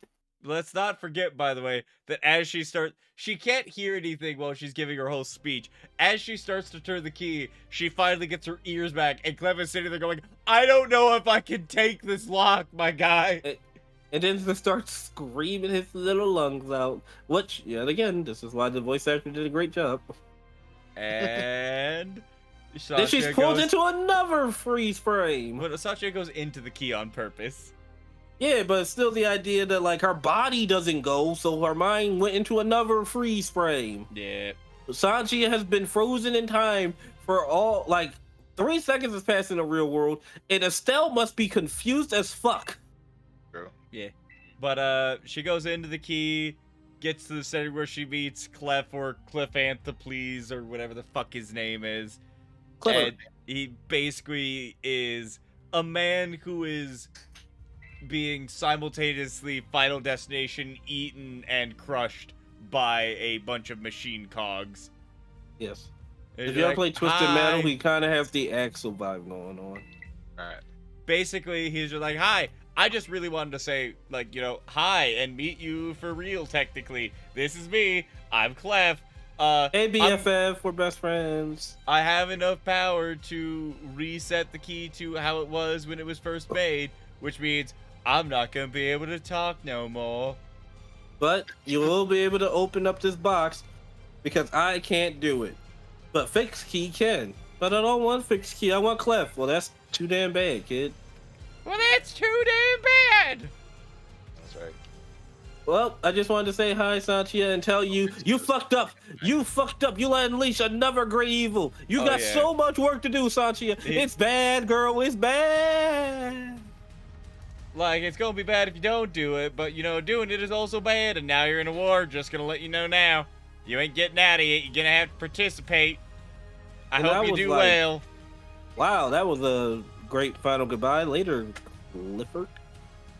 I'll see you around, and then he fucking kicks her out and becomes a key again, and the thing unlocks, and Valeria steps out. But instead of And then being, we have another freeze frame. and instead of being a large naked gold lady, it's a large gold Dude, the armor 8-foot lady. super armored lady. Wow. Is probably naked underneath that. Some people would argue it's The better. whore. Bet you're naked underneath those clothes. So she has a conversation with Sanchia as she froze time and only Sanchia can perceive her but not move. And straight up goes, it's good to be free. Hey, Sanchia, how's it going? Oh, is this the person who's been bugging you? Oh, let's stop that now. Boop. All right, Lily I'm gonna go goes- fuck shit up. Lily goes, I owe you a favor, Sanchia. And Sanchia he goes, I want you to stop what she's doing. And she goes, oh, I was going to do that anyway. I don't want another maker. And so she fucking just stops Crap. whatever the fuck she was doing. And then goes, Also, I that's your still owe favor. you one. Nope, that's your favorite. Bye. That's not what she says, though. She literally Well, says, she's a better person than me. yeah. But she literally goes, that wasn't a favor. Don't worry, I'll get you. Toodaloo. And then she disappears. And that's basically That's- where that scene cuts. Estelle Estelle wakes up perfectly like all this happened to Estelle in a second. She was winning and she's like, I'm Got bleeding her. out. Why am I not immortal?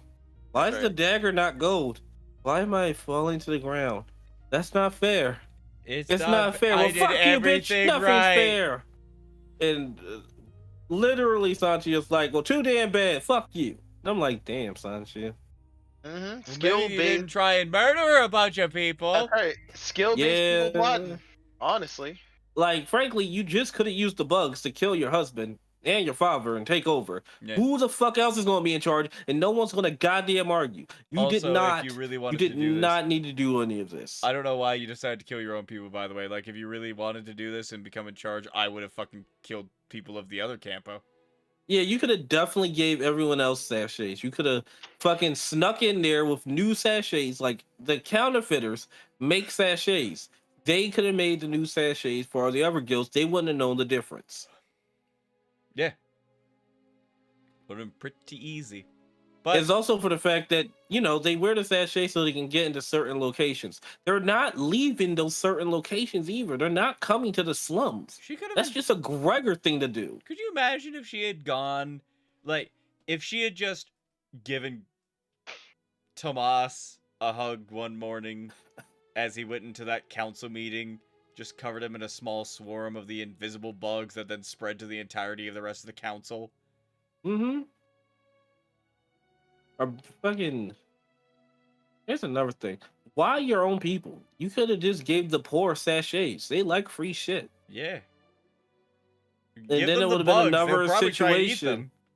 Yeah, then there's another situation of, oh, the rich versus the poor, but you know, it's whatever. Let's Full Metal Alchemist and kill our own nation. So, she dies for blood loss because, you know, when normal people get shot in the gut, they bleed out quickly. Hooray! And Sanchia gets Gregor out Boo. alive in hiding. Once again, Gregor, much bigger and heavier than Sanchia, and Sanchia being 100 pounds, 5 foot nothing, had to actively move this man from place to place for 3 days. While Orso over here is arrested for active many crimes. Accused of attempting to start a war with the Cantiano Campo. Whoa. But, surprise, they go in for the trial. He is sentenced to death. But, in order to have a conviction, it must be a unanimous vote by all of the trade houses. Which is crazy because one just lost all their members. Except it didn't. I seriously don't think anybody died. No, I mean their head members, the people in charge. Yeah, but like, who the fuck cares about those guys? Not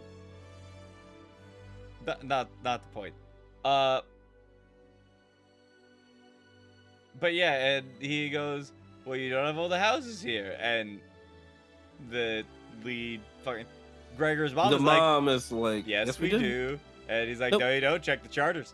And they checked the charters, and Orso had put in all the paperwork to make his own house, which is mostly him, the scrappers, and no one else. But it's enough to technically be a house, and so he goes, I pronounce myself not guilty, therefore I can't die. You win this time, Orso. Somehow. Pretty much what she said. You win this time because you're a founder. And one day, we're going to crush you. I don't think you will. And why is that? Because, just from what you said today, we killed the Candianos. I destroyed the oldest house of Tavon in one night. What then do he you crabbed think I'll walking do to out. the rest of you? And it's just like, bruh, they were literally the weakest house at the moment. Bro, I will actively kill you right here in front of everyone. Bro. Anyway, so then he, Zoidberg walks out of there because that's all I can see. And then Sanchia shows up 3 days later like, all right, what the fuck is all this? Oh, we're a house now. What? When? I was hiding in fucking dumpsters with Gregor for 3 days. Where is... Oh, well, you don't need to do that no more because we want you to be a founder too. Or you could just fucking leave. The choice is yours, Sanchia. I won't force you to do anything. You're free now. I get it. You are free. She can make choices. Like the wind on the breeze. I will kill you. And Sanchia, her first question is, what did Berenice choose to do? Oh, Berenice decided to wait for you because she has no choice. It's what you do or what you don't do. To you. Because of How your... does it feel, slave owner? She lusts after you. And that makes her a slave now because she can't make her own choices. She has to follow your choices. Yes. I mean, her choice was to follow your choices. I mean, that's just like what Kanye said. Yeah, that's just depressing. Anyways, so she decides to become a founder. They keep Gregor hidden away from his mother. His mother's like, oh, mysterious benefactor who I don't know who you are, the Mothman. My son has not returned to me, even though the fucking scribing said they should. I'm worried. And then he says, I believe it's time that I come out of the shadows. Well, can I have my son back at least? We'll get there when we get there. Can we get there sooner than later? No. Well, maybe you should not have sent him out if you were this worried about him, you dumb bitch. Maybe if I you could had have just done scribed as I anyone. said and put more moths into the armor, then we wouldn't have had to worry about this. You should have given him wings. We couldn't give him wings. Failure. The other ones have gravity devices. I saw them. They were cool. Anyways, and that's the end.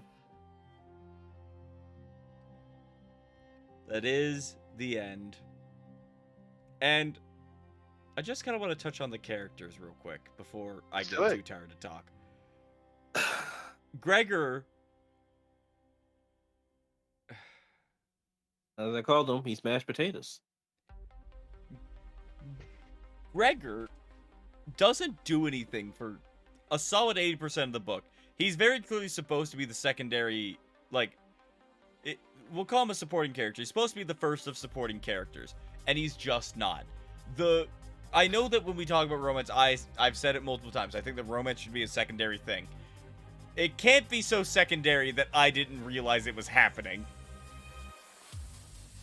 AKA with Sancha and Berenice. Like, Oh, don't worry. They put it in the forefront during that third act. Out of nowhere, immediately. yeah, They had to catch up. there were so They had to many get to things that just involving their character and their way of talking with each other that honestly made it feel out of character when it came time for it. Because she was so, like, I'm not really into people because I can't, like, get anywhere near them. And, like, high fives hurt me because you people have too much shit in your lives.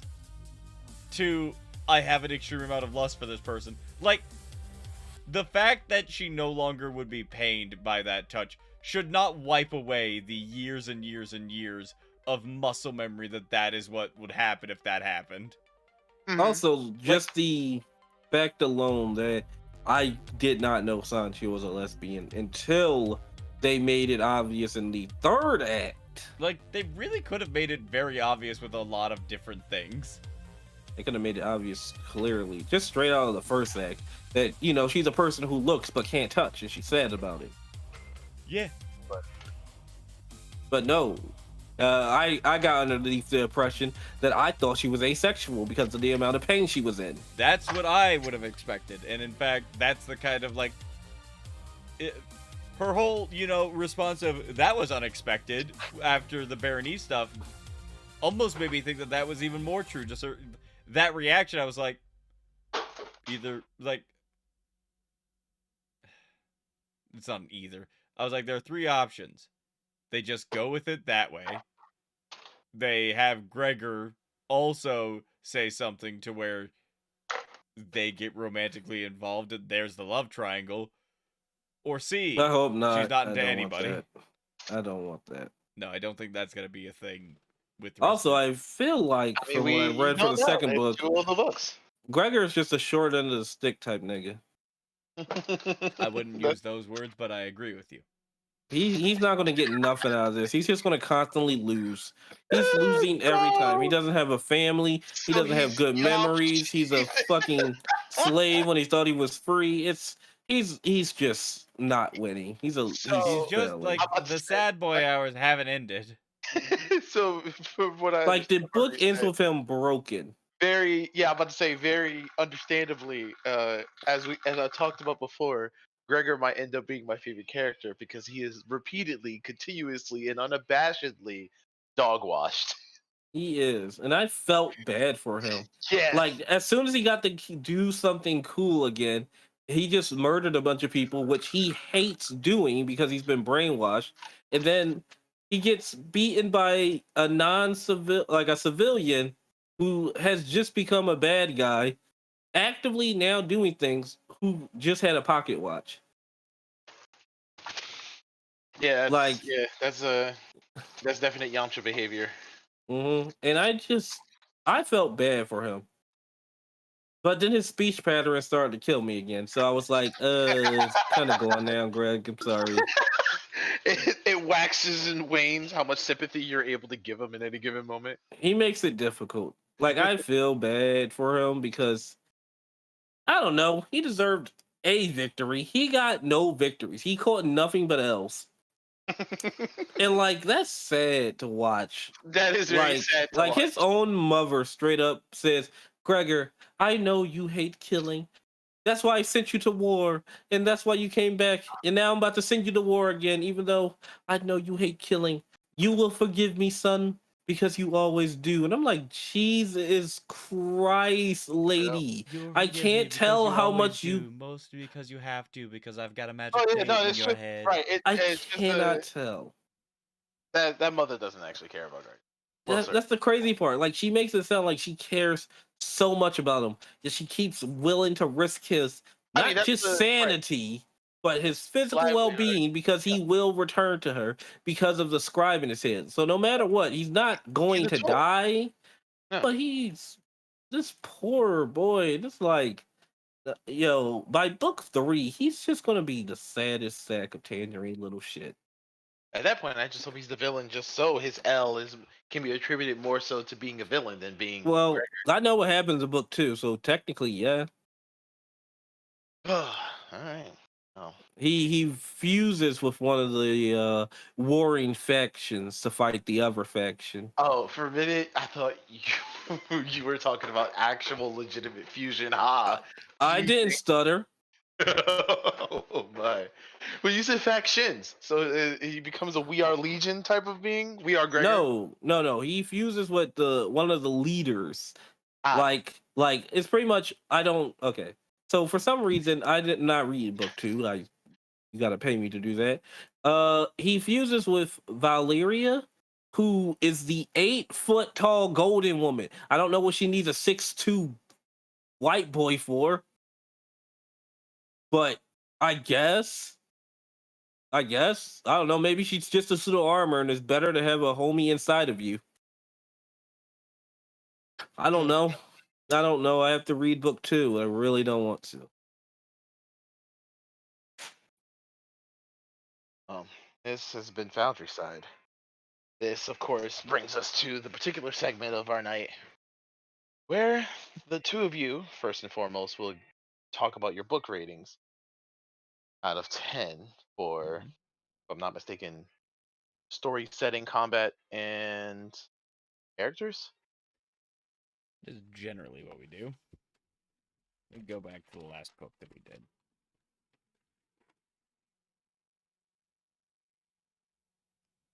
Setting, character, story, plot, overall. Setting, character, story, plot. Cool. All right.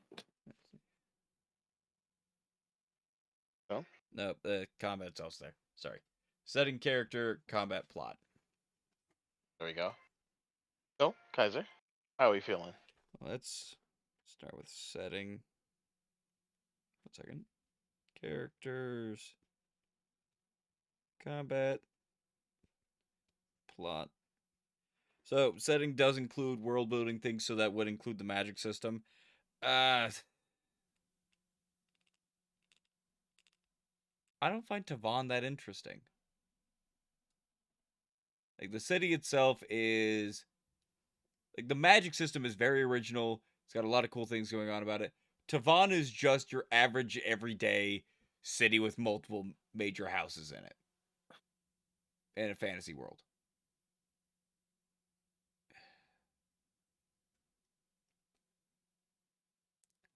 Because magic system is included in setting, I'm going to give it a 6.5.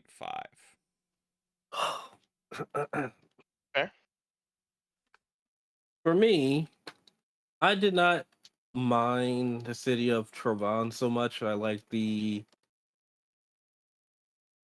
dystopianness of the. So for me, it's more they pulled a cyberpunk where the corporations have took over. Now here's the thing that kind of wanes on me a little bit. There's these 4 merchant houses. They're big houses who control so much and blah blah blah. I don't know what any of these fuckers are known for. Yeah.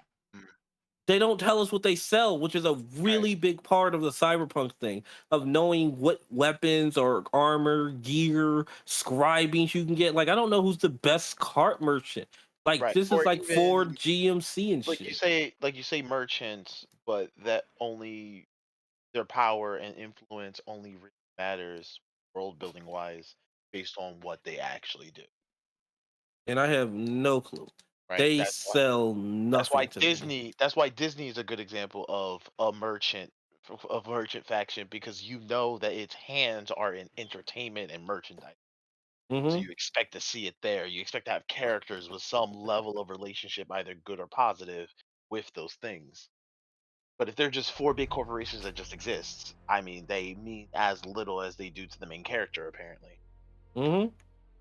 So I don't know what any of them sells. I know a bunch of them were doing the, scribed humans, but that's pretty much just the shady part of the organization. I don't know what any of them know for. Like even in Borderlands, I know like what a lot of their organizations, their little companies within are known for, and like which ones are like, oh, that's the goofy one who makes the guns with legs, and that's the serious one who makes the, hard hitting like sniper rifles and things like that. This place, nothing. Just none of that. So they gotta lose points for having merchant houses and not explaining what that is. Like there's four of them, which means there's four industries. I don't even know if they do music. I don't know if they have music. I don't know if they have plays. I don't know like which ones out here building the fucking the Springles. Like who Right. makes the best of Springles? Who makes the Seekers? Who has the best armor? Who makes the best knife? The standard issue thing that everyone has is a fucking stiletto. Kaiser? That is their standard knife. Yeah, the stiletto. Yeah, I don't know anything, and that hurts it a lot for me because I'm a big world builder fan. I like understanding the place where people live. It's fun.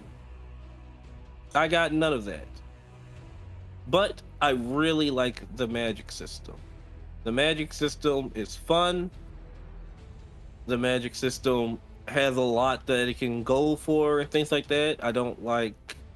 I get a little annoyed at the constant chipping away at it with practically in my eyes cheat codes that are now here, which is fine. Sometimes cheat codes are cool, but Sanchia's cheat code was very inconsistent,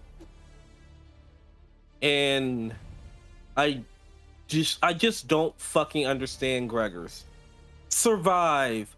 So he did not die when he was buried under dirt for 3 He days. cannot die when he is killed. Did you really think killing me would make me die? That Like, does it regenerate him, or every time does he come home, does the mom actively gotta fix him? Like, does she steal organs to put back in the boy? Does his heart just keep beating? If I cut his head off, can I put it back on? What does that mean? You're as bad as Shinzaku. That's why I keep calling you it. Because Lulu says you can't die. And he just went okay. And now he can't die. I don't think he could die from old age. I think he's an immortal. I think he's going to survive the heat death of the universe because it's not Probably. explained. Yeah.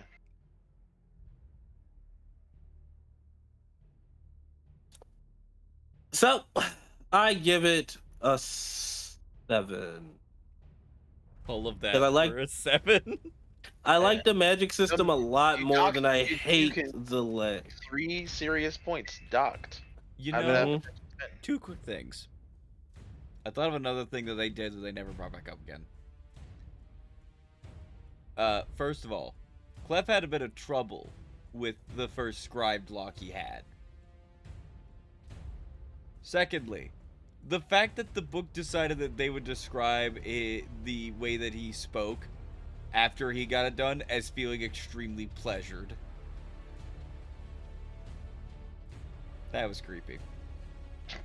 But they never did it again, and I'm just like, why do it once? Bruh. I assumed he just had a high from it. No, the way that they talked about it, he was like, he nutted. Nutting. Bruh. But yeah, yeah, I'll give it a 7. The next category, characters. 3. The relationships between the characters either came out of nowhere or never even got built. The relationship between Sanchia and Gregor feels incredibly forced. They don't do any attempt to actually relate the characters to each other. The main bad guy just kind of walks in and goes, haha, I'm the bad guy the whole time. And it's like, yeah, I kind of saw that you were going to do something. Kind of surprised this was it. But I guess Slay Queen? But then she just dies too. And it's just like, okay. I mean, you slayed your husband and slayed, an old Queen. man. I hope that that's enough for you.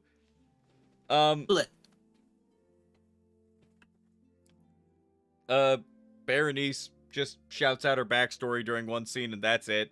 While they're walking. Yeah, the build-up for the relationship between Sanchia and Berenice is that Sanchia looks at Berenice while she's changing, and I believe Berenice dabs her forehead while she's passed out after she saves Orso. Gregor is there and then gone and does almost nothing. He kind of just does things and is stupid. All the characters act in the interest of the main character, but then want the main character to do everything. And, like, it doesn't make any sense for Gregor, the man who is supposed to be a man of action, takes this to be like, yes, this is good plan. I will stand around and wait. This is what I'm good at. Instead of being like, can I get in the pod too? I help. Like, even though, like, oh, no, you're too visible. Get me a fucking mask. Like, if anything, I really felt like they should have been in teams of two. Like, I understand Sanchia needs to sneak around. But at the same exact time, you know what's kind of crazy? How she never ran into anyone ever. Mm-hmm. Also, Like- we're talking about sneaking around. Hey, do you remember that rig that turns the suit invisible? Not invisible, but makes it hard to see. The smoke stuff. Remember how Sanchia had that too, because of the fact that Orso made the stuff. And he already had two lying around. Why the fuck didn't they use that more often? If they're like, oh, we can't sneak around the big, broad Gregor. And it's just like, what if I had one of those smoke things? You That could. would make you very hard to see. Yeah. Oh. Maurice, pass it along to you. Okay, so let me break this down to y'all. Maurice is quickly- going to give a completely different number than mine. Let me break it down to y'all the best way I can. Thomas, What's up?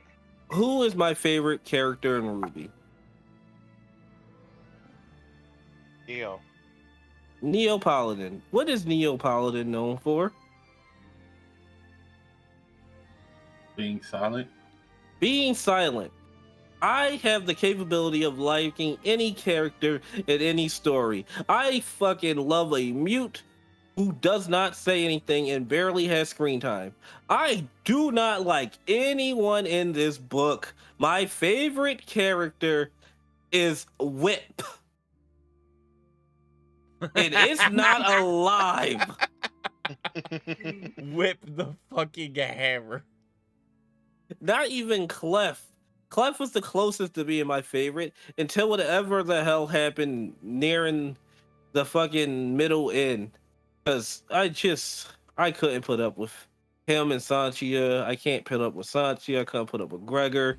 It was hard to tolerate Orso. Berenice, I constantly forgot she was there until she spoke. And I'm like, forgot you were here. Gregor's mom is a piece of shit.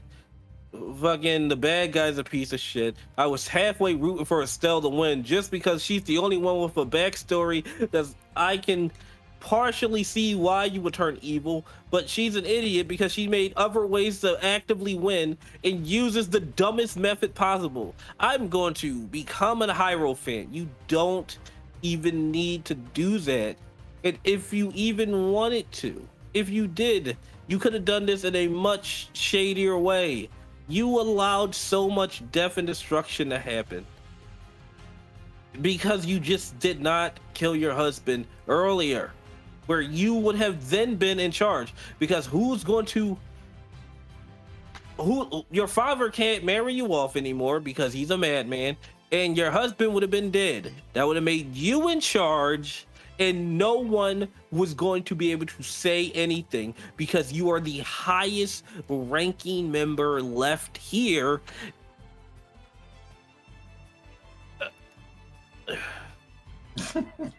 Gia was there, and fucking Claudia was not. Yeah, Claudia was there, and it was.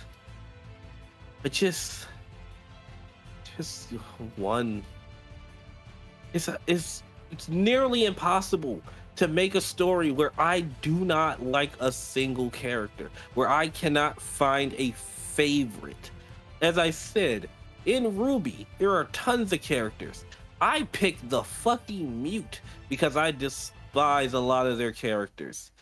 But the Mute is great. I love the Mute. It's crazy enough, this is not the only time. A previous book we read, there was a character named Silverpin, another Mute. It's true, she was our favorite character. Like, we should be able to find a favorite character. One of your characters should click for us. How does none of them? None of them. And I tried to like a number of them. The issue is that your main character was just kind of a turd in the first chapter and then never recovered. Like, even Valoria was like, all right, you're kind of getting degrading on me. Valeria, Val, she got degrading real quick. Everyone was just pissing me off. And I just won. I would give it a 0, but that's just mean. And this is rare for me. I love characters. I assume then it's a 1. Yeah. I thought it was gonna be a 0. I can't give out a 10. I can't give out, bro. If it's a 0, I would have quit the book. I would have said, nope, I'm not doing it. I don't care how much time you wasted, Kaiser. I'm out. Gone.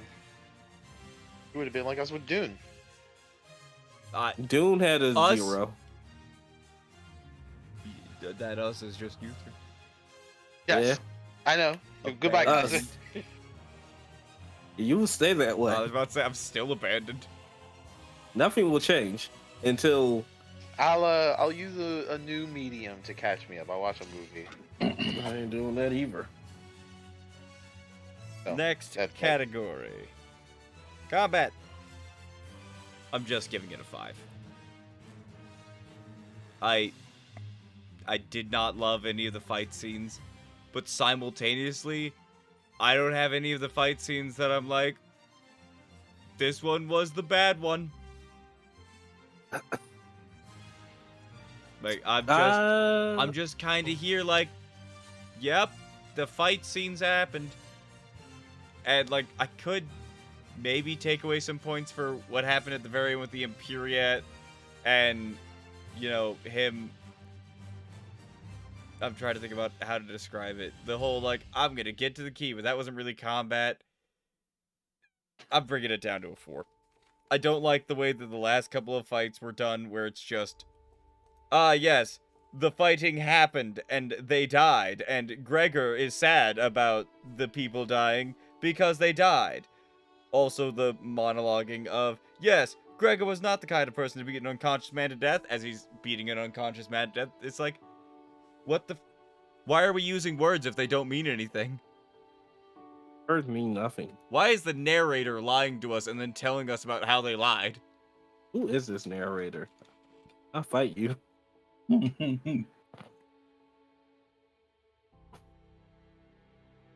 Maurice?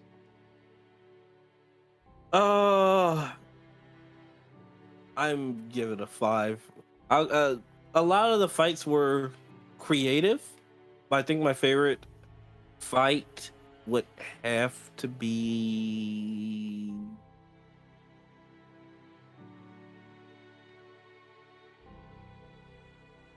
If you gotta think that hard, just don't even force it.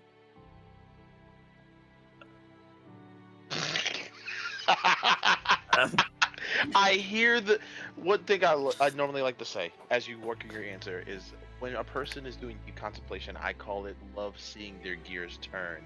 In Maurice's example, his gears are actively stuck with adhesive glue.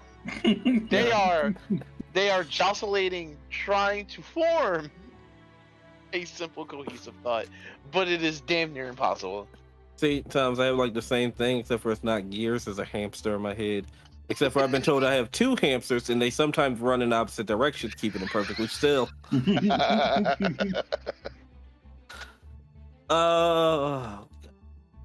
Sure. It has to be the rooftop assassins because they turn the man into a meatball. Also, it's just the fact that, like, I just really didn't expect someone to just be standing on the side of a building like, what's up? If only they were not incompetent, it would have went better. But instead, apparently every time they got the heads up that something bad was going to happen was just the exact time where the person was like, oh, now I aim. Yeah. Other than that, yeah, a lot of the fights. Oh, they weren't bad. They just weren't. Ooh. Especially the fact of, once again, Sanchia, 115-pound, 5 foot nothing, tackling and defeating and punching and grabbing and pulling grown, large, muscular men. Is it impossible? No. Wonder Woman can do it, but that's in her lore with her world. For Sanchia, yes, she follows by basic world physics. It's a lot of work pulling around anyone over 200 pounds at that height who works out. You can't really just grab their arm and yank them because they're not going to want to go with you. Yeah. Shit, you could barely do it to people who are my height and muscular. So for me to believe Sanchia can do the feats that Gregor should have been doing, it kind of takes you out of it real quick. And you know, it's sometimes whatever. I've seen movies where Fast and Furious Letty jumps up and knees a whole man out of a window, and I'm just like, sure, whatever, that's Letty. But you know what Fast and Furious does? The other sister can't fight, so she grabs pots and pans and hits them upside the head with it because she can't physically choke slam a grown ass man. But a iron skillet works on everyone, right? So if Fast and Furious can do it, you have no excuse. Yeah. Oh, and we even mentioned some very easy solutions to some of the issues while we were talking about them.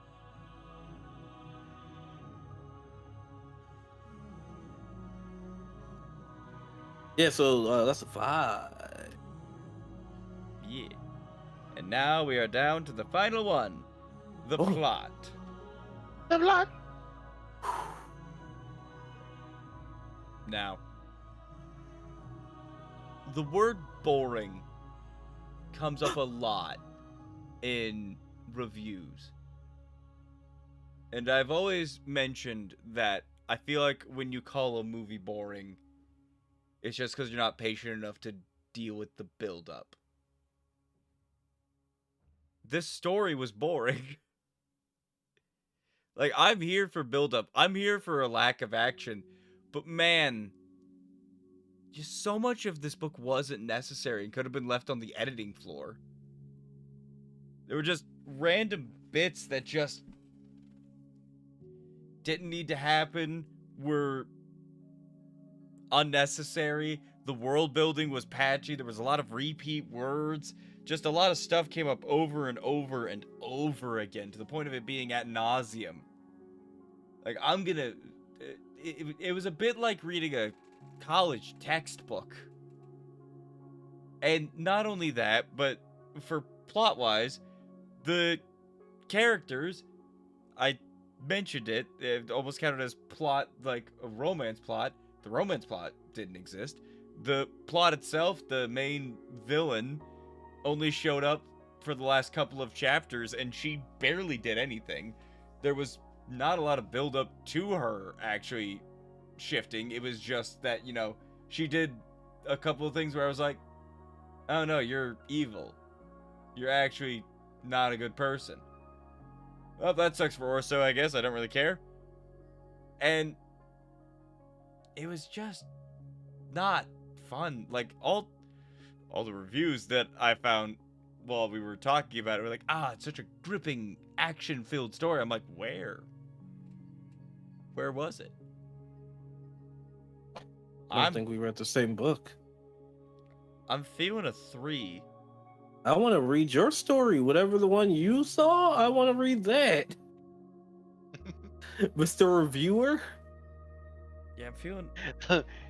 you start taking other people's eyes. Let me see what you see. No. Yeah, Yeah. I'm going with the 3. Right, Marius. Ooh. The plot. The plot. As The Kaiser happenings. said, it was boring. Did I find it boring? No. I found it exhausting. It was... The book was tiring. The book should not feel like work. This one felt like work. And I'm sad about that. Because I've never felt that before. It was slow. It was slow paced at every part it didn't need to be. It had info dumps at the randomest times. Like, sometimes they'll explain it as world building. Other times, the story would just stop. Just stop. And the narrator will explain something to me. And I'm like, Sanchia? Gregor? Who the fuck is talking to me? Who is this? That and, because it's a part of the dialogue, I'm happy I did it 3, because I was kind of torn between a 3 and a 4. The weird fucking cringy way that they tried to shove in the philosophy of the book instead of interweaving it with the narrative hurt me.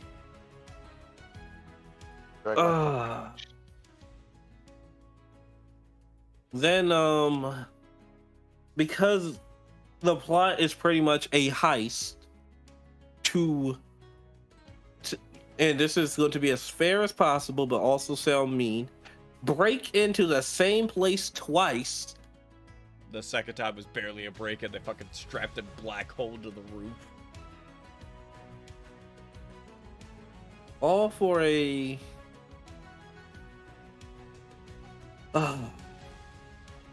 And the bad guys' plans were asinine.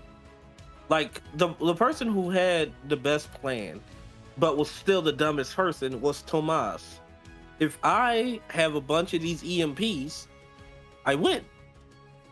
Right? And they're like, yeah, boss, well, yeah, you would win. Should we really be helping this fucker get EMPs?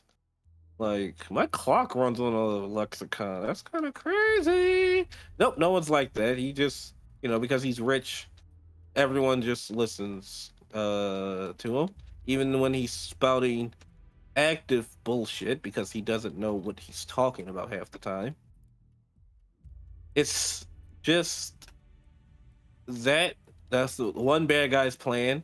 The next bad guy's plan is, I'm going to become a Hierophant by killing everyone in my own clan so I can become an immortal. And it's like, wow, the Hierophants are immortal? I thought they all died.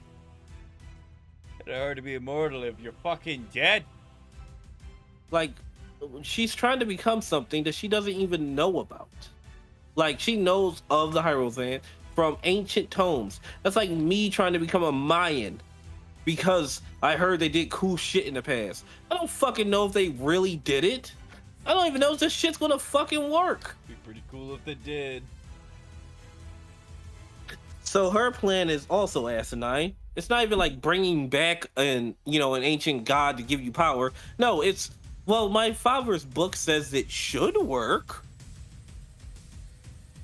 My What the dad fuck? wrote some pretty smart stuff. Your dad went insane, you lunatic. I see it runs in the family. But then it just, the hero's motivation is, Survive. and also the part where, once again, as I said, everything at the start happens by fucking coincidence. It is a coincidence that it's the scribed human who is hired to steal this key. It is a coincidence that she burns down Gregor's dock. It is a coincidence that Gregor just also happened to make the dock his stomping ground for his new security thing that he wants to work. It is a coincidence that they decide to just not pay the girl for the key. It is a coincidence that she wants to open the box that contains the key, even though it goes against her code of doing the job properly. It is a bunch of fucking either coincidence, mishaps, or people doing things they state that they would never do. And it's like, Harry Potter just got a fucking invitation to this school. Yeah. This bitch stumbled her way into the plot and drug us with her. Yeah. And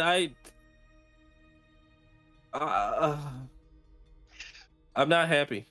I'm not happy, Bob. Not You can't. happy. You can't get jiggy with this.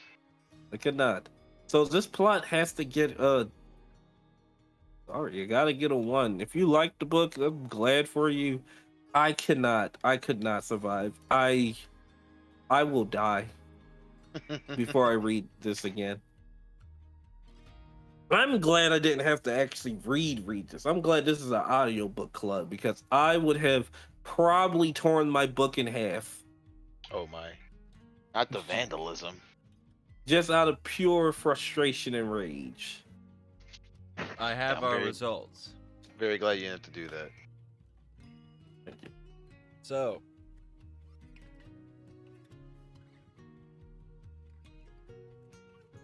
funnily enough, essentially, they're very similar scores, which is not surprising for me and Maurice.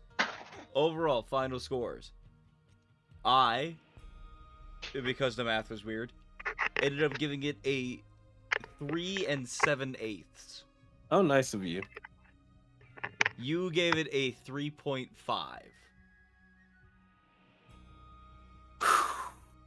That's so sad. I hate giving low scores. You worked really hard on this book. You're just like Gregor. You hate that you have to kill this book review. No, unlike him, I'm not mind controlled. I'll do it because I have to. He's mind Do controlled. what I must. I'm sorry, young one. Crack. You deserve this.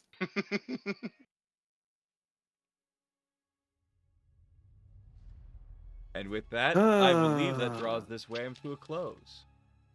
Woo. Give the book you read yourself. See if you like it. I didn't. Just remember that while we do have strong opinions and we are a review group, our say is not final. No one's ever is. Never trust a reviewer to have the same opinion as you. You could like The Room, and I could think you're a lunatic. Both is fair. Gotta go absorb your own media and come to your own decisions. That way, you can go Wait, make wait, wait, something. wait. Let's parse through the logic of that last sentence. Never Which one? trust a reviewer that has the same opinion as you. What if you had the opinion first? That's not what I said. What exactly did you say about reviewers? Never trust their opinion of a review. I believe my statement was their opinion is never final. Okay. I'm glad. What was what was my "we're not the same" comment? It's not the same. Is it not I that put it in the simple? whammers. Give me a second. Super curious. You put it in Story World, isn't it? No, I put it in the whammers. No, that's just Thomas dying. I mean, I know I started with us, but really the issue is that some people listen to people review something and they go like, that's definitely how it is, but get things wrong. One of the people who does reviews that I like recently, there it is. I'll send it to you. I see it. Why, did you want to say it out loud? No, I forgot. Did it involve this book or not? No. Trying to figure out what the hell you were talking about. I know exactly what Oh, you're I talking about. remember. I remember. That was hilarious. Now, that's it for now. Don't trust a reviewer, do your own research. And then if you agree, hooray. It's a good feeling. Yes. vindication. Yeah. Maybe you'll like the book, or maybe you'll be old crotchety Maybe people like you'll us. come to us with an amazing argument and change our mind. You won't. You won't, but I would love to see the attempt. Oh, trust me, you won't. Wow. This book hurt me. I've Wow. never been physically hurt by a book before, but now I know I can. You have. No? We've already made it clear that I'm the only one here that completed Dune. Oh, Dune didn't physically hurt me. I just You hate it. literally begged me to allow you to stop. No, there was no begging. You literally said, please tell me I don't have to finish the book. That doesn't mean I'm begging. That's literally what. Please tell me I can stop isn't begging. No. The daily recommended dose of copium for the night. I was wondering where it was. That's not begging at all. I was very much wondering where It's it just went. a little please. Can I say please? Our collective doctors were watching this stream like, oh no, they haven't taken their copium today. They'll die. All I said was please. It's not just the please. It's the please tell me I can stop doing a thing that I have full autonomy to stop doing. That's giving begging. See, now this hurt me. The difference is Dune, I was like, Did whatever. Tribe not hurt? No. Tribe was I just- infuriating, what I believe was the word you used, right? Yes. Tribe was more like, man, this Michael Bay movie was weird. I'm glad I'm gonna gotta watch it a second time. This was my the Dark Knight the third Dark Knight movie Right. where I fell asleep, woke up, and it was still playing, and I was like, I think I'm hurt. This book, I wouldn't say hurt me, but I There's was not enough very Tom bored. Hardy in this movie to make me care anymore.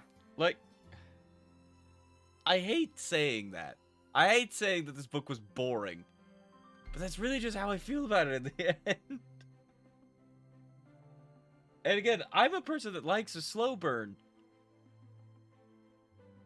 But the fight scenes weren't interesting. The characters weren't interesting. The magic was kind of interesting, but you kept making the major parts about it that we dealt with wavy. It's just... I wasn't engaged. Your puzzles were stupid and easy. Your character plot twists were simple. I don't know why I'm saying... I'm sorry, Mr. Bennett. I realize I've been saying this specifically as a you statement instead of a thus. I mean, to be fair though, You. he made it. He did make it. It's not an attack on you, sir. I merely just did not enjoy these characters. It's an observation that I hate your characters. Damn. Look, Well, maybe that's the your other thing. staircase book, Like, maybe your staircase book will be better for us, but this one wasn't it, Chief. here's the thing, though. I don't even think I would say that I hate most of the characters. I just I don't do. like any of them. Like, Okay, Sanjia, that's I fair. hate. But literally, the rest of them did not have enough substance for me to develop any emotions towards them. Except for the fact two that I rapists. just- Those two rapists can burn in hell. The fact that I just don't have a favorite is the thing that really gets to me. That's like Cecile in The Flash. That's impossible. Not scientifically possible. She'll keep saying it. Like, She will not stop. I can go down my favorite characters from media. You can see that you can do the bare fucking minimum to where a character doesn't even need to speak to make me like them. Who's your favorite The character in fact- The Princess Bride? Ooh, damn, it's a close tie between Wesley and whatever Andre the Giant's character name. I honestly thought you were gonna troll and say the opening narrator in the end credits. No, but actually it's it's a tie between those two. I can't really pick. Second place goes to Inigo. He will get second place. Whoever is not the favorite gets third place. That's because Inigo gets to stay permanently second place, which is always a better rank than first. Because first place can change. But just like in Ruby, Pure will forever be in second place, and that will never change. Okay. Because It it's also hard. helps that in Pyrrha's case, that spoiler, she's dead, so there's not Yeah. much to change. But it's like, oh man, I love Neo, but Penny's right there. Ooh, you right. Right. Now Penny keeps coming back to life, so if she comes back a third time, she might just do it. Third time's the charm and all that. Time to charm. With that, though, we But- have been going for 5 hours and 15 minutes. Look at that, Kaiser. We finally got that long content you've been wanting for a We've while. already been technically in the long content category. Is it Guys, I just have a question. long or what? Does it feel like a weight's been lifted off your shoulder? I feel so relaxed right Burdened, now. unburdened. Maurice is just sitting there The dark clouds have parted. like a I lover see from the the moonlight. 1980s smoking a cigarette. Just, it's over. It's over. Isn't it? You know what this book gets? Isn't it over? It gets a dark green. I don't know what that means. For Yes, our, you do. our thing. We rate people by Oh, colors. right, I do. That's what I this thought I was. was gonna get a black. No, this was what it was. Look, a 3.5 may be one of the lowest scores I've ever given. Nope. I can't bring myself to hate the book. It just physically hurt me. Cringe. And that's the hardest part. This book has exhausted me to the point where I was like actively having to lay down and look at the ceiling while listening to it. Just so I can stay in a calm state and not yell at Sanchia.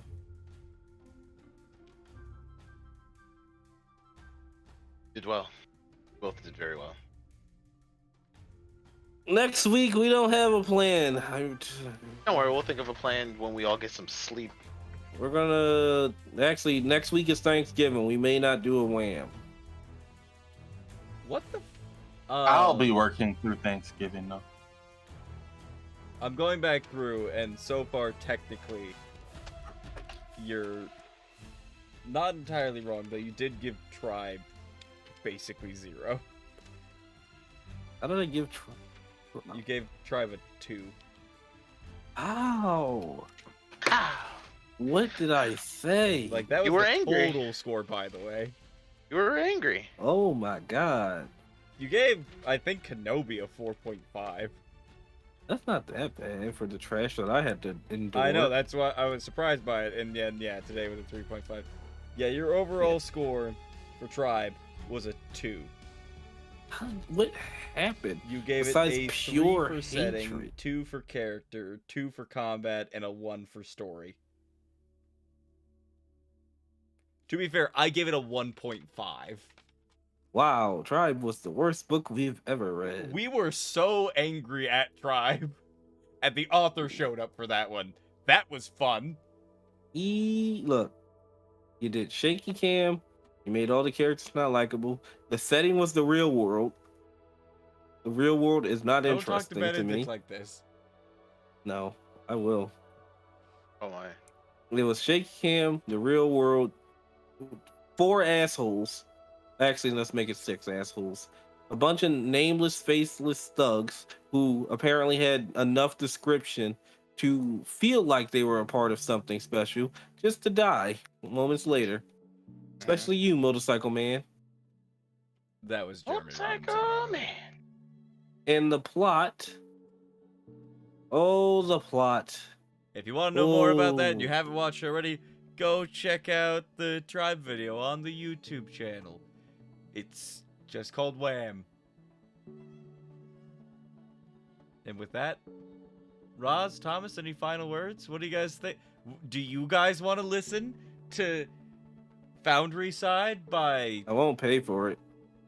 Mr. Benedict? Robert Jackson Benedict?